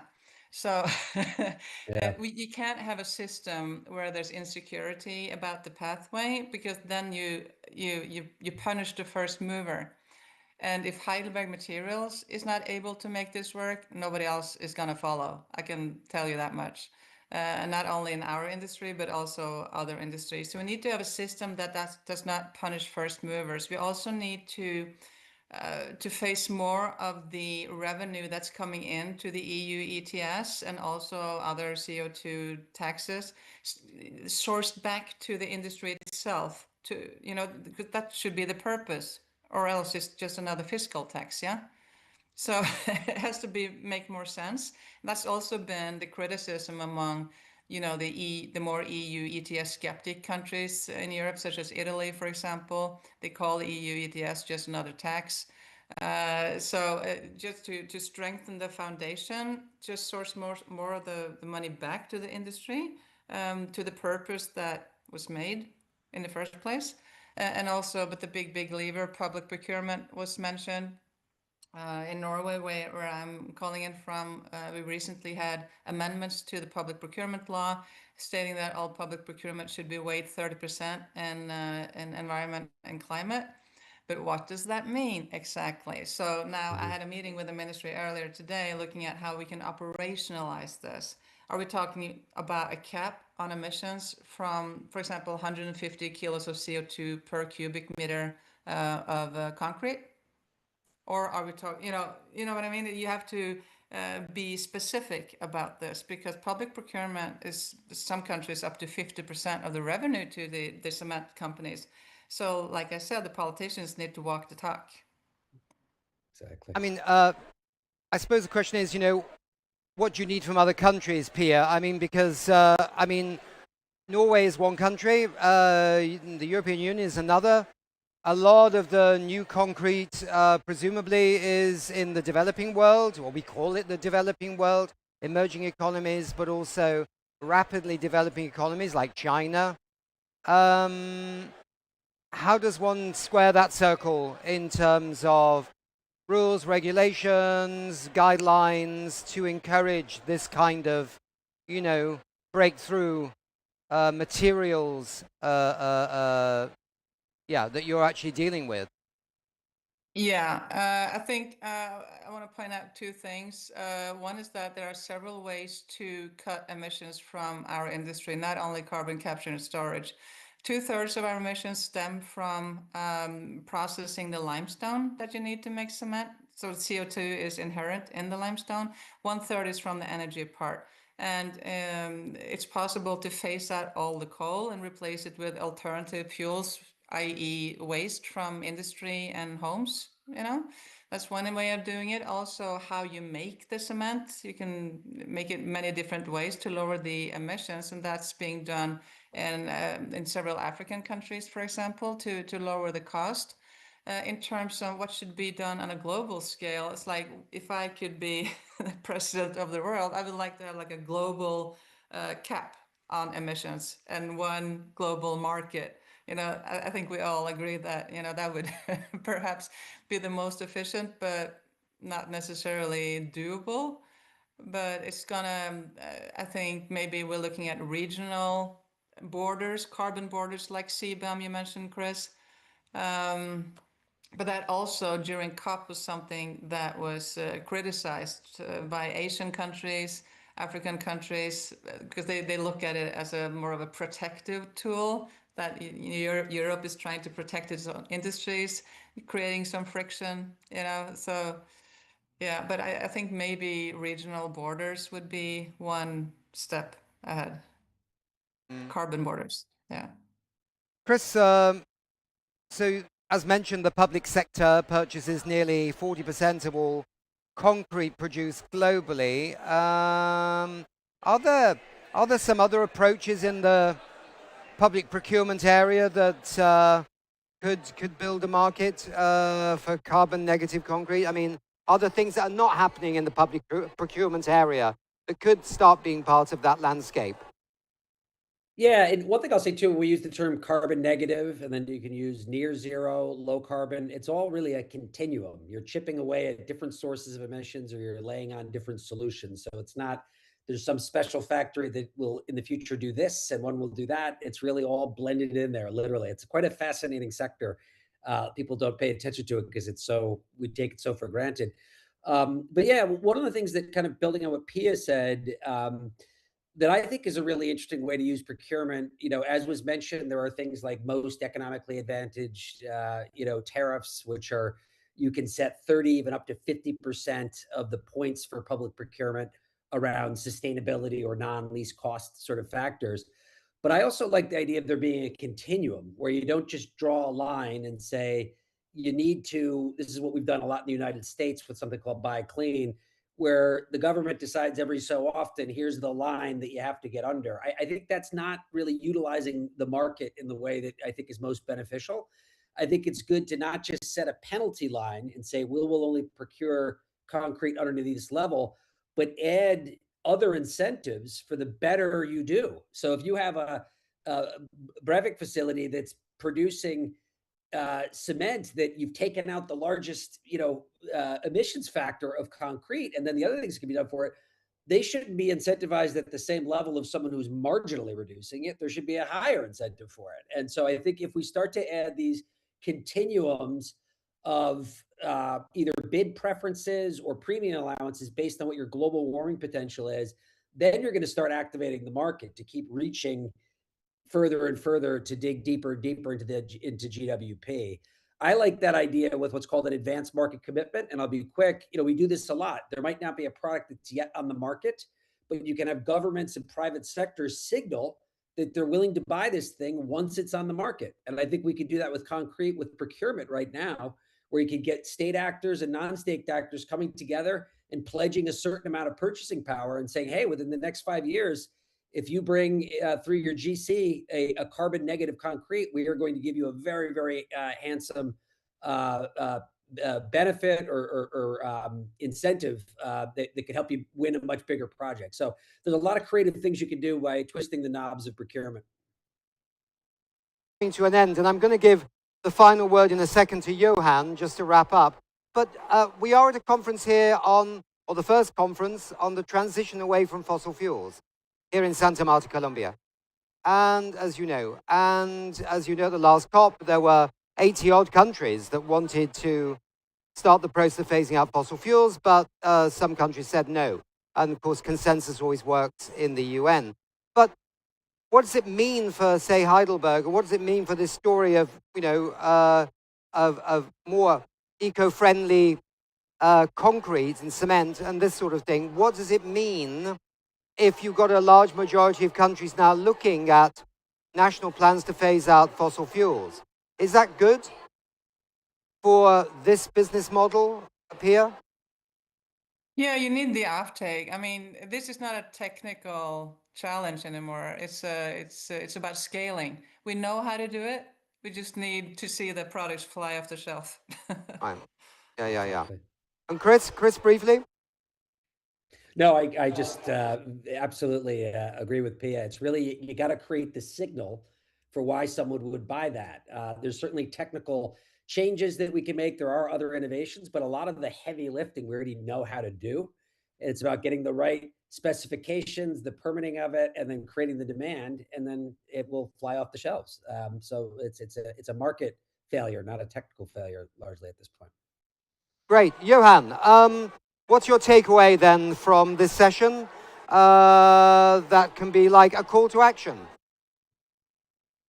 I think there is, when we listen to Pia and Chris, there is really an opportunity to create a similar exponential roadmap for near zero or carbon negative concrete, just as for electrical vehicles and renewable energy. And that is what we should aim for. It's both necessary and possible. And I think in the stage we are now, because we are very early on the curve, basically, the key point, I think, is to bring together the coalition of the willings, which basically drives demand practically, the cities and the regions and the countries who actually implement the key policies in order to start scale, together with the suppliers. So in order to take us as quickly as possible to what we call a positive tipping point, because then we can get all others on board. And it's very much about economy, of course, but you need that coalition, I think, of the willing to take us to the positive tipping point as quickly as possible. Well, that was all perfect, and perfect timing as well, because 7 seconds to go and we go to the next show. So I'd like to ask my colleagues to move on and we go to our next guest. Thank you. Thank you so much.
Today's food system is surprisingly energy intensive, especially when it comes to meat and to dairy products. Fertilizers, tractors, irrigation, transporting feed and animals, heating and cooling and processing, all of these use large amounts of fossil fuels. So how can we change this? Well, one way is to change what we put on our plates. Welcome to the Exponential Race to the Top session on how to accelerate the transformation to plant-rich food. And joining us for this session are Thomas Schuss, Director General, Ministry of the Environment in Luxembourg. And just before I come to our next guests who are outside Santa Marta, just to remind them that we are in a very noisy area, aren't we, Thomas? Yeah, indeed. Everyone's excited about the transformation away from fossil fuels. On the magic of Zoom, we've got Cosimo Serrano, head of Electrolux Food Foundation. If I've got that wrong, come back and tell me in a few minutes. Caroline Reed, Senior Sustainability Director at Oatly. We may have Kate McKenzie, Executive Director of the Mayor's Office of Food Policy, New York City. And again, wonderful to see Johan Falk, the CEO and co-founder of the Exponential Roadmap Initiative. So, Johan, let's go to you first. Okay, how can a transition to a plant-rich food help us reduce carbon emissions? Thank you, Nick, and it's great to be here. And plant-rich food is a really incredibly powerful climate solution, which can reduce emissions in the value chain, methane, land use, and so on. So we're talking about almost up to 30x difference in certain cases between a plant-rich food compared to beef. And it's of course not about telling people what to eat, but actually developing food which is more healthy, tasty, affordable, and become the easy choice. The moment, Johan, in this transition? We've been seeing a generally positive trend in terms of plant-rich food. And a key point is, of course, signals from cities, from companies, from public to make plant-rich food the default choice. And the advantages are huge, both in terms of lowering emissions, health, land, and protecting nature. Super. Let's go to Caroline. Caroline, where are you coming in from? You look like you might be in Santa Marta. You've got a most fantastic backdrop there. I wish I was. Oatly have been qualified as a climate solutions company. What does it mean and why is this important for you? What it means is that firstly, our products have qualified as climate solution products, meaning they are at least 50% less climate impact than the average product in the category. And from Oatly, the original oat milk company, it's in comparison to milk. And then we're a climate solutions company because more than 90% of our revenue comes from climate solutions products. So we're very proud to have been qualified as a climate solution company based on the framework developed by the Exponential Roadmap Initiative. And I mean, what it means for us is that it provides another level of credibility that we are part of the planetary health diet and the future food system. But beyond Oatly, we also hope that other companies can also be inspired to develop and produce climate solution products, and also that investors as well as policymakers and governments identify how to remove barriers and enable these solutions to scale so we can all reach a global net zero. Good, Caroline. And so beyond cutting your own emissions, which obviously is important, how is Oatly helping to change, in a sense, the global culture of food so that plant-rich eating becomes the default for everyone, not just a lifestyle choice? Yes, it's a great question. I mean, it's the biggest challenge and opportunity for us to actually use our product and our voice to influence and change the system around us, in addition to decarbonizing our supply chain and scaling regenerative agriculture. And as Johan said, I mean, it's not about telling people what to eat, but we really need to change the whole conditions around us to transform all that we eat to plant-rich diets. And so from Oatly's perspective, we have a product that fits into existing habits, meaning that we want to make it very easy for people to change their behavior by switching out cow's milk for Oatly, which happens to taste amazing. That enables this switch to more plant-based diets and also lower climate impact. And then in addition to that, we want to use our brand and our voice to really shift the narrative. We need to normalize plant-rich diets. They shouldn't be seen as niche or woke. We want to really use a fun and playful way of engaging with consumers, but being grounded in science, both for health and climate science. And the final point is we need to be where people are. So we really want to show up everywhere from schools to workplaces, from cafes to trains. And so being where people are, being part of the food environment and making it easy, accessible and delicious to choose Oatly is really what we are doing to try and change that kind of cultural shift. But really, there's only so much one company or the food industry can do to change the culture. We really also need to see a big shift in policy, which would enable that more scaling of plant-rich eating. And we need policy to stop supporting the status quo in the food system. Good, Caroline. Thanks a lot. Stay with us. Thomas, you're our live person in the studio. You're representing Luxembourg. What is the country doing, in a sense, on this journey of plant-rich food? For having me here in this large studio and the opportunities. So I'm not an expert specifically of the transition to the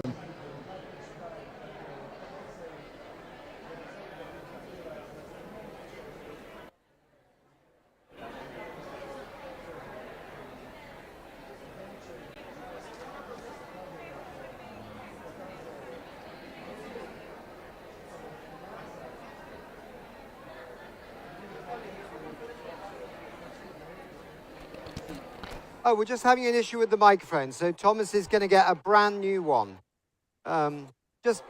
Yes, go again, Thomas. Let's see if we got that.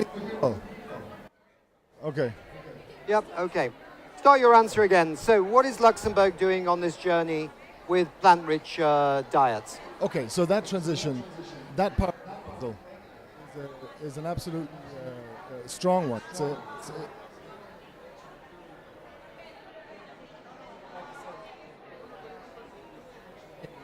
carbon sink in the future, right? So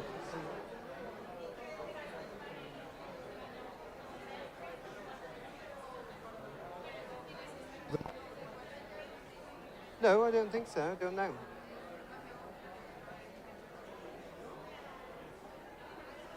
There is a technical... Sorry, ladies and gentlemen, we've got a slight technical hitch here. What you don't know is it's very sensitive here in Santa Marta right now with the internet in Colombia. Hello. Is that better? So we try again. Maybe it's the sheer ferocity of my points that I'm making. I hope not. You've been eating a plant-based diet and it's making your points very strong indeed. Yes. So anyway, let's go. We're looking at that transition from 5 different angles, and I want to just mention a few of them. One is the production side, of course, and I want to pinpoint what the EU is doing systemically on the EU deforestation law.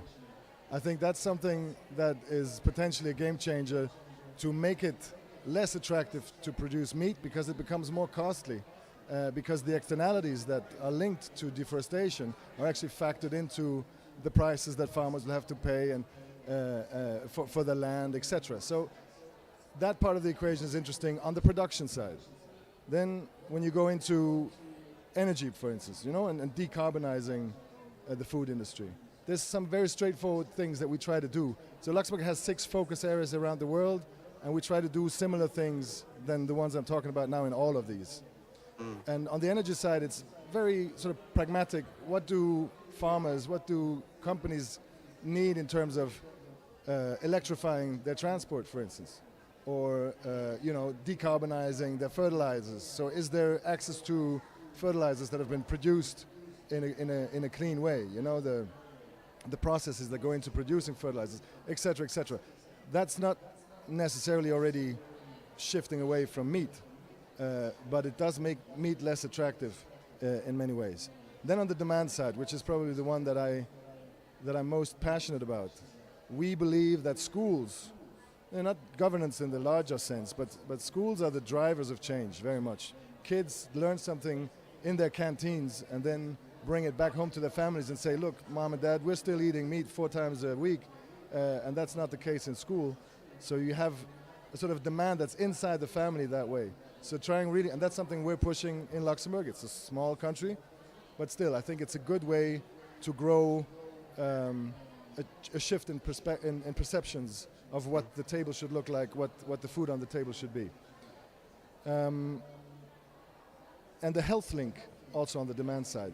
I think that there's a lot of progress in society, at least developed societies, but I think just as much in emerging markets, in developing countries, the realization how much food is linked to health, and food is, it's always been the case, but especially also the pollution that goes into food, and let's say the health risks that come with a non-balanced diet. When I grew up, nobody was talking about too much meat actually being a problem. Too much sugar in the Kellogg's in the morning would be a problem. So there is at large, I think, a better understanding of the importance in shifting. So the consumer is king in many ways, and it's true for textiles and for other areas. But in the food domain, it's a big thing to work on to really support that sort of transition. And we do that, for instance, through science as well. We have tried to map out the whole food system in Luxembourg, from the producers to the importers to the different, Horeca, as we call it, the sector that's serving food, the restaurants, the hotels, and how we can also influence their choices. And it starts in the supermarkets.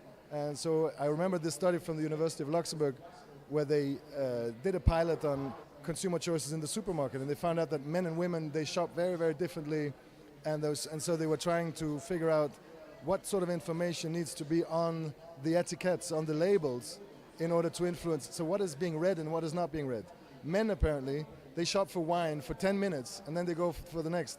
Women, they shop for 30 things in these 10 minutes and so have much less time to read in detail what it says on the labels. So they're looking for some maybe more headline display of information, etc. So very interesting things to understand there.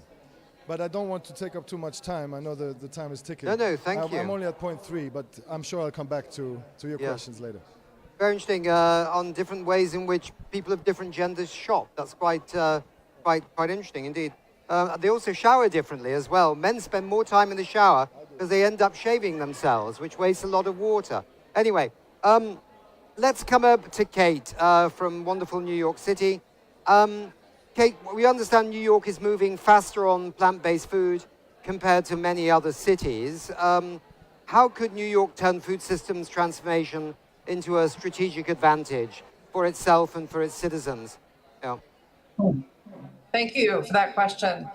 New York is working to create a healthier, more affordable, equitable, and more sustainable food system. We're proud to have made tremendous progress in nudging dietary shifts and promoting the consumption of more plant-forward diets.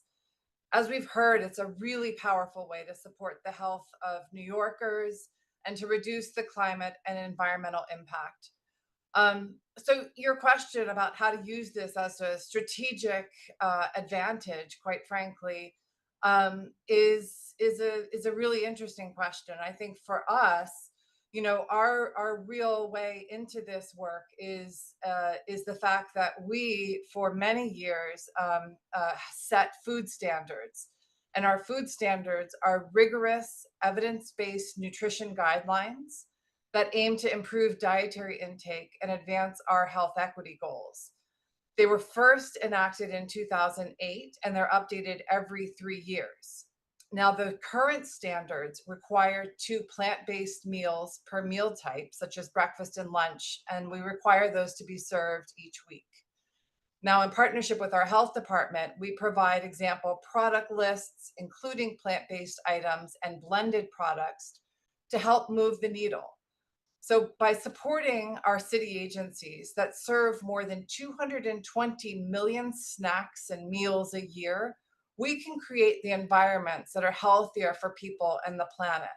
So when we think about those food standards and we think about how we're driving the markets across the country and in many other places, that's our strategic advantage is really that market demand that we create that so many other cities across this country and even across our borders can be able to follow. And I think that we've already seen that happen, and we're the largest school district in the United States, and other cities look to us for our really aggressive and healthful standards that others look to follow. What do you need from companies to do? I mean, what do you need them to help fast forward this? I'm sure there are some food companies that maybe don't appreciate what you're doing, but lots of others that do. So what do you need from the companies? I love that question. I think that there's a lot of companies that look for our food standards, and there, when we're the second largest buyer of food in the United States, companies really want to know what we're doing, and so they will formulate for us. But also, you all are looking at the trends too. We want to see those minimally processed items, but I really want to also stress that we struggle, and I know that we're not alone with this too, of a real crisis of food insecurity.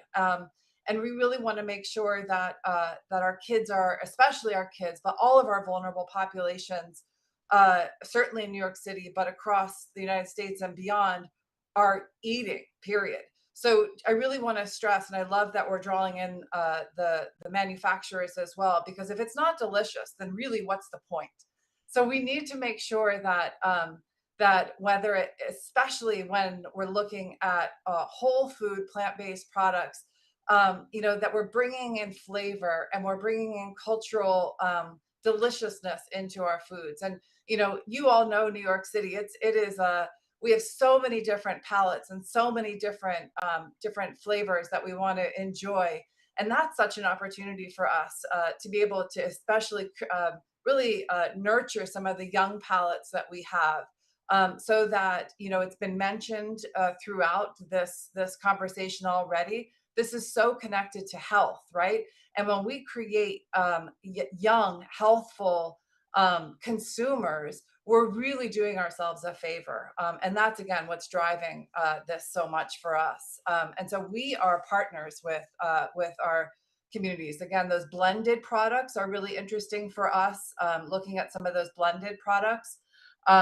So that's a strategic advantage, is trying to introduce what our food standards are, partnering with our vendors, our business community, to introduce and do a lot of taste tests and samples, because if people aren't going to eat some of our products, then we're not going to put them on the menu. Right. Let's go to Cosmo. Cosmo, Cosimo, sorry. You're head of the Electrolux Foundation, celebrates its 10th anniversary this year. What's your mission in this area, and how does your work help to achieve it? Well, first of all, thank you for having me in this important discussion. Yes, it's been 10 years that the Electrolux Food Foundation has been created by Electrolux Group. We have the mission to educate people and inspire more sustainable food habits in the society. We do not do this by preaching, but we work a lot with education, actually at the intersection of food, education, and culture, because we want to create some change that lasts, and we don't want to adopt top-down mandates, but we want to shift how people view and consume and relate to food and connect with them at a deeply human level. In order to deliver this mission, to deliver the initiative that we have together, we have formed a global partnership that is called Feed the Planet with our partners, World Chefs, ISEC, Griffith Foods. And this gives us an extraordinary reach. We are able to develop and deliver programs in basically every country around the world. World Chefs is present with their local chef societies in more than 100 countries. ISEC volunteers are based in more than 70 territories and countries around the world. Same for Griffith Foods and their footprint. We focus a lot on educating kids. With our Food Heroes workshop, we go into schools in our spaces to talk and discuss about sustainability and food. We do professional training programs to form the next generation of chefs and culinary professionals that will shape the food supply in a way that is more sustainable than it is today. And we also raise awareness in society because we want that all together chefs, cooks, adults, consumers, young people learn what is wrong with today's food system, and they shape their habits in a way that it can last for decades going on. And Cosimo, just let us also know, how can this approach that you have at the Electrolux Foundation, in a sense, reduce the world's dependence on fossil fuels? Well, it is a good question because people tend to forget how food systems are connected with emissions, coming from the use of fossil fuels. On the on the surface, food education and energy transition or phasing out of fossil fuels, they can seem like separate conversations, but they're actually deeply connected. If you take food systems as a whole, they account for almost a third of the global greenhouse gas emissions. And, most of this is connected to the use of fossil fuels. So when we help people shift towards more sustainable diets, we are also making food system polluting less, using less fossil fuels, being less energy intensive. And so the same when we train chefs and young people to understand this connection, then we are creating a generation of professionals on the supply side and citizens on the demand side that will make decisions every day, every meal, 3 times a day. They have the opportunity to make decisions that will shape food systems and help transition them towards a more sustainable, way of organizing themselves and producing food. So it is a powerful lever that is very often underestimated because it is a great part, an important part of the energy transition. So I'm going to just quickly, briefly ask Kate and Cosimo, what do you need from governments and also from local governments, cities and states, particularly in the United States? States are very important, aren't they? What do you need from them? What do you need from regulators? What do you need from people like gentleman here, Thomas from Luxembourg, a government? What would you ask him? Yeah. So, as coming from local government, I'll share that we work with our city agencies, and as really as a whole of operations in the implementation. It's been incredibly important to get buy-in at all levels. So, I'm talking about from leadership to cooks, and the population served. So this has entailed partnerships with nonprofits to develop some of our new and culturally relevant plant-based recipes, who are actually, in some cases, providing culinary training to kitchen staff and embedding food and nutrition education into our programming. That's really essential, that whole feedback loop of from consumer to partners to leadership. And in some cases, certainly all of our funding in many cases is coming from our federal government.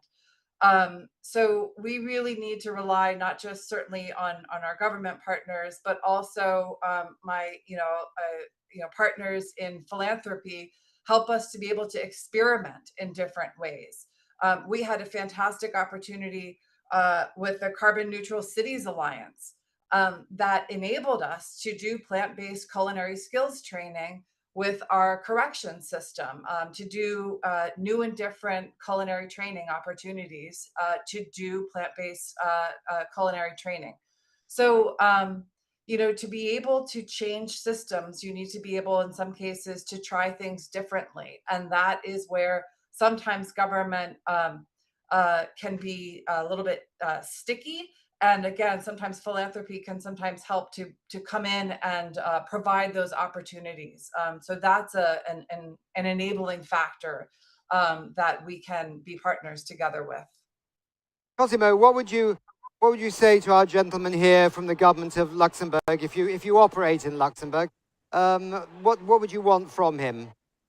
Well, we do have projects in more than 45 countries, so also something in Luxembourg and countries around. We also collaborate already in few countries with ministries, and especially the Ministry of Education. We have several of our programs targeting younger generations, because we believe if young people understand what's the impact of their food choices today, they can already start, being part of the solution to make food system more sustainable. So we have the content to teach people, raise awareness about food and sustainability. We need the public sector to open doors to us. We don't even need funding. We just need to get to the target audience for which we develop this content. So far, we have already educated more than 400,000 kids. The goal to 2030 is to reach 1 million kids. Of course, that could be surpassed well in advance if public sectors, ministries, all educational institutions would partner with us into reaching more and more kids and speed up this transition that needs to be urgent and quick, because it's already putting too much pressure on the environment. Yeah. Any thoughts? Education seems a big thing here. Well, very quickly, I just want to say Cosimo is working for the Electrolux. So it's already Lux in the name, so it's halfway to cooperating already. Now, I want to say that my grandmother used to say, as long as I keep cooking so well and granddad gives you money, you'll come by and see us. And so why am I saying this? Because I think a lot of it is the quality of the offer. So how compelling and appealing are these products that are coming from the alternative food segment? And the other thing is the price premium, right? If the perceptions of these things change and the demand changes, and you can work on competitive pricing and just quality output, I see no reason why this is not continuing to go the direction that it's going. Yeah. And so I'm all for it, and we will support it along the way. We're slightly running out of time, but I just wanted to share one thing with everybody, that there was a big meeting of scientists in the UK government last November called the National Emergency Briefing, and one of the clear messages from the scientists to British politicians was, if you want to make the UK resilient against future climate impacts, then you have to massively reduce the amount of livestock on the land and reduce the amount of meat eaten to literally perhaps one hamburger every 2 weeks. That's going to be quite a tough sell to the football fans in Britain. But anyway, that was a fascinating glimpse into maybe a different future. Johan, what's your takeaway from the session? I think it's been a great session and fantastic contributions from all on the planet, all on this panel. Human health and planetary health is sort of absolutely interconnected. So this is one of the most promising areas which can actually be accelerated, and there is already a fantastic movement. It was already mentioned that cities can do a lot. Schools, we can also integrate food in every climate plan. I think that's essential as well. It's really about innovation and bringing tasty, good products to the market. I think that's essential. Making it more default, more plant-rich than only plant-based, I think is important. And of course, the pricing and incentives that the products need to be affordable. And if we're combining that and bring together the leading parties and the one willing to go in the front line, I think it's important. It's possible to really accelerate this movement. Thanks.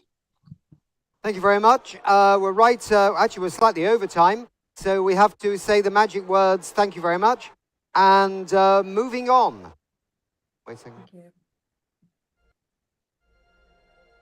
Wait 1 second. Wait 1 second.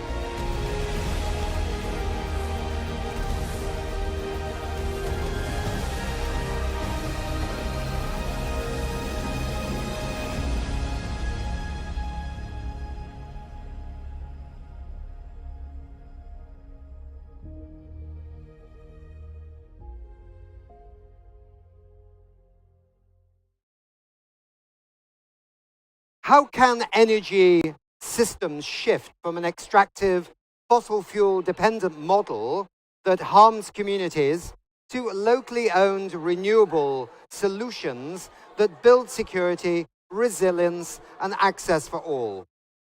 What are the solutions? What are the challenges? Well, here to talk about this are three wonderful guests.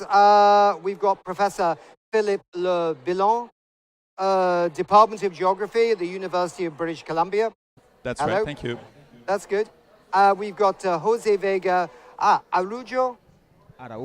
Okay, lead renewable energy team, Stockholm Environment Institute in Latin America.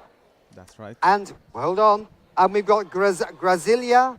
Graziella. Okay, Albuquerque. Yes. I know that because there's a place in America called that, right? Yeah. Director of Institutional and Governmental Relations at Revolu Solar. Revolu Solar. Yeah, it's Revolu like Solar. a solar revolution. It's tricky, isn't it? Yeah.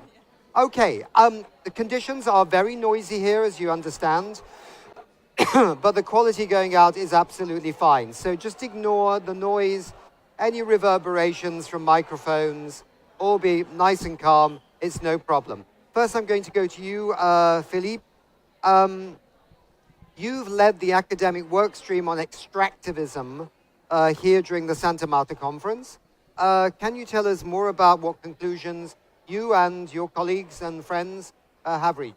Yeah, so we had the chance of having about 50 to 60 participants in that work stream, mostly scientists, but also people from civil society. The main message is we need to accelerate the green transition and the energy transition, but not at the cost of the environment and local communities. And so the forms of extraction, the form of deployment of renewable resources need to be attentive to these preoccupations. Otherwise, we're just going to be having like a kind of a green growth that will again repeat it the same kind of nasty stuff that we've seen in the past without the carbon emissions, which is already a very good thing. Good point. Your research focuses a lot on the links between natural resources and armed conflict. Is that correct? Yeah. How does this topic weave into the work of phasing out fossil fuels? Well, in several ways. The one that we discussed at the work stream was essentially a lot of the minerals at the moment are not going into the green transition, but rather towards militarism.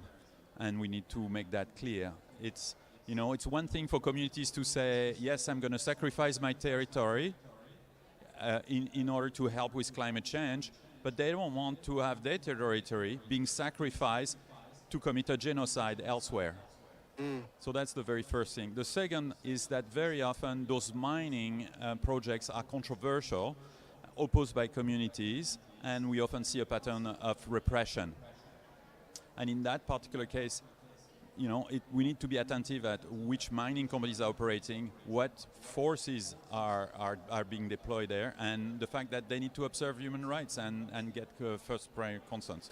So the third aspect, I would say, has to do with the fact that on the positive side, we see armed conflicts at the moment triggering one more oil and gas crisis, and this is really helping, I hope, to wake up a lot of government that we need to move forward. Okay. Okay. Finally, I have one last question for you before we go to... Yep. You've conducted field work in Southeast Asia and Sub-Saharan Africa, is that correct? But you've also had a long-standing interest in Latin America. What are the common denominators when it comes to your work? So do you see things in Africa that are quite similar to Latin America, quite similar to other parts of the world? We see some common patterns, obviously, which is that governments are very eager to develop mines, communities much less so, and so we see patterns of repressions there. One of the particularities of Latin America is we have a situation in which there is a strong political culture of contention, of opposition with the government. And sadly, we see a lot more death among community leaders, around organizers, people we sometimes call environmental defenders. So this is one of the characteristics of Latin America. Another one is, American capital and Canadian capital has been very eager to come here. Yeah. But roughly we see other ones, the same kinds of things, but people in Latin America don't stay quiet and they often pay a price for it, but they're also more successful in stopping very damaging projects. Right. So it's very important for the green transition that we prevent those conflicts and that we work hand in hand with communities that are going to be affected so that those conflicts don't slow down this transition, because that's what we've been observed about, I would say about a third of conflicts around the world that are socio-environmental conflicts are related to the green transition, whether it's for mining for critical minerals or for new renewable energy. There are more conflicts in that domain now than there are conflicts over fossil fuels. Yeah, interesting. So you're using solar energy as a tool, yeah, to advance energy justice and a fair and inclusive energy transition. Yeah, why is solar the kind of peace policy of the 21st century? Yes. If I can put it that way. Thank you. So thank you for inviting me. It's a pleasure to be here because for us it's very important, because for the first time in the history we started to discuss how we do this transition, and Revolut Solar is an NGO reference around the world about how we do this just and inclusive and transition. And because for us, energy is power. Energy is an opportunity to create opportunities for low-income communities, to create social and economic development, and especially using solar because it's a decentralized technology. And using this solution, we created the solar cycle that we call it our methodology. That first we installing solar panels, training local residents to create opportunities to work in solar sector and to implement our own projects, and created engagement and educational opportunities in local communities. So for us, solar energy is this opportunity to create energy communities and reduce inequalities. Yeah. Just pause for 1 second. I just want to turn to our tech crew or colleagues of mine, just to ask them the very simple question, is do we need to have this incredible echo every time somebody speaks on a microphone? It's difficult. I thought we only needed that for Zoom right now. And for the viewers out there, sorry that we have to deal with these questions, but we have many technical challenges here in Santa Marta, and that has become one of them. I think it's better now, yeah. Okay, so let's go to the second question. 2021, you created the first solar cooperative in a Brazilian favela, yeah? Tell us about this project, because it sounds quite intriguing. Because favelas have lots of reputations and stories.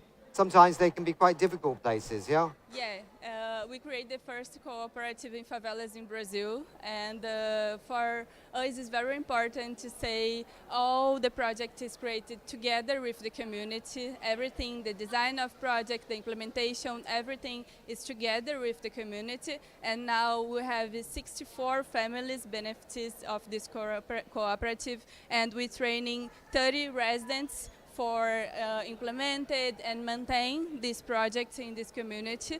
And this is very important because it's a pillar for maintain a long-term sustainability for the project in economical pillars, in or engagement in the community. So today all the communities have opportunity to create a new social business model in the community. So we created an opportunity in low-income communities that don't have access to this technology, or for in this context of just an inclusive energy transition. So today this cooperative is a reference around the world, because the people have benefits, economic benefits using this model.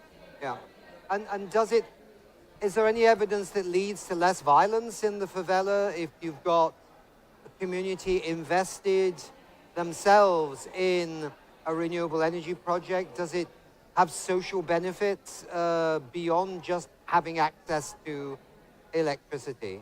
Yeah, they have an energy bill savings in their bills, yeah. And they can work in solar sector, and they can distribute the credits of solar energy for these families. And this is important because in Brazil the bill is very high. Yeah. Brazil have the second high bill around the world, electricity bill.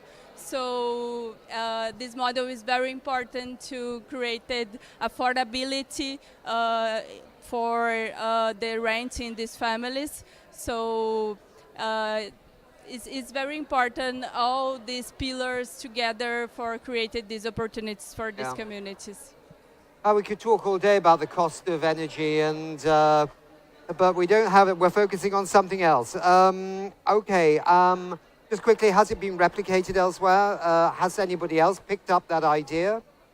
To replicate this idea? Well, the project you're doing in the Brazilian favela, has anybody else in Brazil? Yes, we have in indigenous communities, rural communities, in urban communities around Brazil. We have now 11 projects in Brazil. Excellent.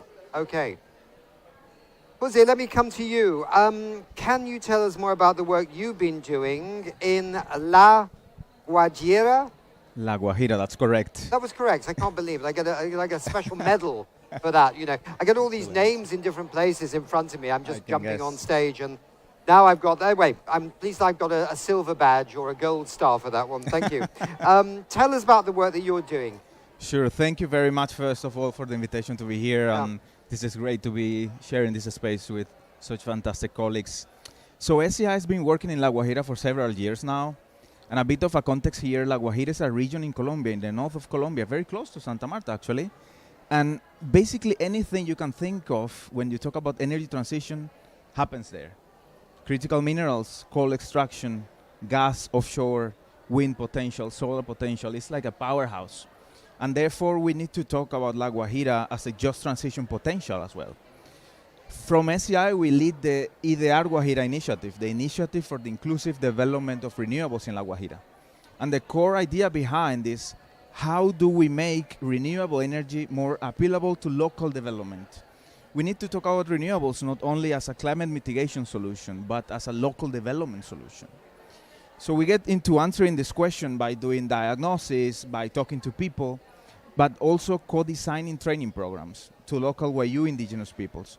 Most of the wind energy projects located in La Guajira are in indigenous lands, and they are large scale, and they are engaging locals. And one of the current needs is trainings. So we co-design a program with them. What do you want to be strengthened in? We design a program for them to make strategic and informed decisions in the framework of these conversations they're having with large-scale wind energy programs. So it's been a very long trip until now, co-designing, working with them, but also creating spaces for constructive dialogues with institutions, with public sectors. We work very close to national government and local government so that a just transition can happen in the renewable energy industry as well. We need to remember that a wind turbine or a solar panel by itself is not just. We need to work on the right strategies that make it just in the territories. When you say it's not just on its own, you're saying that you can basically, the wealth may come to the renewable energy company, not to the people. Is that correct? That we need to share the benefits economically of renewable energy. I mean, one way is the favela, right, where they get some kind of deal on the cost. In your area, how do you make it just? Yeah. Many things to make it just. I mean, the first one is engagement, local engagement, meaningful engagement. Engagement is not an event, it's a process. Then it's not one-off, right? It needs to be sustained, it needs to be early. So understanding the context as well. Companies, be it private or public, need to understand where they are being planning projects. Who are the leaders? Who are the people that I need to talk to? What are the institutional capacities that can help me go through that process? Also, the information asymmetries you often get, and this is not only in La Guajira, in many places in the global south and in the global north as well.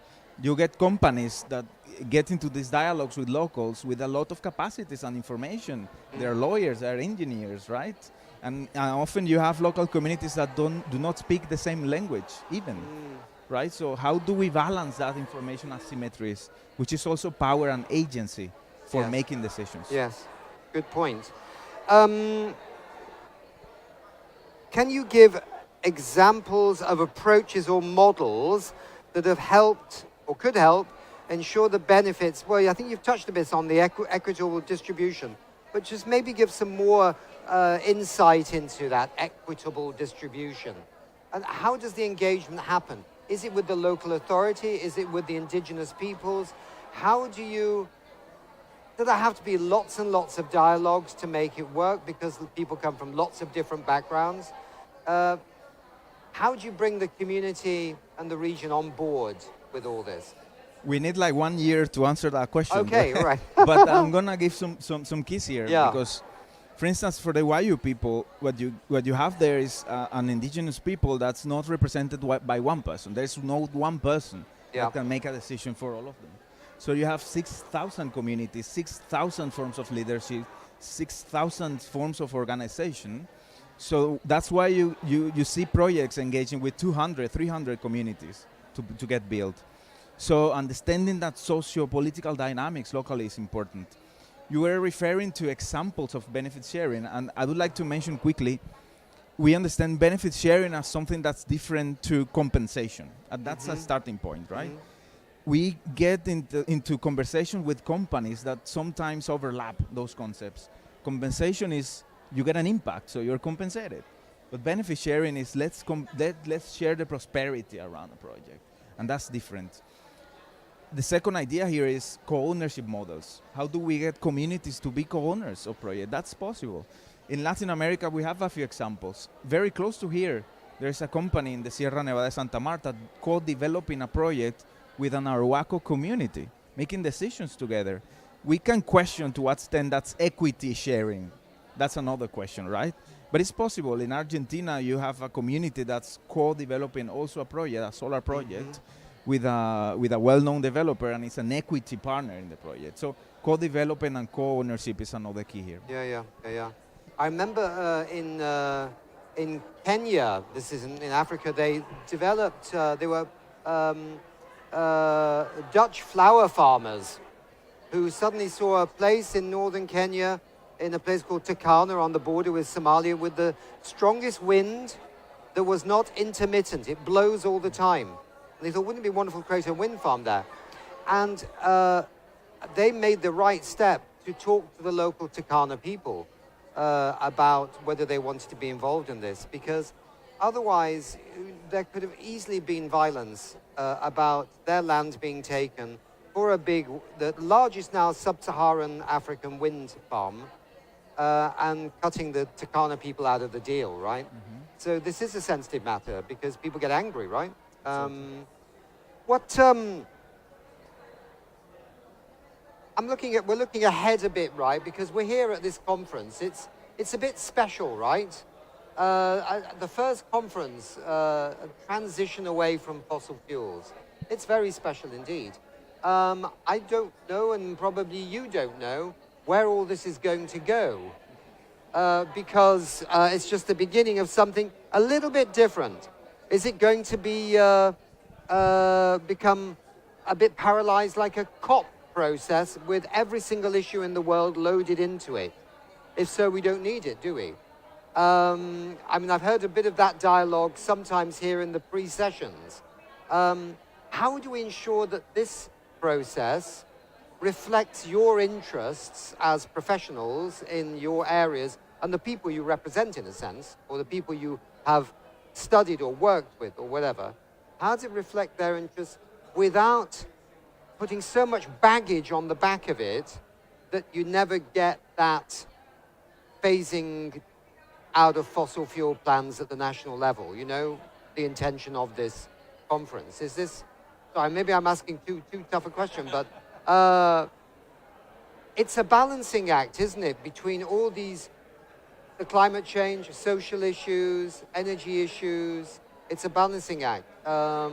Anyway, let me ask first, are you all excited about this meeting? I think maybe the objective for this conference is to make sure that a coalition grows and becomes stronger, to make sure that we don't fall back like we fell back after Dubai. So making sure that there will be negotiations of a roadmap for fossil fuel transition away from fossil fuel. That's, I would say, number one factor. Second factor would, for me, that we prepare the elements for such a roadmap. And there I think the Brazilian presidency is doing that. That's what we were doing also with the science chapter. That's what Spaghetti is going to be doing. So there is a body of research, of policy analysis, of national level roadmaps. So like with the NDCs, you know, for the moment we've mostly worked on demand. And now we need to work at systems level. Okay? I think the third thing also that I would like to see quite rapidly, and maybe you will see it by the time of the Ethiopia meeting in Addis, is for China to really take a leadership. Because at the moment, we've got a scary petrostate coalition headed by the US, which is basically the country making the most money out of the current crisis. And we have a pretty scary China dominating the low carbon industry. And so between those two monsters, it's quite difficult to navigate because you're afraid to leave the carbon heavy industries because yes, you pay a dear price for it, but it's there. And in a way, that's the legacy technology. But you're afraid that jumping will make you a victim also of the low carbon tech from China. So I think what I would love to see is for China to come in more forcefully and say, okay, we understand your anxiety industrially about this, and we're going to accompany the spread of the industrial and economic and job benefits of this transition. And once we are reassured by that, maybe this is going to be accelerating. Maybe we'll leave the US in the dust, but I don't think so, because there's going to be a lot of reaction, a lot of renewable energy is being developed there, a lot of critical mining. And within this entire structure, if you want, what we can hope is to see the kind of thing that Jose is talking about, which means we pay also more attention to the local impact of those projects, including in the green transition. So, I mean, I think it's a very good point. And you know, China, one thing that was interesting about the discussion here was one of the finance discussions was on how did China, from quite low-level renewable energy and green technologies like electric vehicles, suddenly almost kind of now completely dominate the installation of these around the world in like 10 years. And it's a bit longer than that, but you can see that there was a clear plan through the Central Bank of China, spread to all the banks in China for low-cost green loans, blah, blah, blah, blah, blah, incentives all over the place. So it's an interesting lesson. Of course, they are now working a lot with emerging economy banking systems, the Chinese, and developing economy transition. So you're right, and China's always needed a partner. So if you can give China a good partner, you can deal with some of the more complicated social and moral issues if they've got a good partner. Otherwise, they'll just do it anyway. But there's a clear case in yours, right? What you're doing, there's a clear... I mean, renewable energy is like a big subject, and yet it's also a community subject, right? And in your case, it's quite clear of the benefits that can accrue to a community society. I suppose the question is, where is the technology coming from? Is it Chinese? Probably, yes. Yeah, around the world it's Chinese. It would also be lovely if there was Brazilian technology, because then you'd have an even more added benefit in terms of skills, jobs, training, and a new generation of, prosperity for people, right? Rather than just being a customer. Yeah, and we have a very clean energy in Brazil. 90% is electric. About electric metrics, it's clean energy. So it's opportunity to develop industries in Brazil and create new jobs and technology. But Brazil don't have started yet this. But we created new studies about this and proposed this for the government. And now we started work with the Minister of Industry in Brazil and proposed to create this national industry of solar panels in Brazil to create local jobs and using our advantage that we have clean energy, and we have the biggest country around the world that have most clean energy in the matrix. So it's a big opportunity to us. And the discussion about energy security around the world, it's very important to up this discussion in national level. Yeah, exactly. Yeah, no, you have a lot of renewable energy in Brazil. I asked Anna Tony, the CEO of the last COP in Belém, Anna Tony, I said, why does President Lula want to go and drill for oil in the Amazon River basin when you're over 90% renewable energy? You don't seem to, but I understand there's some politics there too. Telling me, so Stockholm Environment Institute, very good organization, many places. Every country is supposed to be writing a plan to get off fossil fuels. Will SEI be part of the assistance to governments in this region to help them write exiting fossil fuel plans? Absolutely. That's our ambition now. Our mandate is connecting science with policy and practice, because making science only without this connection can lose the impact, right, at some point. So that's what we do. We collaborate with the Colombian government, with the National Energy and Planning Unit, with the Ministry of Mines and Energy, for instance, to promote this angle, not only around the away fossil fuels, but in renewables, because renewables is not just per se, right? So how do we make communities make informed decision, whatever that decision is? The decision is yes or no. Well, it's informed. How do we work with local and national governments so that they can make decisions?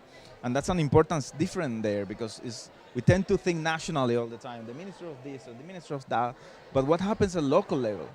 Municipalities, regions that do need capacity, that do need tools to promote renewables, to assist a phased and gradual transition from fossil fuels. So that's what we do as well, national level, subnational level, and more regional. So yeah, happy to support from SEI. And last question, I mean, the fossil fuel industry, every time you put in a wind turbine, every time you put in a solar panel, every time you have another electric vehicle running down the road, that is another nail in the coffin of the fossil fuel business model. No, it isn't? You don't think so? Okay. Let's just briefly touch on that before we close. I've opened a Pandora's box here. I thought I was...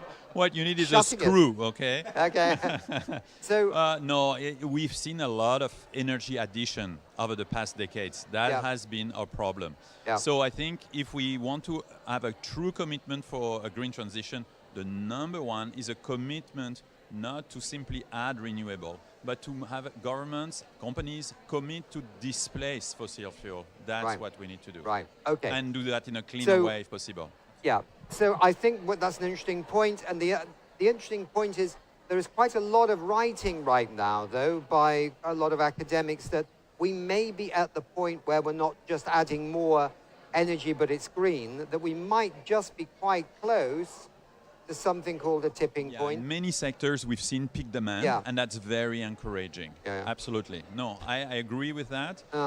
The aggregate at the moment has not been fantastic, but I think we're on the cusp, and I very much hope this is the fourth oil crisis that we experience. Two in the 70s, and now two in the 20s. Okay, and hopefully this is going to make a difference because we're ready now, unlike in the 70s. Unfortunately, this show is called We Don't Have Time, and we are now 45 seconds over the limit. So all I can say is thank you very much indeed. It was a great conversation. Well done for all your work. It's really good. And moving on, ladies and gentlemen.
Hi to the sisters online and everyone following.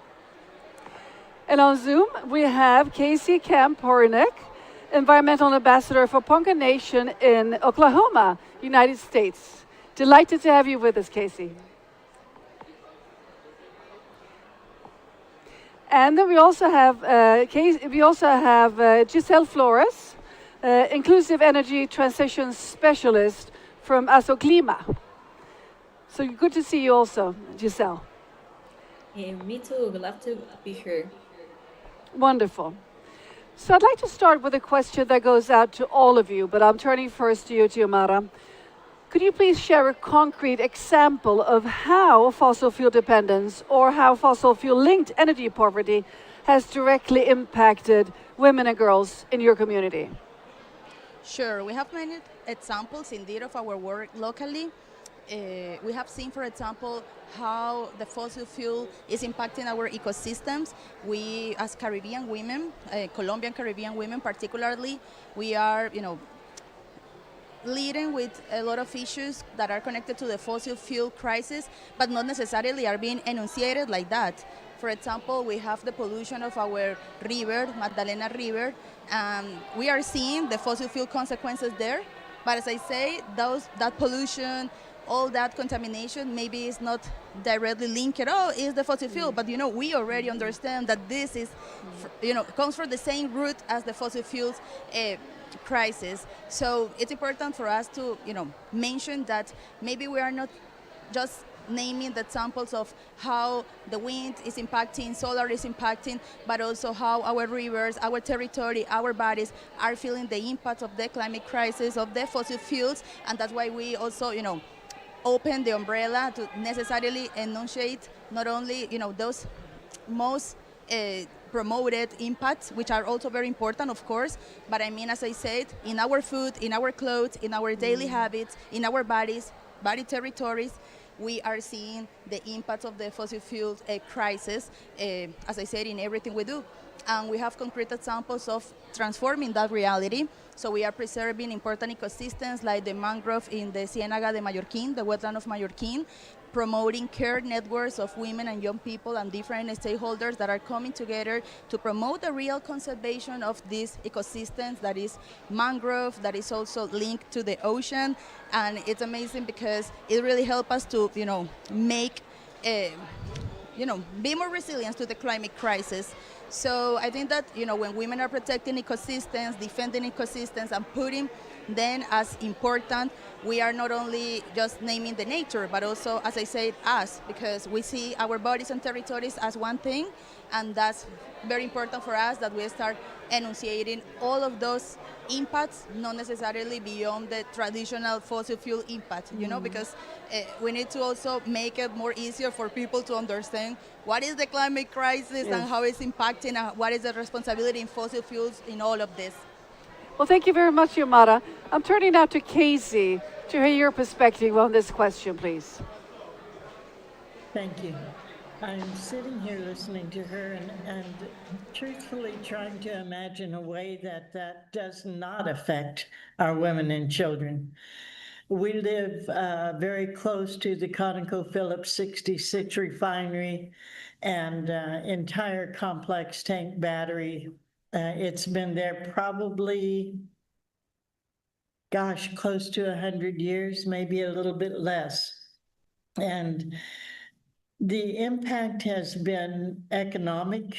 It has been devastating in terms of a form of environmental genocide that's causing cancers, autoimmune diseases. Virtually every single family within the Ponca Nation, who are small peoples on a small reservation, every single family has multiple cases of cancers, multiple cases of autoimmune diseases, multiple cases of children with asthma at very, very young ages.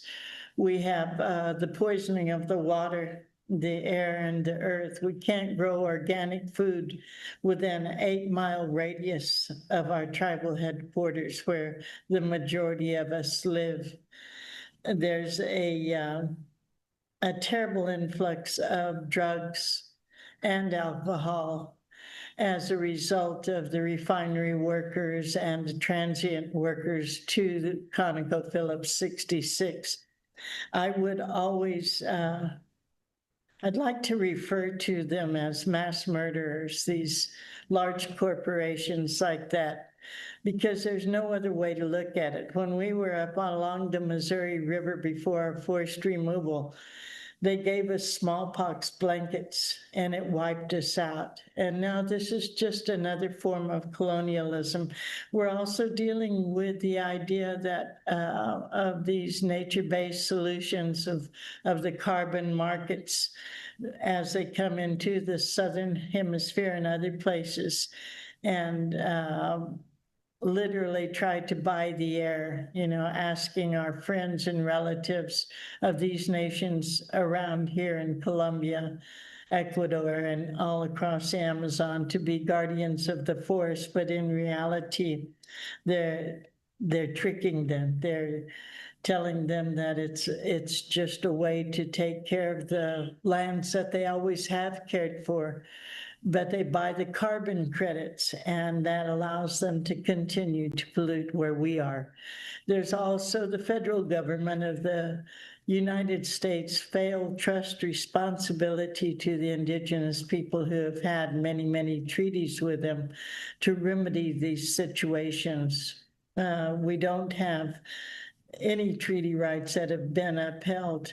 But we're also finding that the government is complicit in having these energy people, these vampires, offer money to our people, not just to Ponca, but to all of the indigenous nations to take these very dangerous things, nuclear waste, onto our territory.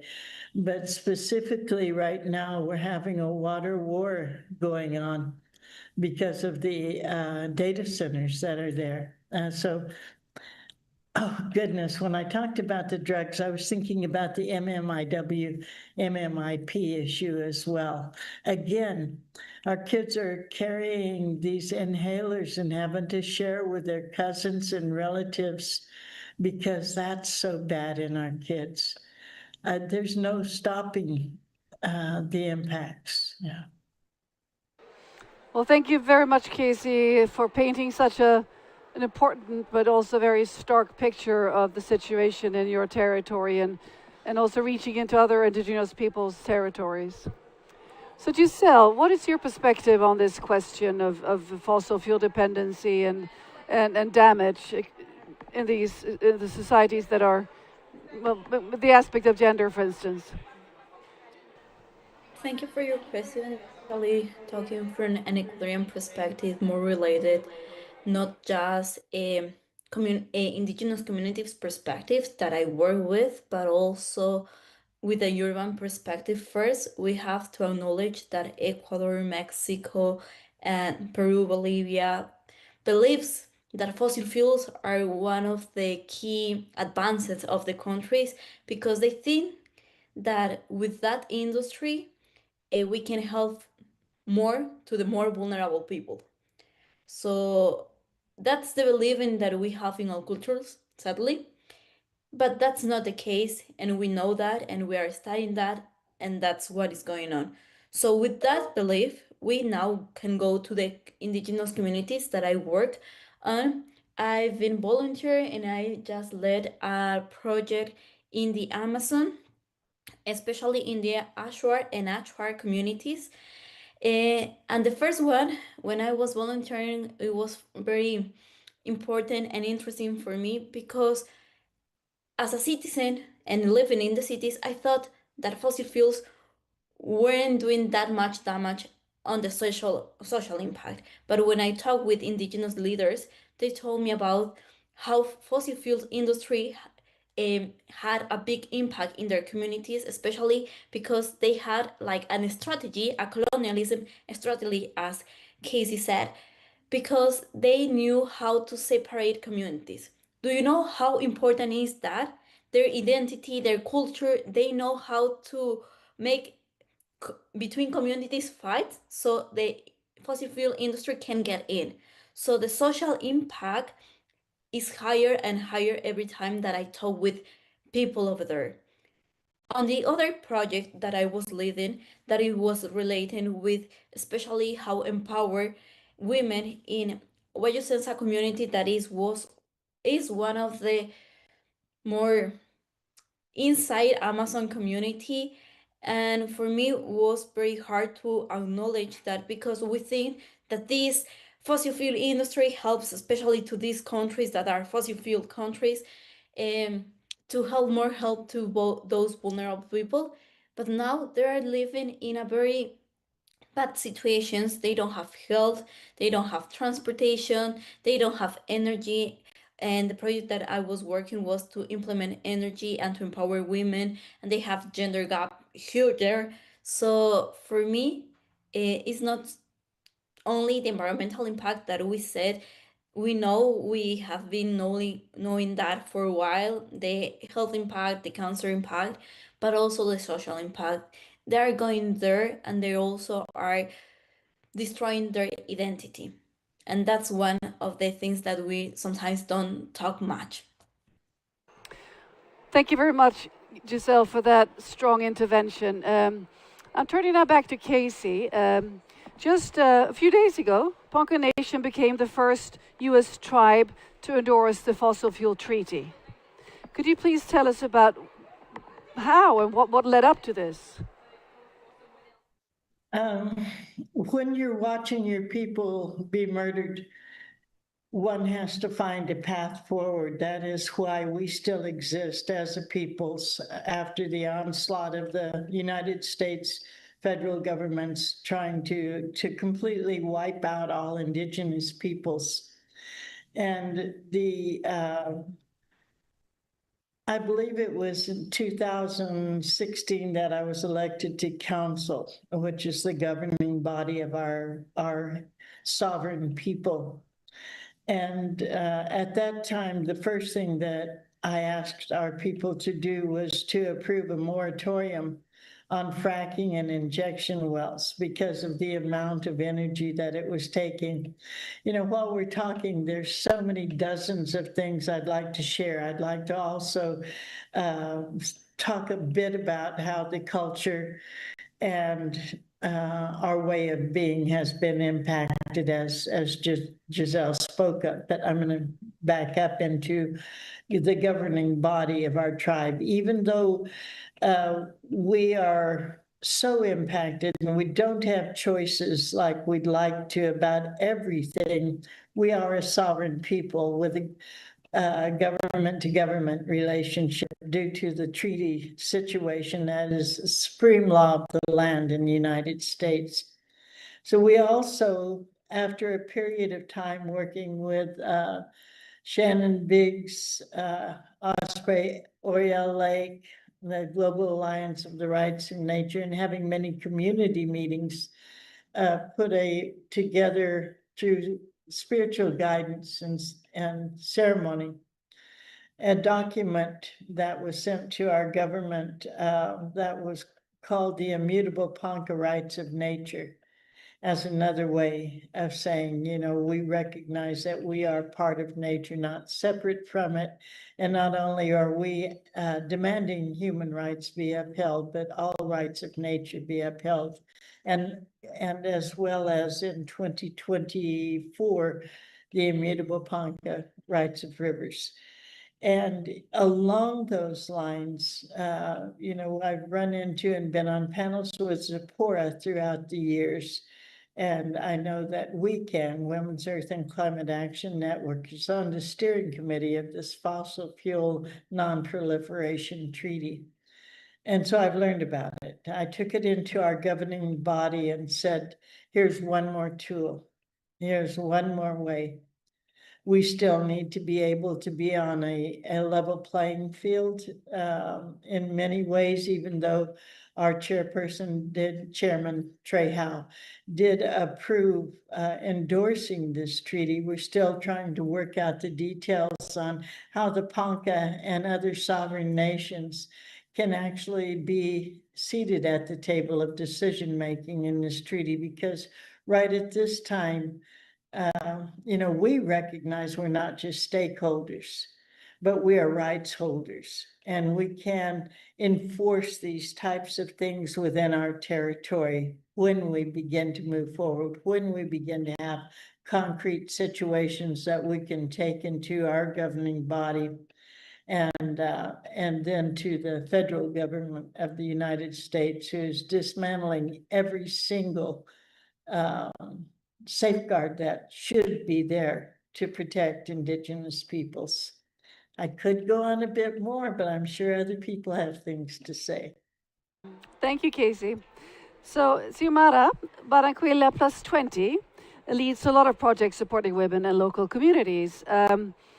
Please tell us about the main demands that these organizations have, and also is one foundation for these transitions that we are aiming for here. So if we are, again, repeating the same stuff from the past, this is not going to be well for us, for the rights of women and girls in all its diversity. So we think this is very critical. Care is the foundation for these transitions. Care is the foundation for climate action, is the foundation for resilience and for having a low carbon life and planet. So this is very important. We want indicators, we want funding for this. We are, you know, it's stressing because the situation with women is that we have 700 million women in the world that they are dedicated to care. but the system is not recognizing them as workers. So they are being invisibilized, they are not being recognized, and the care is a work that, as I said, is a low carbon work, is a green job, is sustaining life and everything in society. So then we see, okay, all these women working but not being recognized as workers. At the same time, the economy, of course, is not being reaching them, you know? So the money is not reaching them, funding is not reaching them, not even the recognition of their work as workers. So this is important, as I said, if we don't recognize this, if we don't value the care work, if we don't have indicators, funding, mechanisms, that is not, that go beyond just including care maybe as a paragraph or gender as a paragraph, because we have a lot of policies saying, oh, we are including the gender approach, but then you see it's just one paragraph saying, okay, we have to take into account the gender has different impacts for people, and that's it. No, we really need to go further in this because the situation is critical. As I say, we cannot take another 30 years for more COPs or discourses or treaties or any instrument that are going to continue invisibilizing the care issue. So care is not a problem. The problem is the economy that is not recognizing care. And yeah, so we need to include in the, the plans for energy transition, in any plans for financing this, transitions beyond fossil fuels, care indicators in every policy, in every financial mechanism, in this roadmap, also secure the participation of women in all its diversity and intersectionality. I'm happy to see some of them here, but it was very difficult for civil society, also very challenging. We have our two sisters here online, etc. So, this is an issue. We need to also amplify how people are participating and the right, the influence, the power they have, because it's not also being here, but also what is the power that women and all participants here are taking. And we think this is, as I say, very, very critical for this. I think this is like one of our key demands and expectations for this process. So it is, a very transformative process. If this wants to be gender transformative, we here have to recognize care and include it in the whole pillars and the roadmap that we are discussing here. Thank you, thank you. I'm turning now to Giselle. You led a project by Asoclima in Ecuador that focused on empowering Ashuar, is that correct? The women in the Amazon to lead a just energy transition. So could you please tell us how this work can contribute to the long-term sustainability in these communities? Sure. Yeah, the term is Ashuar, and I work especially with Wajusensa community and how energy is important, electricity is important, but also we realize why it's not that important too. So it was very interesting, and I want first to thank the Wajusensa community that allowed me to get into their community and work with gender, because as you know, sometimes if the community doesn't allow you to get in, you can't. And so first I want just to thank them. Second, working with gender. I've been working with gender in Ecuador, not just in the Amazon, but also in the mountain region, and communities are different around the world, even in the same country. And in the mountain, I realized that women are so empowered, and I love about that. And I take that empowerment that I learned with this community to the Amazon community. We wanted to first to respect their culture, and with that we also wanted to respect their gender roles that they have. So with this care role that usually women are given, we said, okay, why not the women are the care, like the keepers, or I don't know the term in English right now, sorry for that. But why not, if we empower women to help us to improve energy transition in a certain way, or just energy and internet in their communities, like the keepers of it in their care role? Because as we know, internet and electricity has a lot of good things, but also has a lot of bad things. If you don't know how to use it correctly, if you don't have the same focus on it, you also can have negative impacts in the community, because that community is isolated, they have their costumes, they are not thinking in a bad manner that outside community has. And we are used to it, and that's sad, but they don't. So we have to teach them that some emails could be spam that are not okay, and teach women to keep like looking for each other so they won't be spam with that. If they see like a weird advertisement, just don't click in it. That those simple things that we just learned as society that grew up in the cities, but with that they learned it and it was kind of interesting. But before that we realized that we just have to start teaching them, women, not just how to use internet but how to turn on the phone, how to do the basic things. And that was quite interesting because in that, when I was working with women, I realized that first, the language barrier, they speak their own language, so we use a translator. Most of the people that knew Spanish and Achar were men than women, so we have first to make sure that the translation were okay. There were a few women that speak Spanish, but it was like two in a 20 groups, so it was fewer. And then how we can like teach like these technical things in an easy manner so they can keep going. And because we wanted to implement this energy project, we also realized that all the projects, not just this one, have to be contextualized. We have to also think about the social context.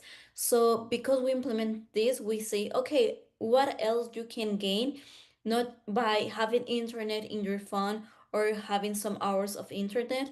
And we implement or we share about health, how they can, if they're feeling not so well, instead of traveling with their ships 5 8 hours just in the river to get medical attention, they just can have video call with a doctor. How they can have higher, not higher, just high school education by internet. And that's something very interesting because this community was okay, I want to have virtual education, but I need money for it. So in that money thing, because the government is not able to give the basic rights to that community, when a fossil fuel industry comes in and say, okay, you need money, you need education, you need health, I can help you. So because they have the basic needs that usually government cannot help them, even though it's that responsibility, that's where the fossil fuel industry have power. And that's one thing and one barrier we kind of address when we implement this project. Giving electricity help us to reduce some barriers, but we are still working on it because we did just a 6 month project in a bigger thing. So we are looking to keep doing things, implementing, talk, and like keep working on it. Thank you very much, Giselle. I could have listened to the three of you for another hour. You have so much wisdom and so much experience in this field.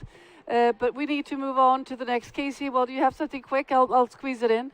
Very quickly, it's really important that we have a just transition, that we don't immediately start going into indigenous territories and digging up the rare minerals without understanding that there should be free, prior, and informed consent. The UN Declaration on the Rights of Indigenous People can guide us all. Thank you. Thank you. That's a very, very important sign off. So thank you very much, all three of you, for your participation and you for your super important work. And we will follow your work and we applaud it. So thank you very much. Thank you, Catherine. Thank you all. Nice to greet you.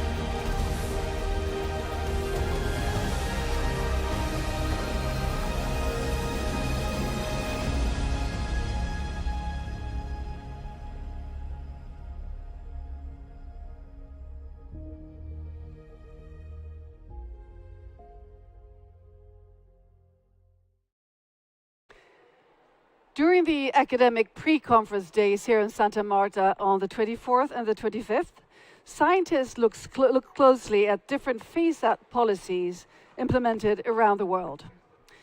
So which policy decisions have really led to successful fossil phase-out? And what could we learn from each other? We will dive into this and more in our second Make Science Great Again campaign session here today. So I'm happy to welcome the following guests. We have Peter Newell, Professor of International Relations from the University of Sussex, and also Daniela Soto Hernandez. You're a postdoctoral researcher, SUS Pole Project University of Sussex. Maybe that's the wrong pronunciation of the acronym. SUSPOL. Okay, great. And with us on Zoom, we have Dr. Rick Scheiner. Wonderful to see you here again, Rick. You're founder and president, Center for the Promotion of Global Health. And let's start with you, Peter. You are professor of international relations at the University of Sussex. And here in Santa Marta, you have been organizing one of the work streams on fossil fuel subsidies during the science pre-conference that I mentioned. You've been doing it together with Daniela. So what will you say are the key messages from these pre-conference science panels on fossil fuel phase-out and policies, please? Thank you. Yeah, so we had some really rich discussions over a day of different workshops on what we're calling fossil fuel phase-out policies. So policies to like bans or moratoria, or restrictions on finance for fossil fuels. So attempts to really address the problem of production, to cut back fossil fuel production, because unless we do so, we won't be able to meet any of the climate targets. We currently, I'm going to switch microphones. It's becoming increasingly clear from reports like the Production Gap Report that it's impossible to reach more ambitious climate goals unless we dramatically cut fossil fuel production. It's currently the case that governments around the world are planning to extract, produce and burn more than twice the available budget that we have. And so what we were looking at is really what are some of the national attempts to try and implement these policies that are required. And so we had a panel on European case studies from Denmark and the UK, Ireland and so on. And then a panel on Latin America looking at cases from Chile and Colombia and Ecuador. So all quite different cases. Some of them more top-down government policies around setting targets for phasing out to leave the fossil fuels in the ground, such as Costa Rica's policy that goes back a long way. We're talking about this as a new issue, but actually goes back, it was 2002 that Costa Rica first had that. But then we're reflecting on, whether those phase-out policies have been successful, whether they made a difference, whether they were socially just and inclusive, and in some cases they weren't. So the UK, my own country, went through a very unjust transition in lots of ways. There wasn't an attempt to think about regional planning and retraining of coal workers. They were just left behind, basically, in quite a dramatic transition. So we were trying to pull out lessons that could be learned across those spaces. And so a lot came through about planning, like longer term planning, thinking seriously about timelines, timetables, but making sure that the voices and interests of all these different actors were brought to the table, whether it's trade unions or in certain contexts, indigenous groups, environmental groups, to think through what the consequences of the transition are likely to be and make sure there's proper planned programs of retraining, of compensation, of economic diversification, of thinking through where the finance is going to come from. So really planning, not having one size fits all. This is the difficult thing with the process like this, where people say, what are the top 2 or 3 messages? And of course, one would be context matters, which is not very helpful sometimes in policy terms. But you have to think about where a country's at in terms of their institutional capacity, financial resources, engagement of civil society and trade union organizations, and work from where you're at. Because one lesson is, if you try and impose these things from above, without that base of support, there's likely to be backlash and resistance, and we're seeing that already in many parts of the world. So could you highlight 1 or 2 specific examples of policies that have actually really worked?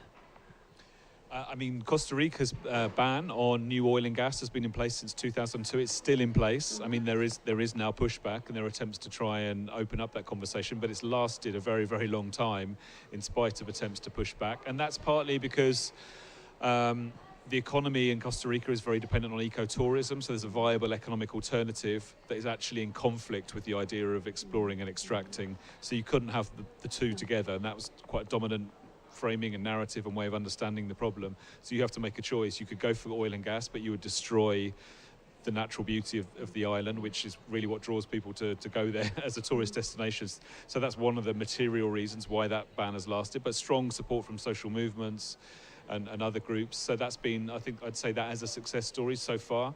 The point is though, the story never ends. You have to keep fighting for these things. It's not just a one-off victory and can say, tick, that's a successful case study. You just have to keep fighting for it, because there will always be, as long as fossil fuels are still profitable, there will always be actors that want to roll back and push for that and get every last drop of oil or gas out of the land and the sea.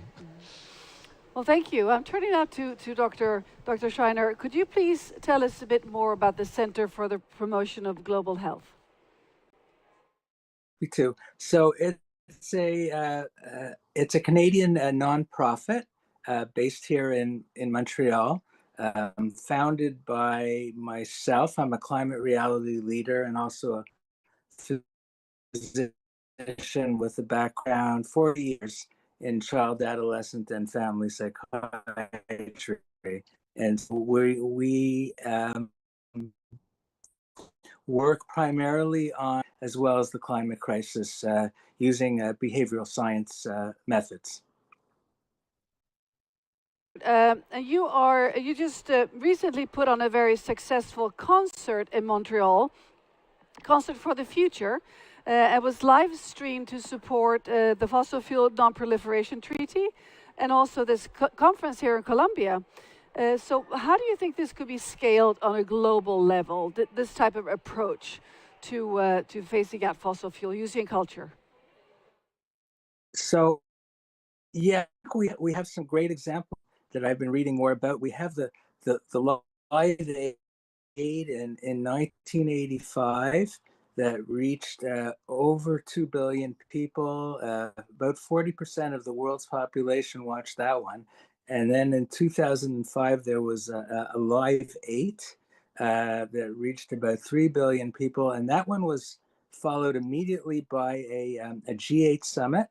And basically, the concert pushed for change at that G8 summit and successfully got the G8 to wipe away $40 billion in debt to the 18 poorest countries. So we can reach billions of people to make tipping point changes that are necessary at this point. And we've kind of looked at the feasibility of something like that. It is possible. We've kind of adapted somewhat the models that have been used, and I really think that's could be very, very helpful. Thank you very much, Richard. It's a way of merging science with culture, and also getting traction in this field. Correct. Yeah, right. Mm-hmm. So, turning now to Dr. Daniela Soto Hernandez, you are a social anthropologist, and you have a PhD in international development from the University of Sussex. And you co-organized the work stream together with your colleague here to the right. And you also sit in the steering committee of the Fossil Fuel Treaty, which is the main... That you do that. Oh, that was a mix-up in the script here. So sorry. Well, it seems like you're great colleagues, so I hope I didn't offend you. So, Daniela, you talk about common but differentiated responsibility when it comes to energy transitions. So, could you please explain this a bit more in depth? Yeah, absolutely. So we know that the current climate crisis has been mainly historically the responsible of what we call the global north. Mm-hmm. So we have Europe, we have the United States, right, Canada, and so on.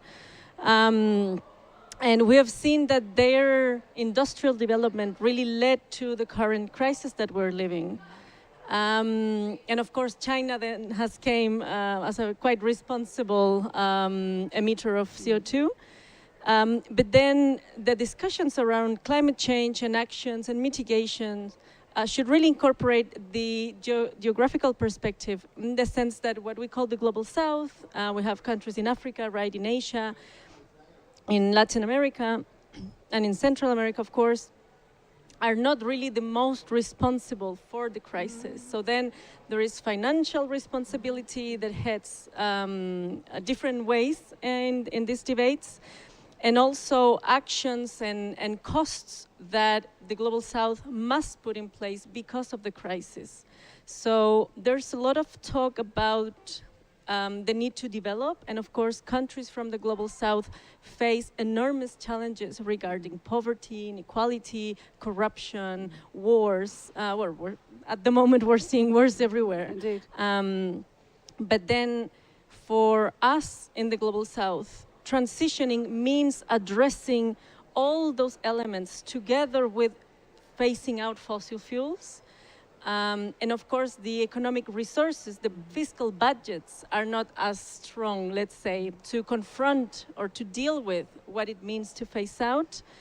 Of course, we understand also in the project that phasing out fossil fuels is a way to improve development. We have health costs, we know, we have extractive costs, we also have the costs of the infrastructure that is put in place to extract fossil fuels.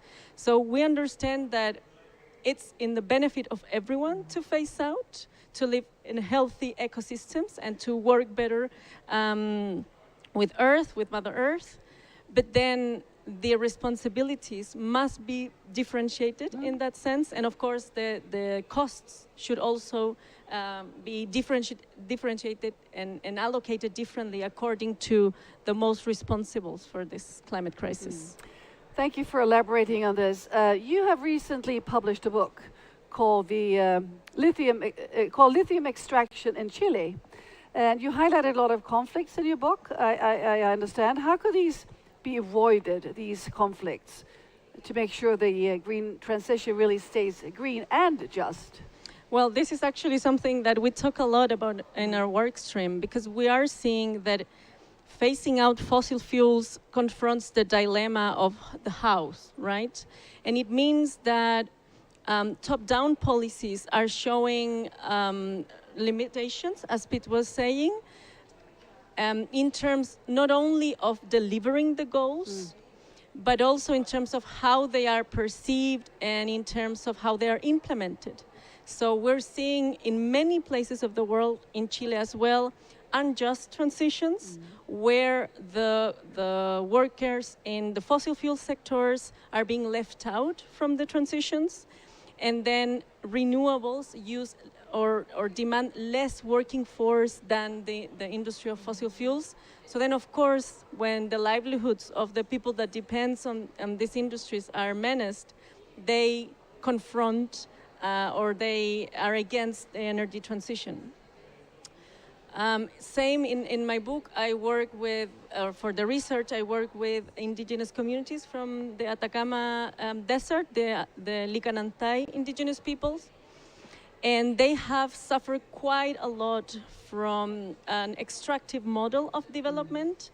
And now lithium is extracted from brines in a salt pan in a desert. And brines are really, really salty waters. Wow. So then we can all imagine how extracting water is affecting a desert ecosystem. So for them also, the place where this is extracted, the Salar de Atacama salt pan, is a sacred entity. And for them, it's like we're by pumping brine, we are actually pumping the blood of their ecosystem. So for them, the Salar de Atacama is the heart of their entire ecosystem. And they understand how critical water resources are for the way they live and for their survival. So they face, for them, the transition means their extinction.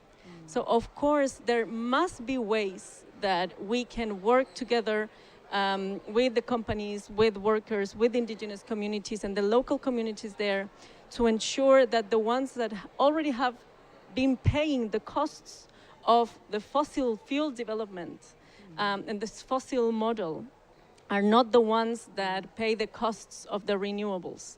So for many years, the companies didn't want to invest in technologies that would enable to extract less brines because it wasn't profitable. So then we really need different transitions where communities co-design what it means to transit, and also the plans they monitor their territory in this case, so they have information of how it's changing. So I think in the book the main message was the need to put the communities at the forefront of the transitions and really engage with different cosmologies and to rethink, particularly in the case of Chile that lives from copper, and now lithium is also coming as a very critical mineral, also in interest of Europe and the United States, that those countries that are the ones that already contributed most to the climate crisis and the biodiversity loss and all the polycrisis we face today shouldn't be the ones benefiting and damaging the global south as it has been historically done. Well, thank you very much, Janine. That's a strong message, and it resonates. I'm Swedish, and we have the same type of issues with our indigenous people in the north, with our mines being expanded. So it's a theme that goes all over the world. I think the problems, the trade-offs that needs to be done or not done. So Peter, and also actually Richard and Daniela, a question about this event here that we're attending, this conference. And Richard, you're joining online, but I know you're following what's coming out of the conference. So I'm starting with you. What would you like to come out of the Santa Marta conference in a form of a transition away from fossil fuels? What would be the top of your list leading into COP31? For me, the top of the list is that we need to activate social tipping points. The science is saying that without social tipping points, we do not have a chance of staying anywhere near 2 degrees centigrade. So what that means is, we're going to need far greater numbers of people working on this. And the article, the seminal article, is by Otto and al. In the National Academy of Sciences in 2000. Talks about removing fossil fuel subsidies, divesting from fossil fuel assets, strengthening, disclosing greenhouse gas emissions. So there's six social tipping elements, and a large concert could reach billions, could address 3 of those 6, and those would really lead the way to the Fossil Fuel Non-Proliferation Treaty. So without the tipping points, the Earth for All book talks about too little, too late, or the Great Leap. So if we want to do the Great Leap, we have to work with billions of people. Otherwise, I don't think there's a chance. As you pointed out, we have succeeded before with large cultural concerts, events to move the masses. So best of luck with this really important work. Oh, thank Peter, you. what would be your priority list coming out of Santa Marta, moving into COP31? We're even having this conference at all is a success because it sends a strong message that we're not going to allow powerful oil exporting and other countries in the climate space to stop this conversation. Like for 30 years, they vetoed addressing the #1 driver of the climate crisis. And this conference for me is an attempt to say we will have this conversation. It's going to be a difficult conversation, but we will find ways forward. And one of them, to just pick up on what was said, would be a fossil fuel non-proliferation treaty. There's clearly a lot of growing momentum about that. It's a campaign I've been involved with from the very beginning. And we now have, there's 18 or more governments on board with that. The World Health Organization, European Parliament, hundreds of NGOs, indigenous groups, trade unions, youth groups, faith groups. So it's a growing momentum. And really, this is the time, because if you look at the geopolitical situation we're in now, it's ever more obvious that the fossil fuel global economy is not working. It's not working for consumers. It's not even working for producers in terms of unpredictability of supply and choke points and fueling war. There's the health crisis. I mean, take your pick. It's clearly the alarm bells are ringing in all directions about this not working. So if we can't have that conversation in the climate change space, we have to have it. We have to create our own space, and I think this is what this is all about. So I'm hoping it's the first step towards really, as the government said at the outset, this is about an implementation phase. It's not about should we transition. You know, is there enough climate science? It's more than obvious that both those things are the case. It's really just about how do we finance this? How do we bring people on board? How do we share experiences? And how do we keep up this momentum? Thank you, Peter. Would you say also that you sense that there's a different coming together, a feeling of energy, and for instance, in the work stream that you headed? Absolutely. I think people, there's that real sense that this is the time, this is a moment, because we just cannot carry on this way. You know, the violence, the disruption, the chaos economically, politically, that the fossil fuel-based economy is causing all of us. There's a sort of sense of urgency, but an excitement about the opportunities, and that's why both the academic part and now this part of the conference, there's that real sense of what can we learn from one another, how can we feed what we know from researchers and other communities into the process. But really recognizing, I think, that it's about power and politics and struggle in all of this. It's not about just creating more science and more models. That's not, frankly, going to be what gets us the transition. Ask any of the indigenous peoples here, like how transitions happen, and they'll tell you it's from struggle and fighting for these things. It's not about refining models. So we need to bring that back into this space as well in this conversation. Well, we have the science to back it. Yeah. We need to shift the power now. So Daniela, what would be your top of the list of outcomes from this conference? For me, would be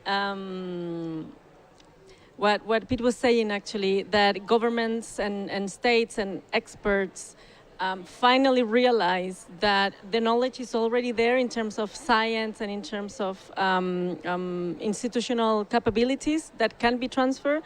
The matter now is how do we engage with the territories that are the ones affected by this transition, with the workers, with the local communities, with the indigenous peoples, with the Afro-descendant communities in the case of Latin America, with rural communities, because they know their territory very well and they understand what it means to transition. They have lived transitions in many cases, and that it is an imperative to bring them to the forefront, to build a just transition that can once for all solve the many elements that we're now seeing as critical for social development. You see that it all comes together when we think about just transitions, that the social, the economical, and the environment need to be really together to bring the type of transitions we want to see to the forefront. Richard addressed the social tipping points. We all know about the climate tipping points, and all the planetary boundaries that we have transgressed 7 out of 9. But also, like before we finish, we have a few minutes left. What do you say about an idea like Richard's to have a concert, a global big event, or using culture per se to activate the silent majority? Because there was a big study out this past spring about that 89% of the global population want stronger climate policy, but they only think that 46% of the population wants the same thing they want. So there's a big gap here. It's a silent majority. So can we activate this with culture, for instance? Well, I think that one element that keeps people not engaging with these spaces is the lack of connection between the academy and the experts and the local knowledge, the local languages. So we speak a language that's not really understandable for them. We speak academia. Exactly. And politicians speak their own language. So then I think one really important challenge we face is how do we communicate in a way that makes sense for the people? I think we're speaking about the same problems. When they see problems in their local territories, with the soil, in the ocean, with the fish the whales, we are speaking about the same problems, but then we're framing them in a way that is exclusive to academics, for example. So I see really an enormous challenge and great opportunities to bring an ecology of knowledge, not only that science drives the transition, but that we can bring other forms of knowledge. And of course, that academics learned how to communicate our results with a broader public and engage them. Thank you very much, Daniela, indeed. And we have this campaign, Make Science Great Again. And I'm sure you've seen our hats. They're very red. Some Americans are almost fear of holding them in their hands, let alone put them on their heads. But this campaign is a way of elevating the importance of science, and of course, all sorts of science that leads to the climate action, movement of climate action. So when you step off stage, you will get a hat like this. Maybe you have one already? No, you don't. And Richard, I'm sure we will be able to get a hat to you in Montreal, because you certainly deserve it with pulling off this big concert and the plans for the next one.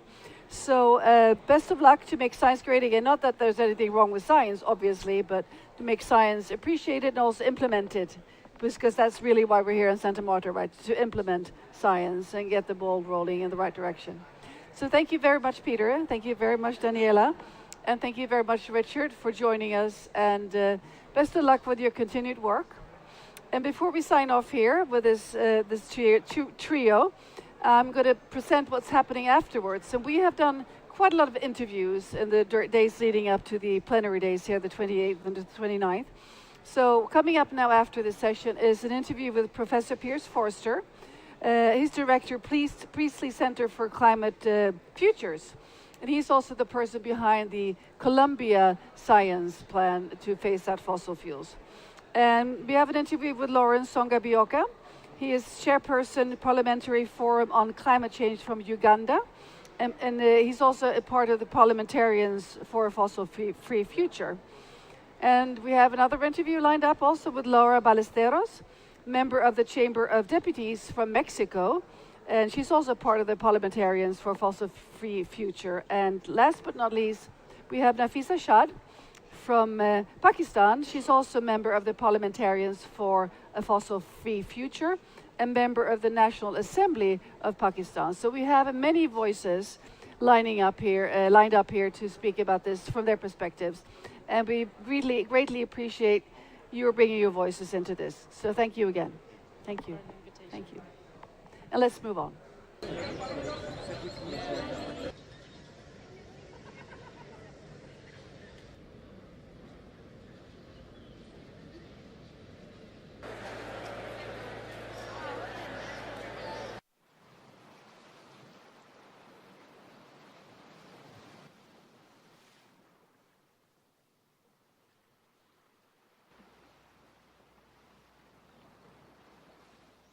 I am here with Piers Forster, who is director of the Priestley Center for Climate Futures at the University of Leeds.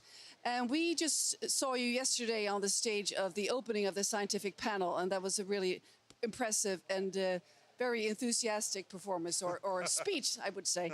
And you are the co-author of the first roadmap for just an effective transition away from fossil fuels. Could you please tell us about this report? Yeah. Okay, well, this was a really exciting collaboration between us and the Colombian Ministry of Environment. And what we tried to do was really to combine our different expertises to really come up with a transition away from fossil fuel energy transition roadmap for Colombia. And we did it in the way that the conference was organized around the 3 different pillars. And it was just and we found some really interesting kind of results from the work, but it was just a very good learning experience to do it as well. So, Professor Forster, what learnings are you taking from what's been the work that's been done in Britain? Well, okay, so the whole basis of the work that we have joined up our climate change committee expertise that we've got back in the UK. We've done some work with their ministry before to try and bring some of that capacity building to the government, and then this report did build off the back of that work. And we had 2 decades of the Climate Change Act in the UK, and that has set up this kind of evidence-based approach to setting roadmaps and targets for the UK, and we wanted to translate that because that has worked in the UK. So since we've had that in the UK, the pace of decarbonisation has kind of doubled. And we are one of the kind of leading countries in terms of our decarbonisation, and so we wanted to produce the same sort of report that we have been producing for our carbon budget work. We wanted to do that same sort of thing for Colombia. So what, in short, needs to happen from a scientific perspective to really make this roadmap work?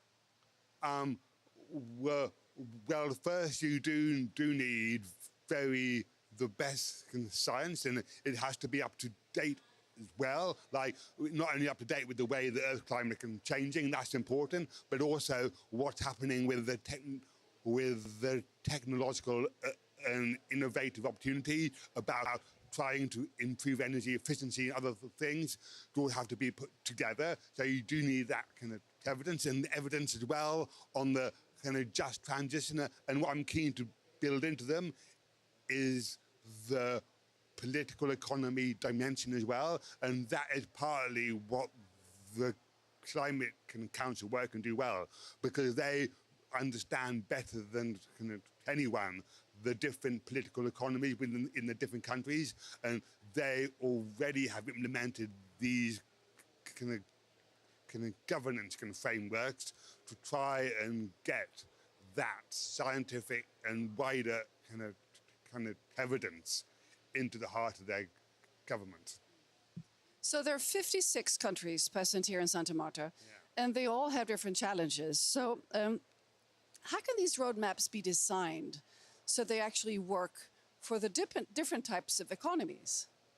Yeah, I mean, yeah, so this again, I think, is where the Climate Council framework can really play a good role with that, in fact, but because they act as the conduit between the evidence and the different government departments, and what we do in the UK, when I was working for the Climate Change Committee, I still work for them, but I'm no longer the chair, but we have wide stakeholder engagement. So we understand the business sector, but we understand the different communities and the different agendas within the country to try and do that translation to be more pragmatic in some way. About you have to write your reports in a way that works to convince the policymaker at the time to get on with to act on climate change. So how big is the importance of stakeholder engagement here? Yeah, it is essential, and and also right from the start, like that's why the code design point is really crucial. So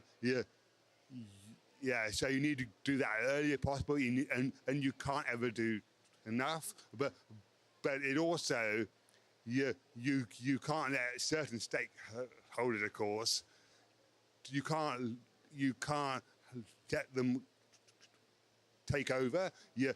Like the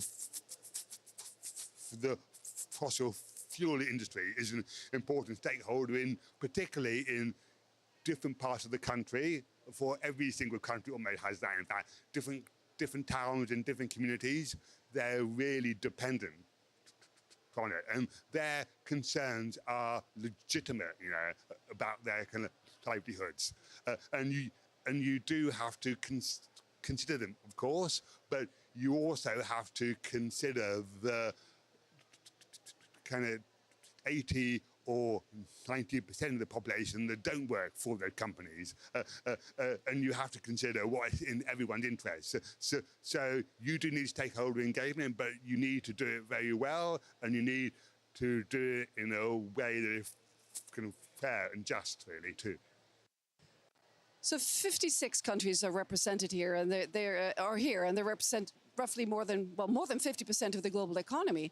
So how can science help the other countries get on board?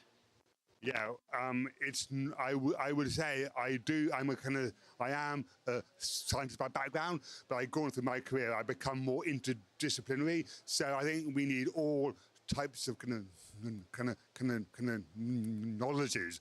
We need economists, we need social scientists, but we also have to understand indigenous population. So that's the first, really does focus on that economics. There are clear, you have to make investments, but if you make those investments, there are clear opportunities there. So, and I think that works in a lot of countries, but it was interesting working with the Colombians. They in fact don't care as much about the economics as we do back in the UK. They care about kind of biodiversity, and they care about other more well-being and more community aspects for their country. So in fact, that was something that I took back from it, you know. So what are your hopes for the outcome of this conference? Well, I'm really enthused by the way we're beginning with the science. That's fantastic. So this process of trying to get the evidence more into the negotiations, because I think some countries are beginning to push back on this idea of getting the scientific evidence into the negotiations. We had struggled with that at COP30, so I'm really enthusiastic about trying to get that back in there. And the other thing is to really build some multilateral momentum. There's a lot of people that think these multilateral processes are no longer working, but I think if this is successful, it can really show the whole world this is working, and then the other countries that aren't in the 56 countries, we want to get on board. Well, thank you very much indeed, Professor Piers Forster, for being in our broadcast.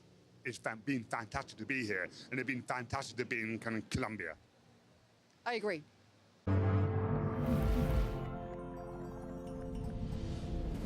I'm now here with a parliamentarian from Uganda. Can you please state your name?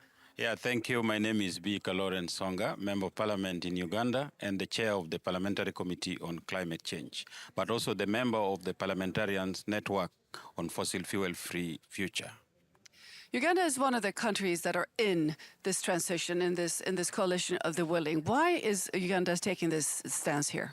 In Uganda, there are many issues we can put on table for the world to see. One, Uganda has just discovered oil. And then number two, Uganda needs a lot of finances to develop its own economy. And now what is happening is, as per now, we are not getting any money from petroleum. We are not selling any petroleum, but we think that maybe in future, Uganda will sell petroleum. But for now, we are not getting any revenue to support our budget. Our budget is coming from elsewhere, but we are importing a lot of petroleum products from the Middle East. That's about $2.5 billion every year supporting petroleum and petroleum products. And emissions that are coming with this transportation is really a lot, to the extent that Uganda is saying, okay, if we have our own refinery, I think we shall cut that emission in transportation. But otherwise, there are many efforts in place already, from the legal framework, from some practical initiatives that are already in place to see that we move towards renewable energy. After Sharm el-Sheikh, what happened was Uganda developed what we call the Energy Transition Plan, and targeting to meet the net zero target by 2065. And there are so many laws that are already put in place, including the climate change law, which I led myself. And there is also a review of the National Environment Act, the Renewable Energy Policy, the Biofuel Act, and then the Minerals and Mining Act. And then we also have strategies in place to, like the climate finance strategy, to address some of these issues, especially in mobilizing climate finance to move towards renewable energy. We would go by the position of where people are saying, yes, let us leave the oil and gas underground. But now the dilemma many countries like Uganda face is, where do we get the money from? Because the promise of the international obligations that they are going to contribute some money to address these challenges in developing world, the money is not coming. So Uganda is saying, okay, for us we shall take some initiatives to move towards renewable energy, and even if we get some money from the petroleum product, we shall still invest it in renewable energy. But as per now, most of our petroleum products are coming from elsewhere. So that is the position of Uganda. We are also piloting initiatives like the electric vehicles. These are all initiatives, and in our budget, we have actually put it in the law that minus a certificate showing that there is substantial amount of money put in the budget of any ministries, department, and agencies. No budget of that ministry will be passed in the floor of parliament. So that is all to ensure that we have climate financing. And much of the budget in the energy and environment sector is going to build the energy, the renewable energy infrastructure. And then the oil and gas, they are also expanding petrochemicals because we shall still need some plastic, but not all plastics. So this is the position of Uganda, the dilemma, because the international obligation to raise funds to support developing world is not forthcoming. And then number two, the bureaucracy. Uganda communities are informal. The requirements are formal. So that is the challenges in getting the Green Climate Fund, the Adaptation Fund, the Global Environment Facility. So if these bureaucracies can be reduced, and also it becomes easier to access these funds, I think it will be good to move together so that we can address some of the challenges, especially facing the rural communities. Otherwise, for us, our target is to see that we do the energy mix, but also achieve the targets of the energy transition plan. After all, we have already domesticated all the laws needed to meet the Paris Agreement target. So being present here in this room and in this conference as a whole, how is it assisting these plans that you're talking about here? Now, the parliamentary forum or network on fossil future, we are talking about how we can phase out fossil fuels around the world. But my position as a person participating in this meeting is, number one, is this phase out is not going to be uniform. After all, we have common but differentiated responsibility. There are countries that are ahead, there are countries that are still behind. So we shall move step by step. But all of us should be having a target that at a time T, all of us should be able to phase out. Other countries may phase out by 2030, another one 2040, another one by 2050. But let us do some initiatives like Uganda is doing to see that we are moving towards renewable energy. Number two is the question of transparency. If we say we want to phase out, let all countries of the world phase out. But it will be very bad if we see one country is expanding oil fields, coal fields, and then other countries are supposed to leave their oil fields untapped. So those are the challenges we need to address. Then another issue we need to address is, in order to address the issue of demand and supply or the financing, let us promote better terms of trade. These countries that are oil producers, especially in the south, they have other things they can export to the north. Let us make better terms of trade, including carbon trade. Let us make it better so that we can raise our revenue through trade than high interest loans or even international monies that may not be easily accessible. So let us improve terms of trade so that we can use that financing to address the move towards renewable energy. Thank you very much indeed for sharing your insights, and best of luck with this important work you're doing. Thank you. And now the discussions will commence again, so we need to move our camera away. Thank you. But thanks for sharing your insights. Thank you. Thank you. Thank you very much. And I'm very happy that I'm here. And we want us to take our small responsibilities, small actions to have a global impact. Thank you.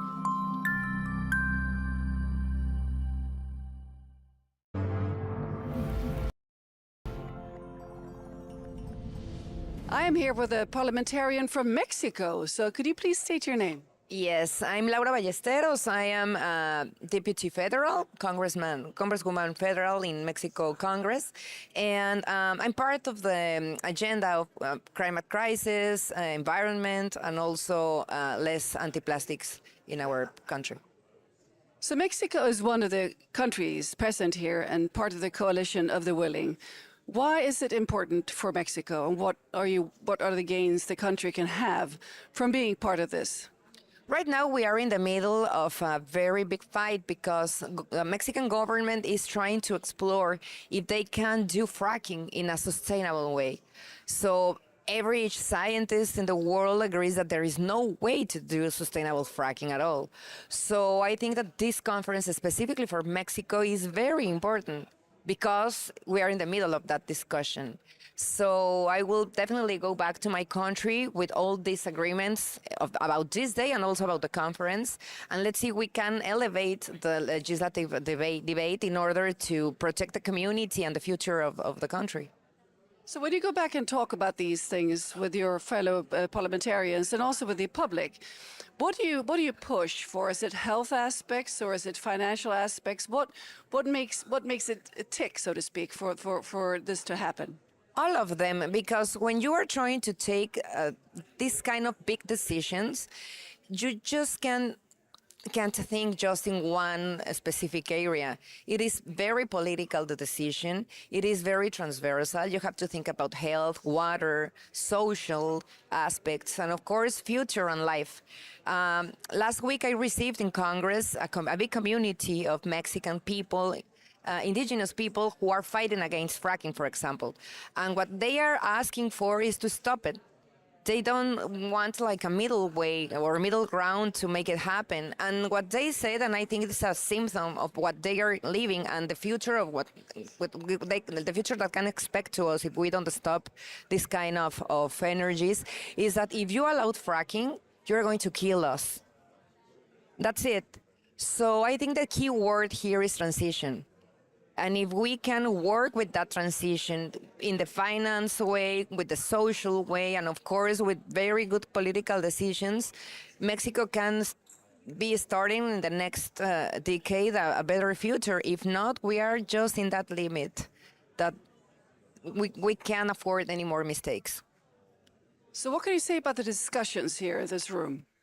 I think that they are very useful because we can create together common practices about regulation and very good ideas, best cases in those countries who are doing it better than us. So I'm very glad because we are going to have a lot of work back in my home. Well, thank you very much. And now the conversations are continuing, so we need to stop. But thank you for taking time. Thank you very much.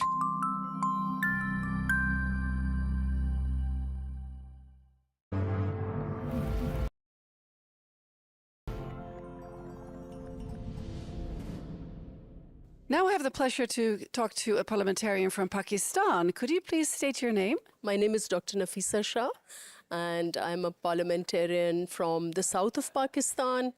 I have witnessed myself personally and the people of my constituency crippling energy shortages, which led me to form an all-parties group, along with my colleagues. It's an all-parties group from different parties, offering different leaders, the three of us, from different parties who form this group on energy and economy. And the main focus of that is, of course, in Pakistan, the energy crisis and its nexus with the economy. And then really how parliamentarians can play an active role in playing an oversight role on all the successive policy failures previously, and in the future be like watch over Pakistan's policy on energy. So this is what we do, and of course our main focus within that, one of the main focuses is on just energy transition. So, and this is perhaps the reason why I was found by the fossil-free group, the parliamentarians for fossil-free group. They probably located me on the internet by looking at our work. Then I got engaged with them in one conference, and now this is my second conference, and I'm very happy to be here. It's a learning experience, and I think Pakistan, more than many countries in the world, because of the way our energy markets are extremely expensive, crippling crisis, has cost us heavily on the economic front, on the human front. It's actually a humanitarian disaster to be left without energy for days and days. And there are areas in my constituency that have not seen electricity for 5 years, 8 years, 10 years. That's how bad it goes. So we have discovered through practice that in Pakistan, a people-led initiative on the solar energy has actually brought a lot of relief to the communities.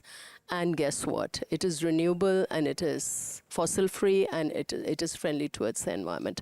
So this, of course, is a very practical reason for me to be engaged with this issue, is that it offers often cheap, practical, doable solution is the renewables. So it makes sense for us to work on the renewables.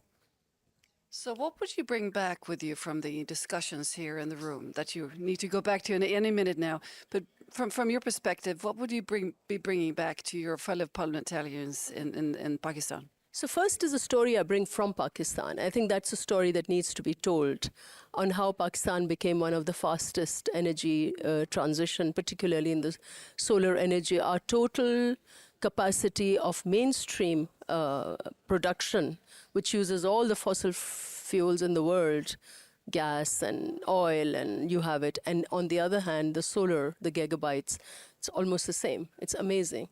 And it's people-led. Of course, the government came up with the right kind of relaxation policies for imports, for duty-frees.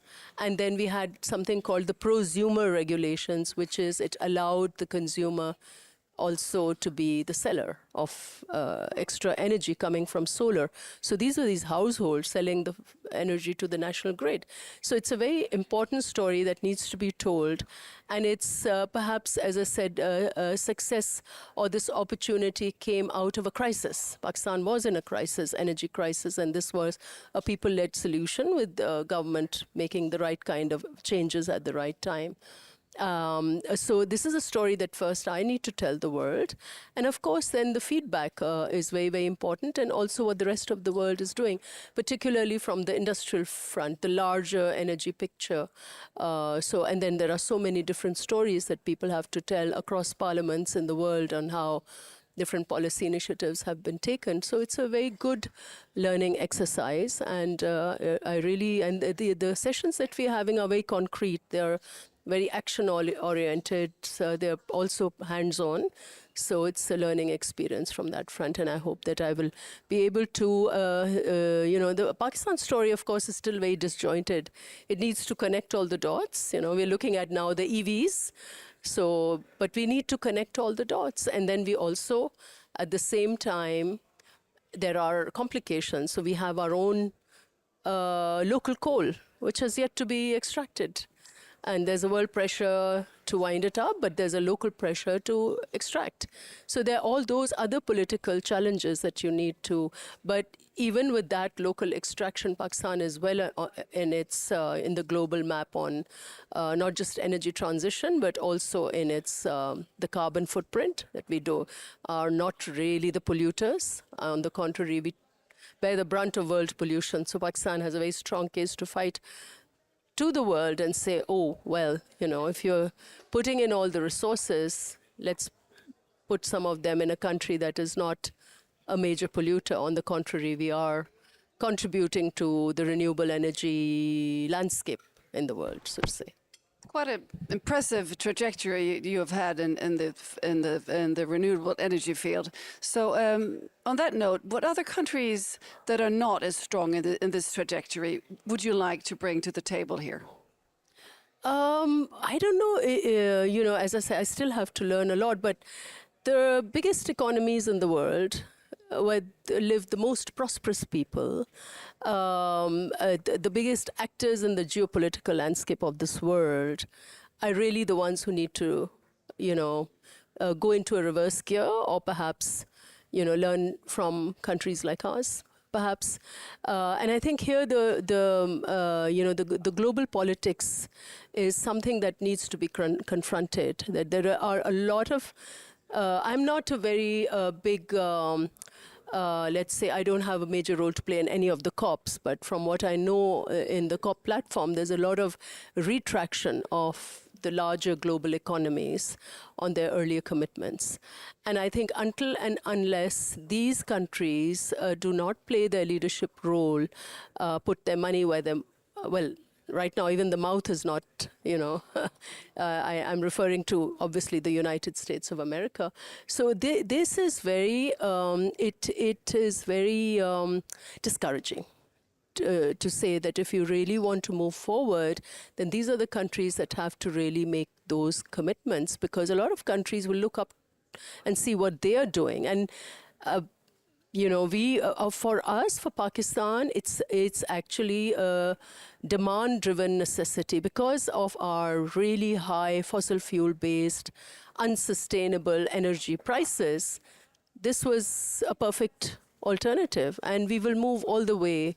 Even now with the Strait of Hormuz crisis, I think I wasn't very encouraged about the EV transformation, but suddenly young women in my very conservative constituency want an EV scooty. They want it. They say, we want it because government is not just offering subsidies. They also realize that the oil prices are so high. This is going to help them in the near future. So logically, pricing-wise, story-wise, many of these EV technology, renewable technologies make sense for the people of Pakistan. And the people of Pakistan are really, really ready. What is a gap for us is, as a parliamentarian, I think there are a lot of policy gaps. There are a lot of connecting the dots that need to be done. But I think globally, I would see that one of the biggest challenges, perhaps not the local and the national, but it's the global story that really has to get its act together. Well, thank you very much indeed, and best of luck with your continued work. Thank you. Thank you very much. It's a pleasure.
Welcome back to our studio, our live studio here in Santa Marta, Colombia, where we're broadcasting live from the first conference on the transition away from fossil fuels.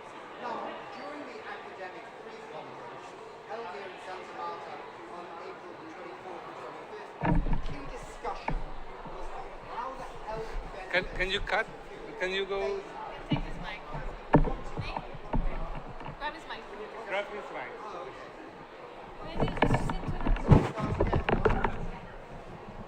All right. Please tell me when.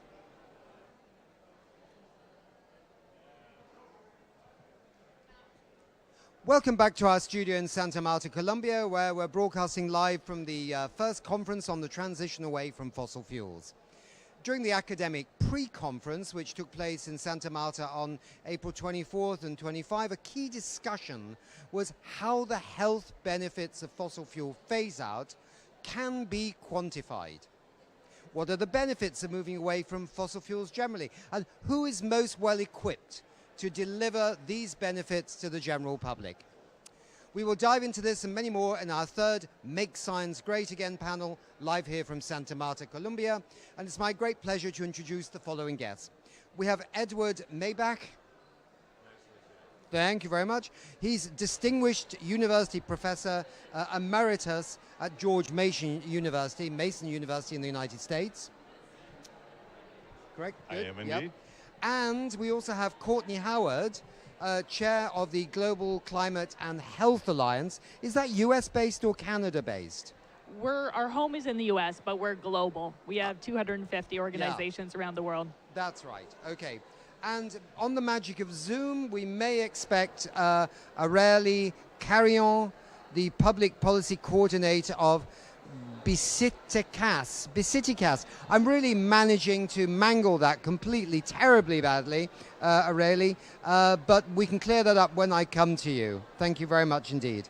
Edward, you're a public health professional focused on protecting human and planetary health from fossil fuel pollution. You're also one of the organizers of the health work stream at the Science Pre-Conference here. Give us an overview on the input delivered from that work stream into this high-level session. So let me provide a little bit of context by saying we've just come out of the plenary here at the high-level conference, and not one of the plenary speakers mentioned the human health imperative for phasing out fossil fuels.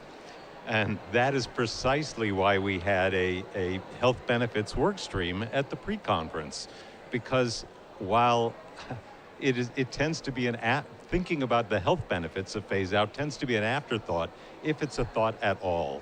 And yet research suggests really strongly that it's health that people care about the most. And of all the benefits that we can offer, as a way to build public support and political will for fossil fuel phase out, the human health benefits are the most powerful. So it's incredibly important to actually find ways to tell the human health benefits story as a rationale for building public support for phase out. So tell me, Courtney, you're an emergency physician in Canada's subarctic, and you're a founder of POWER, is it called POWER? Planetary Health Organizations for Well-Being, Equity and Regeneration. That must have taken quite a long time. You must have thought about that one for a long time. I used to be doing acronyms for the UN, and that's a good one. Thank you. And you're chair of the Global Climate and Health Alliance. So can you share some specific examples on how fossil fuels impact health globally? And we'll start with that, yeah. Sure. So we know that fossil fuels are responsible for about 75% of greenhouse gas emissions, so drive climate change. I live in the subarctic and serve a population that goes all the way up to the high Arctic, so 30 majority indigenous communities, and it's already 3 degrees Celsius warmer than it was when some of the elders were born. So in 2023, the Canadian wildfires actually forced the evacuation of our entire subarctic hospital. Our inpatients had to go all the way down to Vancouver by military plane. So you can imagine 70% of the territory had to evacuate. And the smoke from those spread all around the globe. Many people, New York, experienced really smoky days as a result of the smoke from our fires. 82,000 people died premature deaths as a result of those Canadian wildfires. So those are climate-related impacts. And meanwhile, fossil fuel-related air pollution itself it's one of the biggest causes of premature death in the world. So what that means is people are dying of cardiovascular disease, stroke, heart attack, as well as cancer. And little kids are getting asthma and needing to go to the emergency department. Their parents need to leave work. Children have actually died of fossil fuel-related air pollution related asthma. So we see that it's the greatest health threat of our time. I'm going to ask if my tech crew are listening to me, whether we can possibly just have some volume here on this speaker. If anybody's aware that I'm talking to them, no, they're not. Okay, that's absolutely brilliant. It's like living in a little bubble. You know, once we're all on stage, we're like invisible to the tech group. Okay, Courtney, that was a good point. As I understand it, you're writing a book on building an economy centered on well-being. How could this be achieved? Well, right now we have been, I think, speaking about fossil fuels in a very fear-based frame and climate change in a very fear-based frame, to the point where in Canada, over a third of young people tell us that worry about climate change is actually affecting their daily function. And we know that when we're living in fight or flight, we don't think as well, we're not as creative, we're not as collaborative, so it doesn't really help us be our best selves in the climate fight. I think what we need to do instead is focus on what we can achieve together. So if we really focus on collective prosperity and making decisions that serve long-term well-being for all, we kind of align our efforts and make it possible also for each one of us to take care of ourselves, to be invited to take care of ourselves, to sleep enough, to eat enough, to see our family, to go outside, so that then when we come into organizations, we can get along, we do good work, we're not reactive, and that builds and allows us to innovate together towards the shared goals. So in Canada, we're starting to think about how we can use our quality of life framework to use as metrics instead of just GDP, because it helps us de-silo, get health and the environment into the same conversation. As Ed was just saying, it really isn't right now. And it's hard for us to work together if we're not in the same room, using the same metrics, and called to deliver really, I think, what is best about humans, which is to help one another. Absolutely. We can dig a bit deeper into this, but first let's bring in, is it Arayli? Arayli, is that correct? Okay. Arayli, carry on. Just clear up a little bit. What is the name of your organization? It's Bicitecas. It's the Mexican crew that has been pushing for bike paths and clean air in Mexico City for 30 years this year. And I'm here not on behalf of my organization, but helping the persons, the families in Tabasco to bring about their experience, their health, awful experience living uh, at some 4 meters from a refinery that was built in Tabasco, Mexico. Whereabouts are you based? Based in Mexico City, is that correct? Yes, I live in Mexico City, yes. Okay. And how has it been received in Mexico, that your promotion of health with bicycling? Is it gaining ground? Is it getting popular? It is. Yeah. Like people is really ready to move on to the next solutions. Once people understand and have a possibility or a chance to experience the solution and see that they work, people really join very easily. They jump into the solutions, and the solutions are already here. Like we know what is useful. We know what we need to do. We know from where this pollution is coming from, and we know what is the problem, and we need to really stop denying this scientific truths and denying the solutions, and we really need to speed up in putting these solutions in every big city, not only Mexico City, but every big city should be doing what is currently being done very slowly. That's a problem now. I was kind of taken a little bit about what you were saying, that there was no response in the plenary today to the health question. But health and climate change has been quite high profile in the UN climate change process, or certainly there have been moments where it certainly captures attention. Is this because this process is a slightly different process? In other words, it's not the UN process, it's a process about how do nations write their fossil fuel exit plans, as opposed to would that be good for health? I'm just trying to understand why this process is a little different and why it might be that people would say, yes, we get it, but that doesn't get us off fossil fuels. We're about getting off fossil fuels. Maybe that could be a reason? One of the common misperceptions is that getting off fossil fuels is going to be unaffordably expensive. And while it is true that it takes an investment in order to get off fossil fuels, the reality is when you actually look at all of the numbers about the health harms and the other harms that are currently being caused by fossil fuels, and you realize that you can you can eliminate almost all of those costs, and you include those into the calculation as an offset to the investment to do what is necessary, it looks like the world's best bargain. In fact, if you only do the analysis including the cost of phasing out fossil fuels based on energy savings, it takes about 7 years to pay off that investment in an analysis showing, and done in about 140 countries around the world, shows it takes about 7 years.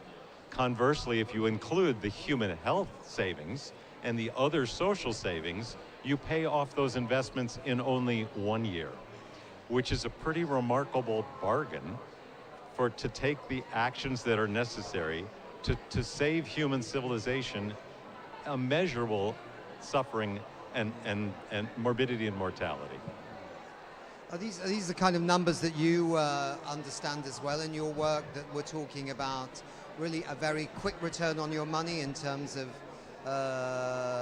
acting on the health and the climate change link, money that can be freed up for other kinds of actions? Absolutely. So in Canada, as many countries are in the wake of the pandemic, health systems are really struggling. The health workforce is exhausted, emergency departments are overwhelmed. Many places in Canada are having trouble even keeping their emergency departments open. And so when we think also of the aging population and spiraling healthcare budgets, just to keep healthcare afloat in the context of the increased demand of a changing climate, evacuating due to wildfires, responding to heat-related emergencies, et cetera, we need to do everything we can to keep our populations as healthy as possible so that A, they live better lives and they have excellent quality of life and live in great neighborhoods, but also so that we keep our healthcare systems from being overwhelmed and we keep our healthcare budgets in a reasonable level. So when I think about the fact that one study shows that fossil fuel related air pollution leads to 5 million deaths every year, and compare that to, for instance, the 1.2 million that die every year from tuberculosis, and compare the amount of attention that we pay to those two public health issues, it really doesn't make any sense. I think that if my fellow emergency physicians understood that so many of their presentations are being driven by this preventable cause, I think that we would stand up and say, hey, we have renewable energy now, distributed renewable energy-based systems. I was the co-chair of the Zero Carbon Prosperity Stream at the Academic Dialogue, and my co-chair, Dr. Pan, is an expert macroeconomist who studies the renewable energy transition, and he just kept saying, this is ready for prime time. The prices have come down. The distributed networks can be essentially directed using AI, so that if you have a battery and a solar panel, the energy can be basically directed to where it's needed at a given time of the day. So you have even a little microgrid in your house or in your neighborhood. It's cheaper as a new build in most places in the world already. And when you decrease the fossil fuel-based air pollution in your neighborhood, you're keeping everybody more well, you're reducing your healthcare impacts right there. And every community that does that creates an economy of scale that decreases prices for everyone else. And so when you think about it, we're actually in this place where even based on self-interest, we can together drive a tipping point in renewable energy prices, markets, and policies that can really decisively tip us towards a healthy, low-carbon future. And that's really different than the collective action problem that we've always been talking about with regards to greenhouse gas emissions. So to me, this is a totally different discussion all of a sudden because of the progress that's been made in renewable energy. I mean, these are all very good points. And of course, now that new renewable energy in many places is suddenly cheaper than coal and also in many cases oil and gas, right? We are on the verge of a tipping point there, which could run very quickly. Yeah. I just wondered, and I'll come to our friend here in Mexico City in a moment. But could it be that the issue here is so often in medicine there is this problem of the system likes to treat the disease rather than prevent the disease, and is the health and climate change story a little bit trapped in this old-fashioned attitude towards public health? Acute care is sexy. Politicians like to fund new MRI machines. They like to talk about how many operating rooms are open, but no one ever gets credit for the death that doesn't happen or the person who doesn't get sick. And so I think that this is one reason why it really helps to focus on the quality of life that we can enhance for everybody, and to just say, hey, do you want to keep your kid out of the emergency department with asthma? Yes? Well, then how about we phase out the coal-fired power plant and replace that with a local distributed energy system? And in fact, that's the argument we used in Canada to help phase out coal-fired power in Ontario, which was one of the biggest greenhouse gas emissions policies ever in North America. Also used that in Alberta to help phase out coal-fired power there. That's the province where the oil sands are, so our most conservative province, but nobody wants to see kids sick. And that also powered the commitment for accelerated coal power phase out in Canada. So we've seen it work. It just makes sense. And I think we've actually had a problem, and we know this for curriculum surveys in medical schools, where senior doctors don't know what they don't know, so they don't put it on the agenda and they don't put it in the curriculum. But in many countries now, in Canada, for instance, this is going to be in the next set of curriculum objectives. It's going into the accreditation criteria for hospitals in terms of their disaster response. We have all of our faculties of medicine committed to a shared roadmap. So I do think things are changing, partly in self-defense, because people are having to prepare their hospitals to evacuate due to wildfires, et cetera. But basically, the more you experience the impacts personally, the more deeply motivated you get to decrease greenhouse gas emissions, because the WHO has very clearly said that we can't adapt healthcare systems to our current emissions trajectory. And we can do so much better than that. So we ought to. We need to. May I add to that, Nick? Really? So there's an old adage in the world of business: what gets measured gets managed. And the opposite is, if it is not measured, it cannot be managed. It is only relatively recently that we've started to actually measure the health consequences of exposure to fossil fuels. Air pollution, water pollution, the other exposures. Really, it's only in the last 10 years that anybody has been looking at this in a really systematic, careful way. And because of that, today we can say with great certainty that that fossil fuels are the leading preventable cause of death and illness in the world today. And that is totally avoidable. And as the world gets serious about pursuing phase out, we're going to see a dramatic improvement in human health and well-being. More than smoking and alcohol and... I'm a public health guy, so I don't want to diminish the threat of smoking and alcohol use at all. But yes, much more than smoking, and certainly much more than alcohol use. When you're looking at Mexico and Mexico City and the government policy, is it reflecting in any way at the moment the link between air pollution, climate change, the burning of fossil fuels? Is it acting on any of this at all? Not really. As a country that it has an economy really based on oil for decades, our politicians, our political class is really unwilling to move away from fossil fuels because out of fear. What would that cost? How would that politically be feasible? Would they vote me or not? Could I still win elections?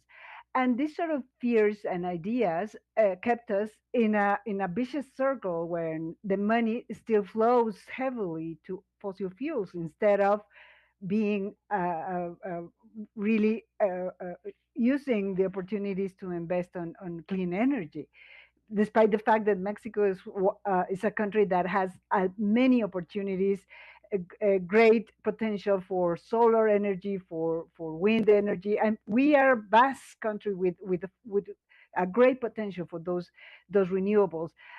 So what we need to do is keep on pushing for this, because our government needs to come out of the fear zone and begin to realize that is wise, is economical, feasible, is something that they must do, because they cannot. It's the best way to address the health problems is to prevent them. That's the cheapest and that's the most effective way. It's stupid not to do so. So let's try to keep on pushing to whoever governs, and whenever we go to the ballots, let's stop voting ignorant people that deny science and is not ready to foresee problems and invest in solutions with a 10 years anticipation. There was a very interesting conference that took place after the last UN climate conference in Brazil, and this occurred in the United Kingdom. And it was an attempt to bring scientists in the area of climate change, UK scientists, directly with politicians. It was called the National Emergency Briefing. So it wasn't about what's happening in the Amazon or Africa or Asia. It was about what is happening right now in the UK as a result of climate change that you politicians need to know about. And this is what will happen if you don't do something about it. And this is what will happen if you do something about it. And I think one of the most interesting things was from an emergency doctor at University College Hospital, London. And he said, I know about having tough conversations with people because I have to, repair people who have just been in bad accidents. He said, so I know tough things, and I know that climate change may cause more disease in the UK, but most people think, no, it's not going to affect me.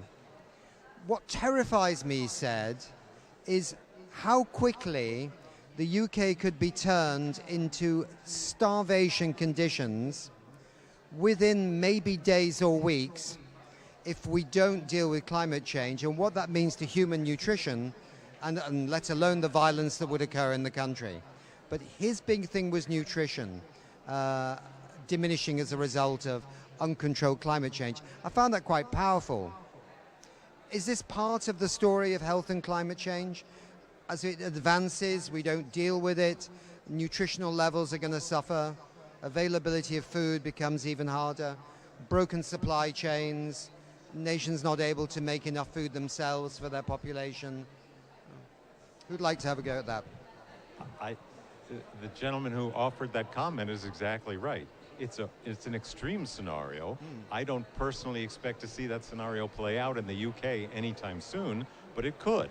But it is playing out today in much of the world, the global south in particular, where food insecurity is just simply an endemic part of life. So small perturbations, small disturbances in the food supply can have huge consequences in terms of the nutrition and the health status of large populations.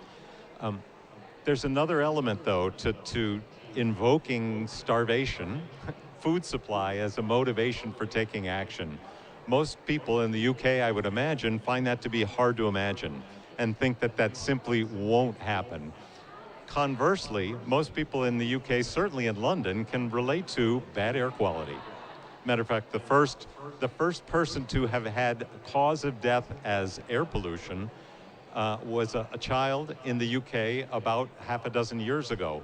And that's a really important case study of making concrete what is otherwise just an accepted, sort of almost invisible aspect of modern life's difficulties, modern life's inconveniences, dealing with polluted air that sometimes bothers our breathing, bothers our eyes.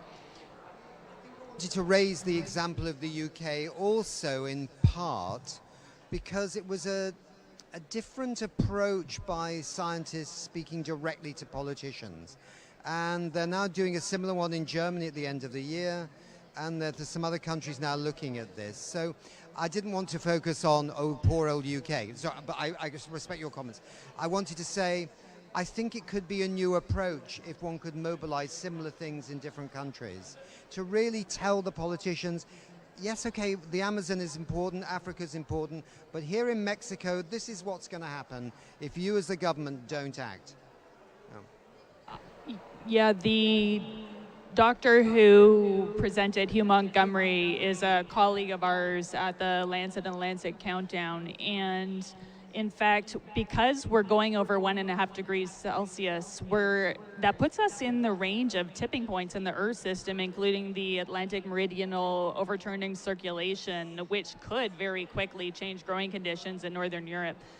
I worked for 6 months resuscitating malnourished children on a Doctors Without Borders Médecins Sans Frontières project in Djibouti. And when children die under your care of malnutrition, it's the most heart-wrenching thing that has ever happened to me in my life. And the most heartbreaking thing was that the mothers would often say thank you, even after their child had died. And to be honest, that's why I started working on climate change and health, because pediatric malnutrition is forecast to be one of the biggest health impacts of climate change. And so when I came back to Canada, I thought, okay, well, if that's one of the biggest health impacts and I want to stop that from happening, I should stay home in this place where we have one of the highest emissions per capita and work to decrease our emissions at home. So in a way, it's a way for us to decolonize global health, decolonize planetary health, to work where we have the most power to have an influence, which tends to be in our home country. And I think that it's very exciting, the work that Hugh has really helped to steward within the health community.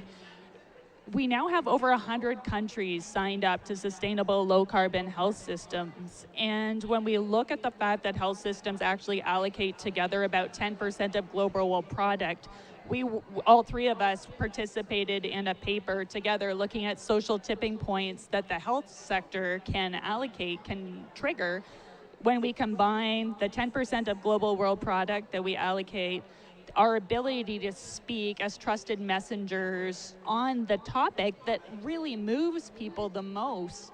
We can, using hospital purchasing budgets, actually steward a local food economy to keep ourselves secure at home and contribute to local food security, even as we shift towards a low carbon use for all of our hospitals and decrease our supply chain. So yes, food-related arguments do pull at our heart very much. Ariel, let me come back to, Areli, sorry, let me come back to you for the last say on this. So I have a brother who is a doctor, actually in Canada, and he's heard me go on and on about climate change, but I don't think he's ever really internalized in his own practice. Do you feel that the medical profession in Mexico is aware of the links between climate change and health, and what needs to be done to mobilize them? I don't think it's that clear for most people, not only the medical community. Since we, as a global South country, are dealing with basic medical needs like not having enough doctors, not having enough facilities, not having enough medicines, or dealing with basic problems like not having proper sanitation, or having as a country we have an immense problem with obesity and all the illnesses related to malnutrition and sedentarism. So it's difficult, like all that other problems that climate change could ignite are not as clear. Like we are into the emergency room of the medical situation, and most people is focused on resolving the day-to-day emergencies instead of thinking or foreseeing into the future. And we need to have that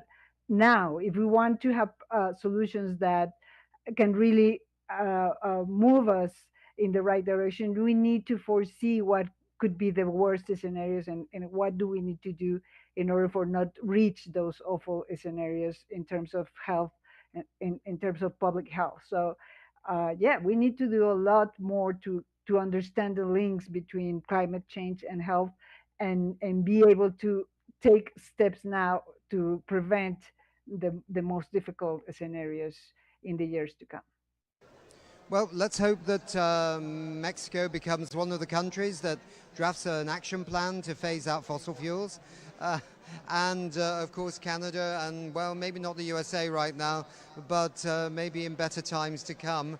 But there is a coalition of the willing right now, and if they all do it, all the 85 in Belém in Brazil that wanted this phasing out, it's bigger than the US economy or China's economy. So it is, we are the many. So let's work on that principle. Okay, thank you very much indeed. We don't have time. We've got to go. We're 2 minutes over. Thanks very much indeed, and moving on.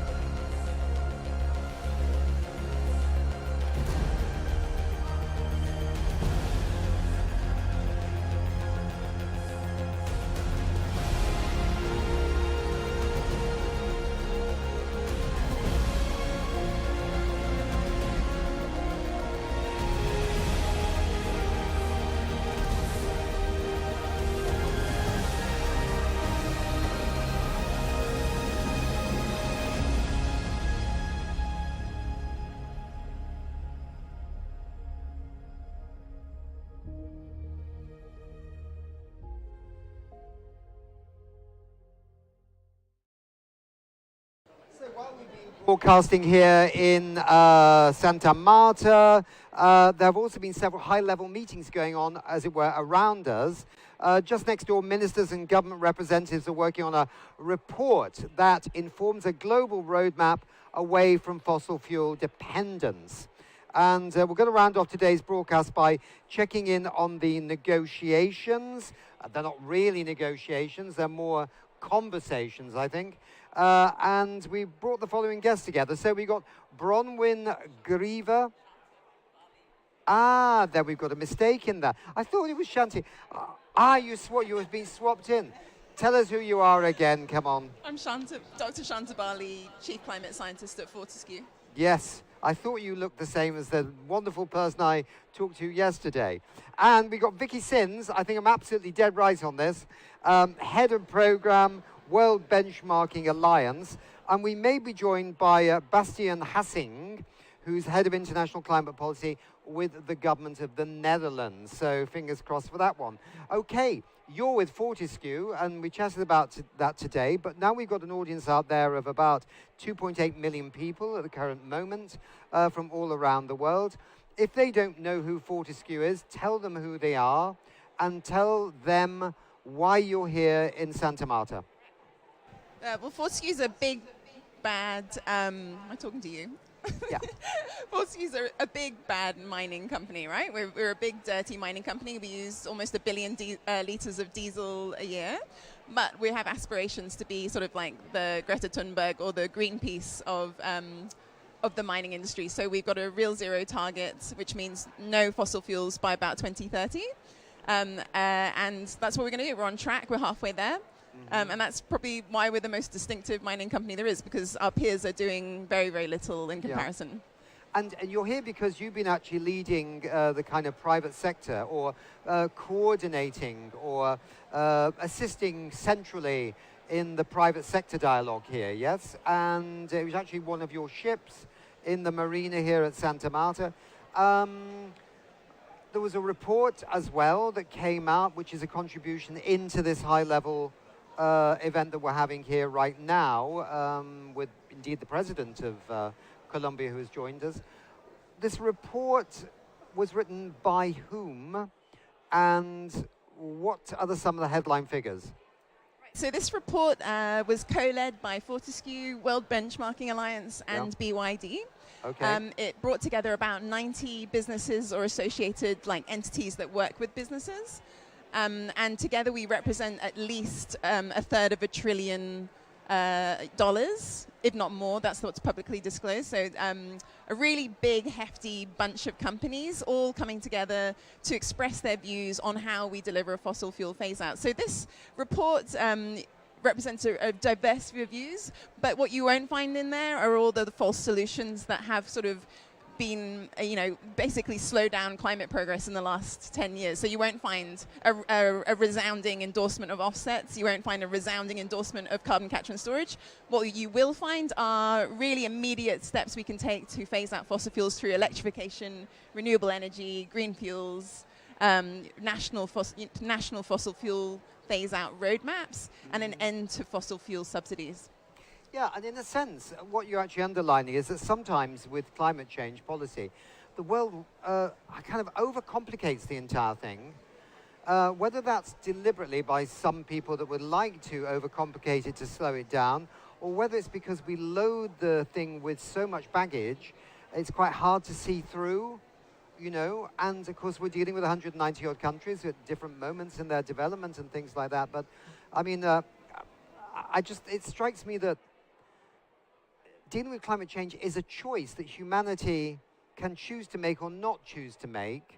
And it's quite as simple as that, especially right now when we have all the options, right? And which we maybe didn't have 25 years ago, but we have choices now as well to realize this future. I mean, sorry, I don't want you to agree with me. You can agree with me if you like, but I'm getting a sense that the business sector wants some very clear things to happen, which have been asked for a long time, to get things moving. Fossil fuel subsidies being one of them, for example, yeah?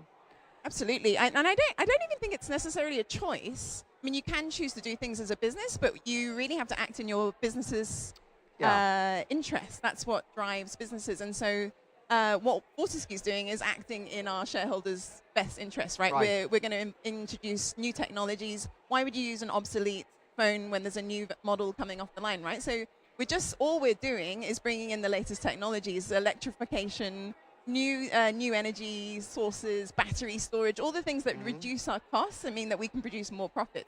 So it's not a choice in that sense. It also aligns with not importing huge amounts of oil and gas from the Middle East and from volatile regions. That's a great choice. That's also in the best interest of our shareholders. So what we need, I think what's come out really clearly from the talk this morning in the plenary is that this is a front runners club. So we have maybe up to 50 countries here today. It's a subsect that represents about 25% of the global population and a third of fossil fuel production. So it's a big hefty number of countries.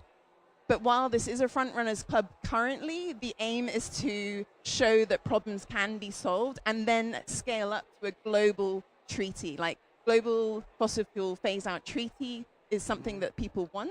It's something that many of the ministers have mentioned. But to get to that, we need countries to really start setting roadmaps and making it obvious that we can phase out fossil fuels through international cooperation. And then we get to the global stage. Exactly. So, Vicky, you're head of program at the World Benchmarking Alliance. It's great to see you again. And you're also one of the organizers of this private sector engagement with Fortescue and with Beyond Dreams, which is BYD, the Chinese electric car company. Am I right? Build your dreams. Oh, it's Build Your Dreams. It's Beyond Your Dreams. Oh, God, why did I say that? Let's just stop the whole show. We'll have to rework this one, right? I mean, BYD could stand for something else. But so I was quite close, but not too far off. But thank you for getting it right. It could be Beyond Your Dreams, actually. So, World Benchmark Alliance, what is its role, or what would be its role in this crafting of national plans to exit fossil fuels? And why is it important for you that this happens? Yeah, thank you for the question. And I think Shanta put it out already quite nicely in terms of like what has been the recommendation from this private sector track. And that is to build indeed these national roadmaps, but that can only happen if there's true sectoral pathways within those national roadmaps. And there needs to be a clear connection between those sectoral pathways, the national plans, and the private sector, right? There needs to be this dialogue with what are the private sectors that are active in in these countries. How are they showing up in order to deliver on that ambition that has been set on a country level? And I think what our role would be is, and we move from ambition to implementation, but we also need to look at accountability, right? Yeah. So how do we track progress? How do we keep up that mirror? How do we keep up the ambition to really say, okay, are we really making the progress that we want? What is working? What makes these companies and countries change? And also what is working and what can we where can we provide further intervention points or information points to make sure that we accelerate or maybe stop doing things because we've seen that things are not working the way we want to. So that will be our role. And we are a global NGO. We work with the private sector because we think it's very important to have a dialogue with the private sector, but it's also our role to make sure that we keep up that mirror and say, are you really doing what you should be doing? And are you saying, some companies might say that they're doing a lot, but it's our role to actually measure and publish whether or not these companies are doing enough. Let's just touch on that slightly. I mean, this issue of accountability has been having something of a choppy ride in the last few years, hasn't it? I mean, it started off with The Economist, I think, on ESG, saying that we should take the environment bit out, because at that time, I think we all quite liked Elon Musk, so we were amazed that something like ExxonMobil could rate really high on the ESG, but Tesla got kicked out because maybe ExxonMobil was very nice to its staff or something, and so it kind of weighted it very nicely there. So ESG got a bit of bad rap from the Economist. Then it seemed to get a really hugely bad rap in the US, right, where people were protesting they're being controlled by some forces, you know, up there, bureaucracy maybe, they think. And then, of course, there was a big blowback in Europe again with the omnibus decision, wasn't it? And where are we now then? Because, and I wonder whether sometimes when some companies were quoted as saying, oh, it's just too much, we got to report so much, blah, blah, blah, blah, blah. And then you think, okay, is that true? Or was that just that, you know, some lobbyists from maybe the fossil fuel industry kind of got their teeth into some parts of the private sector, some of the business associations, you know, blah, blah, blah, blah. So, yeah, where do you think things are going? Accountability has always had this sort of negative connotation to it, right? It always says like accountability for doing something bad, right? That was always it. But I think we need to also turn it on its head because it's accountability so that leaders are rewarded for what they do in shareholder value, in providing and getting new business, etc. But also that they get the benefits because the laggards are feeling the pain for getting left behind, or leaving themselves behind, so to speak. And I think and I think we also had a bit of a narrative problem there because we talk a lot about, it's a report, we need all this data because then we can analyze where these companies are. But I think now we are at a true turning point that we say, this is not a reporting exercise. This is not data for the sake of data. And that's what Shanta probably can speak to, is like, if you truly have this transition plan that you believe in and that's credible and that speaks to where you want to get to, it's a strategic roadmap for a company. And then the data informs you, like financial data will inform you whether or not certain products are providing the right revenue stream. So transition plan is, in my opinion, should be that tool. And it gives you the same amount of data and information whether or not you are on track on delivering on your strategic tools in the next 3, 5, 10 years, because that is what this is. It is a true management tool to set your strategy and vision. And then also accountability comes with that shareholders understand that it's the fiduciary duty of a company to protect shareholder value by investing in new business model, reallocating your capex to innovation and R&D that is really investing into the future of this sector and of this business, rather than putting the money in very, very short-term revenues that is probably obsolete in the next decade to come, right? And I think that's what we need to shift to. And accountability comes not only from NGOs like us, but through shareholders, through regulators, through financial institutions who make capital available at a better risk premium, because they believe that the embedded risk of doing that transaction with the company that has a credible transition plan is a better deal for them, because they believe that that is where the returns and the risk are the best to put their money at. Shanti, yeah. I wanted to add to that point because I think Fortescue is unusual in that we have a $6.2 billion roadmap already, which we launched in 2022. It's a very clear timeline. It shows how much capital has to be allocated at which point. And I think what Vicky would agree with is that most businesses, when they have these roadmaps, if they have a roadmap, they have this aspiration at the end, but they don't actually allocate capital, right? There's no actual granular detail about what they're going to do specifically to reach that outcome. So something that these national roadmaps, like this morning we heard, everyone had a voice or a story about a roadmap. Like there are different countries who are coming up with roadmaps, but I think we're facing this problem now where like there's a very diverse view of what a roadmap means. Yes. And there's a real need for groups like World Benchmarking Alliance and others to step up and define what it means. And I think if you tie it all together, everyone's talking about fossil fuel subsidies, right? Yeah. But that's something that even the Dutch government was saying. Some of these subsidies are invisible, so some governments don't even know what they're subsidizing, and they don't actually agree on how they define a subsidy. So these roadmaps would benefit from even saying, these are the subsidies that underline, are actually distorting our markets and preventing us from reaching the targets that we've set. And I'd just like to tie it into Australia where, I like to bring these things back to very specific examples. Right now in Australia, we have the biggest fossil fuel subsidy being debated. And it's a $10 billion subsidy. It allows mining companies to basically reduce the cost of diesel. So Fortescue gets $300 million back every year. That's money that could be going into really important public community services. It could be addressing the fact that many school children are going to school hungry right now due to the cost of living crisis. It could be address the healthcare crisis in Australia. So these are really important issues that are being exacerbated by the war in Iran. And fossil fuel subsidies are making it so much worse.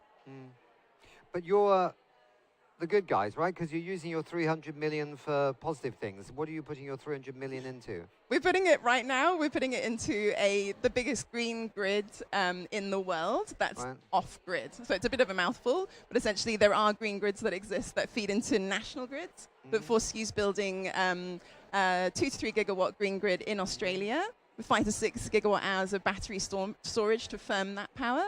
And it will mean that our iron ore is run on 100% green electricity, which very few grids can really say. I could see a really good campaign for an NGO in Australia for this, actually, right? You find all the companies that are getting these hundreds of millions back from the government, and then, a race to the top in how you can spend it on really positive things, right? Then you can find out the ones that are not really interested in doing that, yeah? Maybe one of those big Austrian business associations could organize that, if they really care about the climate and the economy and people, yeah. So what would the World Benchmarking Alliance do for a country that wanted to get off fossil fuels? And does it strike you that there has to be a balance between lightness and speed and complexity and maybe not so fast? I mean, this whole thing about what is the balance here, right? Because you can spend, I mean, you were just talking about some companies don't even know where their subsidies, money's going or whatever. And you think, oh, that might take a good 5 years to work out whilst the world continues to burn, sort of thing. So how do we navigate this? We, not me personally, but, No, but I think it's not just us as an organization, right? Yeah. There's a whole collective of organizations that would need to come together and deliver on this. But one thing I've learned also during this private sector track, and it was already visible in earlier things that we did, but it became quite clear, is that one thing that we can really, what we are strong at, but how to really connect the government's objectives with the private sector outreach, and then with, for example, other organizations that support the private sector. Because there's also, like you said, there's also a lot of companies that have never heard about the transition away from fossil fuel conference, right? It's like, there's the front runners that have heard about it, but now it's also how are you going to scale this up? If there's going to be when there's going to be an ambitious outcome tomorrow, is then how are we going to make sure that this lands with the companies? So there's a lot of capacity building also to be done with the companies. If we look at our analysis that we've done so far, there's only a handful of companies that have a credible transition plan at the very moment. So how do we show what is actually possible for companies to start developing this transition plan, and how do we link that then to countries' ambitions so that countries also have the right dialogues with their businesses in their countries on subsidies, on support, incentives, permits, etc., in order to help these companies to also then implement the on the country ambition goal. And I think that is the unique opportunity that exists now. We can help mobilize this private sector together with ambitious organizations or companies like Fortescue in different regions where we can organize capacity building sessions on learning. We invest a lot in how do we build knowledge with companies, but also other stakeholders that research organizations that can help in country to really translate, okay, what data is needed, what is a sort of a first next step in building a credible transition plan, and how do we guide not only the biggest companies through this, but also how can they help then support their supply chain? Because there's a lot, we've heard that a lot of SMEs that need help in, bringing them on board with this transition ahead. So we can help with providing information, transparency tools, and also certain suggestions on how they could. You just mentioned something there, which was, a lot of companies. There are not that many companies out there that really have credible transition plans, right? So, and this is phasing out fossil fuels, yeah. And presumably there are a few more in the global north and a lot less in the global south. But is it still a problem in both hemispheres? Yeah, we see also very good examples in the global south. And I think for us, we look at a credible transition plan, and it has an alignment with the 1.5 degree pathway in the different sectors, but also takes into account regional differences. So the pace of change is different in a country like Malaysia than it is in a country like, if you're an electric utility company in Europe, we do expect you to go way faster than when you're an electric utility companies in South America, right? Yeah. So, but in the end, they both need to deliver on that pathway. So I do see that there's opportunities, or there is good examples in different countries. I think what we've also seen is that we've talked about, I think it's a little bit less talked about today, but with the element of just transition, and so how do we make this just for the people in this supply chain and for the workers, for the communities? You see that countries in the global south that are very dependent on fossil fuel, they do see now that in order to make this just, they have to accelerate on the transition, right? So I think there we have a unique opportunity to then, and then we can call it a transition plan or we can call it something else. It doesn't matter.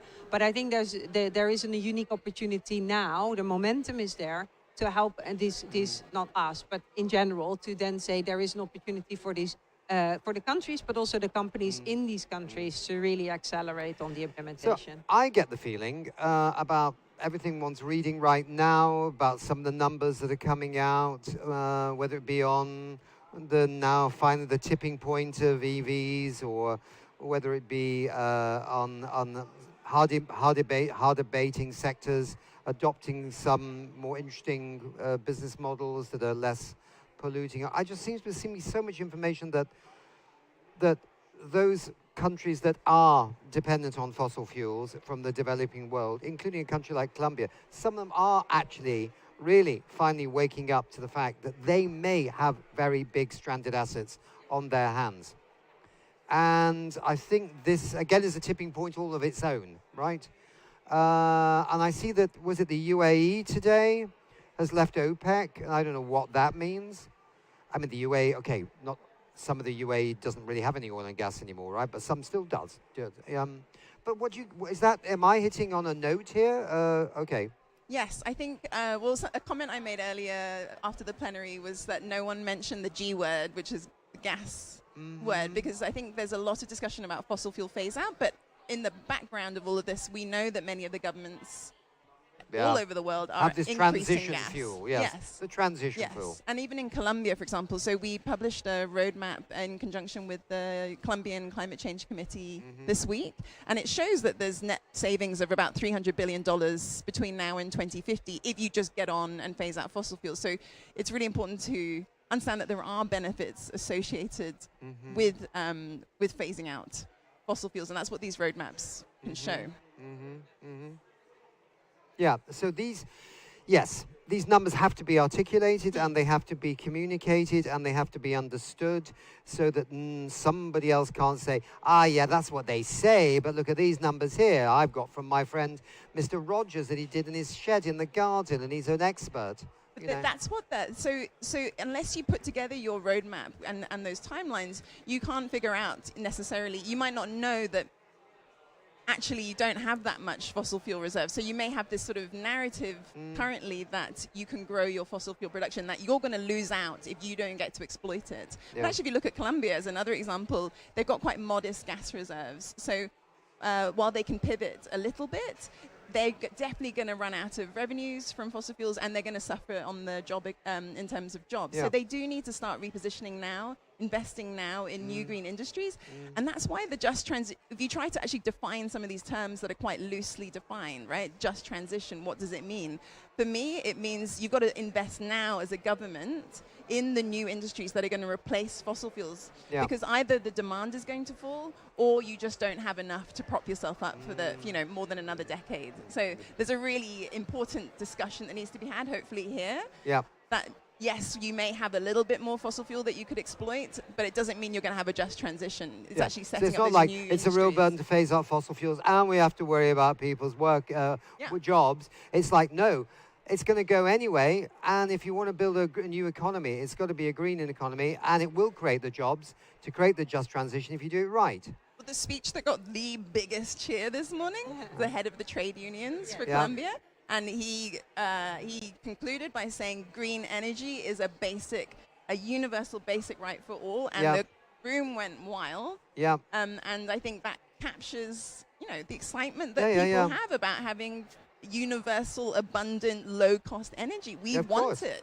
The democratization of energy, Yeah, I think we one last comment on that, because I think we talk about the transitioning away from fossil fuels, which is fair, but I think we need, when we want to get the people in the different countries on this, because we need to take them along, we also need to make very clear what are we transitioning to.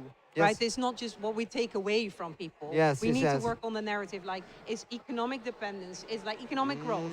We will be energy dependent. We will have access to cheaper, clean energy. We will have less pollution. So we need to also work on that narrative, not just what we're taking away, but also what we're transitioning towards too. Yes, I was also in climate communications in the United States. If you mention something that's like, we're cutting emissions, people go, they're taking something away, they're cutting something, right? You have to phrase it completely, taking our emissions away, taking our goddamn emissions away, and they're not going to be allowed to do that. Oh, well, there we go. So language is important. We've discovered that. Thank you very much for being with us. Great work, and I could have asked you a lot about what happens next, but I'm not going to do that because I'll wait till maybe the COP, and we can do it all over again. Thank you very much indeed. Thank you. All right, moving on. No, don't go yet. Don't go yet. Don't go.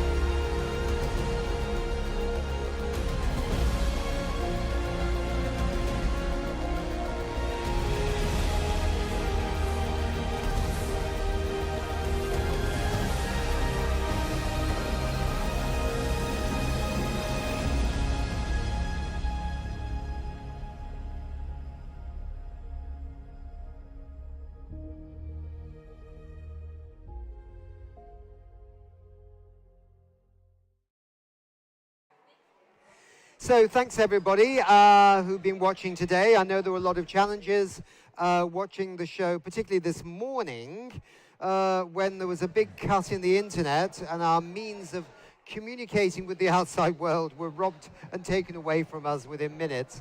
But we got back on track, and we're very happy about that. We're going to end the show with two interesting people. I believe both from Oxfam. From Oxfam, from You're Fridays both from for Oxfam. Future Uganda. Okay. You tell us who you are and where you're from. My name is Hilda Flavia Nakavye. I am a climate activist from Uganda. Yeah. And I'm Juan, and I'm here from Colombia, and from Bogota. I work for Oxfam, actually. Ah, okay, all right. Now we've all got these really nice fans, right? Which are really pretty and beautiful. Quite retro as well. I love the kind of style, you know. This one says "Fund Renewables, Fund Peace," which was interesting. We had somebody on just before from Brazil saying the same thing. What does yours say, Hilda? It says break free from fossil fuels. Aha. And what does yours say? And mine says make polluters pay. Okay, so I think we can all get onto that. But who actually came up with these slogans? These are messages from youth from across the world. Okay, Yeah. okay. And they've been collected by who? By Oxfam. Okay. So okay. yes, for example, I'm going to share this with Let's have a you. look. That's okay, because these are kind Hold of up to the camera. That one there would be good. There, yeah. What This does it is say? kind of the messages that Make rich polluters pay. This is one of the messages, but then you'll see. I quite like all polluters to pay, but that's just a personal thing. Well, you know, they're responsible. So. And what does yours say, Hilda? So it says clean energy, a just future. Clean energy, just future. Nice one. Let's have a look at this one. Change the system, not the climate. Yeah, it's a good one. That's an important one, actually. Yeah, Because it's an important one. Yeah. Because we can't just have a green transition where we just put green ribbons around the old economy. We need to go beyond that, right? to the structural changes also, if you know what I mean. Clean energy, just and feminist future. That's right. Yeah. What's that one, Hilda? A future without fossil fuels for a home worth protecting. Very nice. How old are these children who've been sending these in? Between 10 years to 35 years. 35 years? Yeah. They're children, are they? They are youth. Youth and Actually, that's activists. true. In the developing countries, youth is a slightly older age group, isn't it? Than I always joke that when I worked for the United Nations Environment Programme, Russia brought, no, it was then, yeah, it was still Russia, brought a youth delegate, and it was a 62-year-old man from, I think it was Minsk or somewhere. I thought that was really pushing it a bit, you know what I mean? But maybe he had just childlike qualities. So how long have they been collected for? Anything about the number of countries around the world? Yes. So we've been collecting these messages like for the couple months, like just thinking about this conference. Right. Because we wanted youth, as Hilda was saying, to deliver messages about what they think future without fossil fuels will look like. Yeah. So this is what we were doing. And they come from 13 countries, like from the Pacific, from South Africa, Uganda, Colombia, Mexico, Italy, from several countries from all around the world. And, well, hopefully negotiators here will read this and go further. Yeah. That's the question. How are you getting these to the negotiators?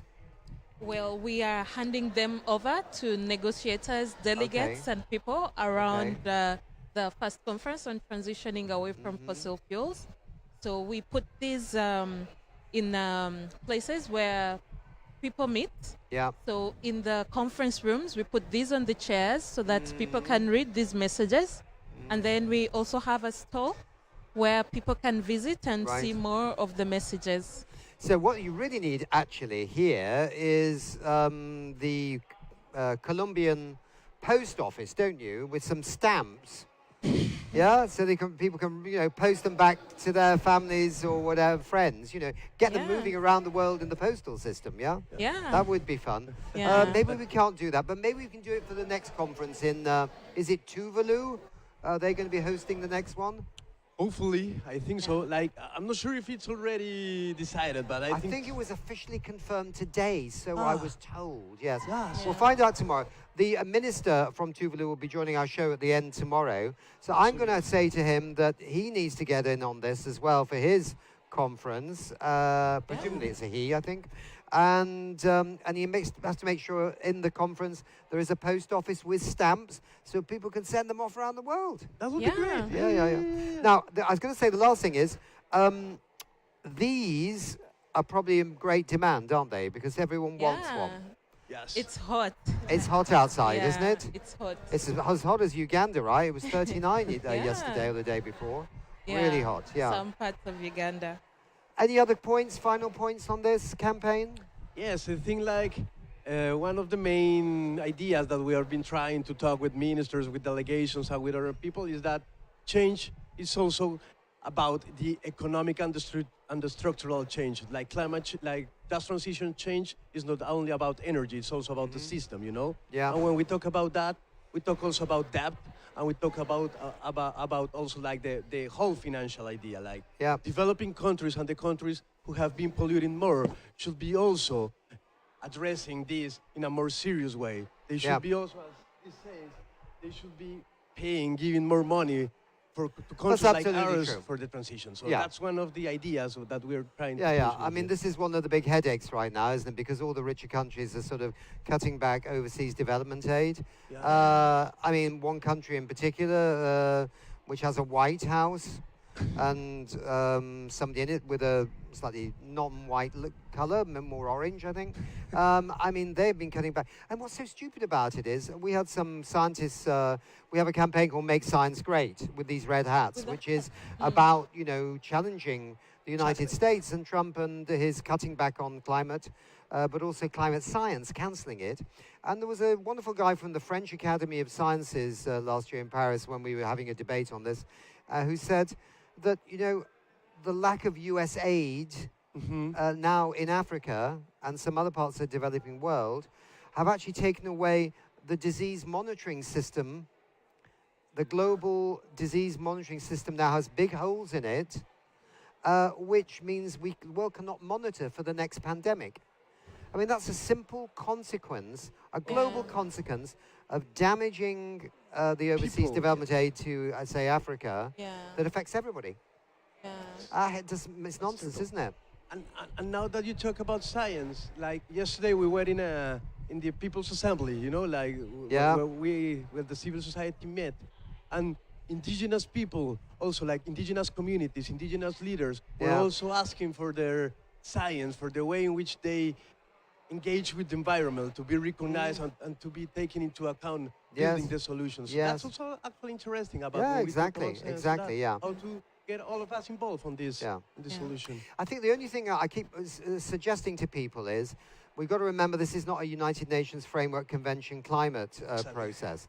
And if we try and load everything into these national climate plans to phase out fossil fuels, load the same arguments in, we're just replicating the UNFCCC process, right? So we have to be very, I think, quite surgical and quite careful how we insert our various good ideas into this. So we want to make it nimble, fast, possible, just, but not slowed down by too much baggage, because a lot of the baggage is in the UNFCCC, and we can fight over that there. I mean baggage in a positive sense. There's a lot of issues, right, that are out there. That's one of the messages that youth from around the world have with this postcard.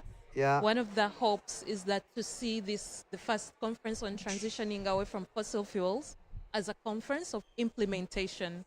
A conference of implementation. And also, somebody just said to me just now on the thing before, is that we need to also make sure that people realize it's not that a transition away from fossil fuels and that's it. It's a transition to something really cool. Energy. Right. Okay, thank you for being on our final show of the day. Congratulations to you and to your work and to Oxfam. Thank you. Great NGO. It's had some troubles in the past, but it has to be there. It's one of the good ones. So we say goodbye to the global audience. There's 2.8 or 3 million people watching this show right now. I don't think you realize that. People, in 150 countries. So moving on, gentlemen, we've come to the end of the show. A conclusion. Oh, we're going to do a conclusion. I didn't realize that. Let's do the conclusion. Okay, so that was all today, everybody. We'll be back again tomorrow with our second full day of live broadcasts here from Santa Marta. In the meantime, don't forget to log into wedon'thavetime.org, which you can also do in Uganda, and you can also do where you're from? Colombia, here. Good, then you can log into, where you can find lots of interviews and other great content from this conference. Everything that we have broadcast here today will also be available, as it were, on demand, so make sure you share it with your colleagues, your friends, your family. Share it with your enemies too, it might make them better people. And with your governments and other policymakers, of course, as well. There's a long list of people we want you to share it with. Show them the possibilities in this transition. We've enjoyed ourselves. It's been very complicated, but we've loved being here. Thank you so much, and goodbye. Thank you. From the youth of the world.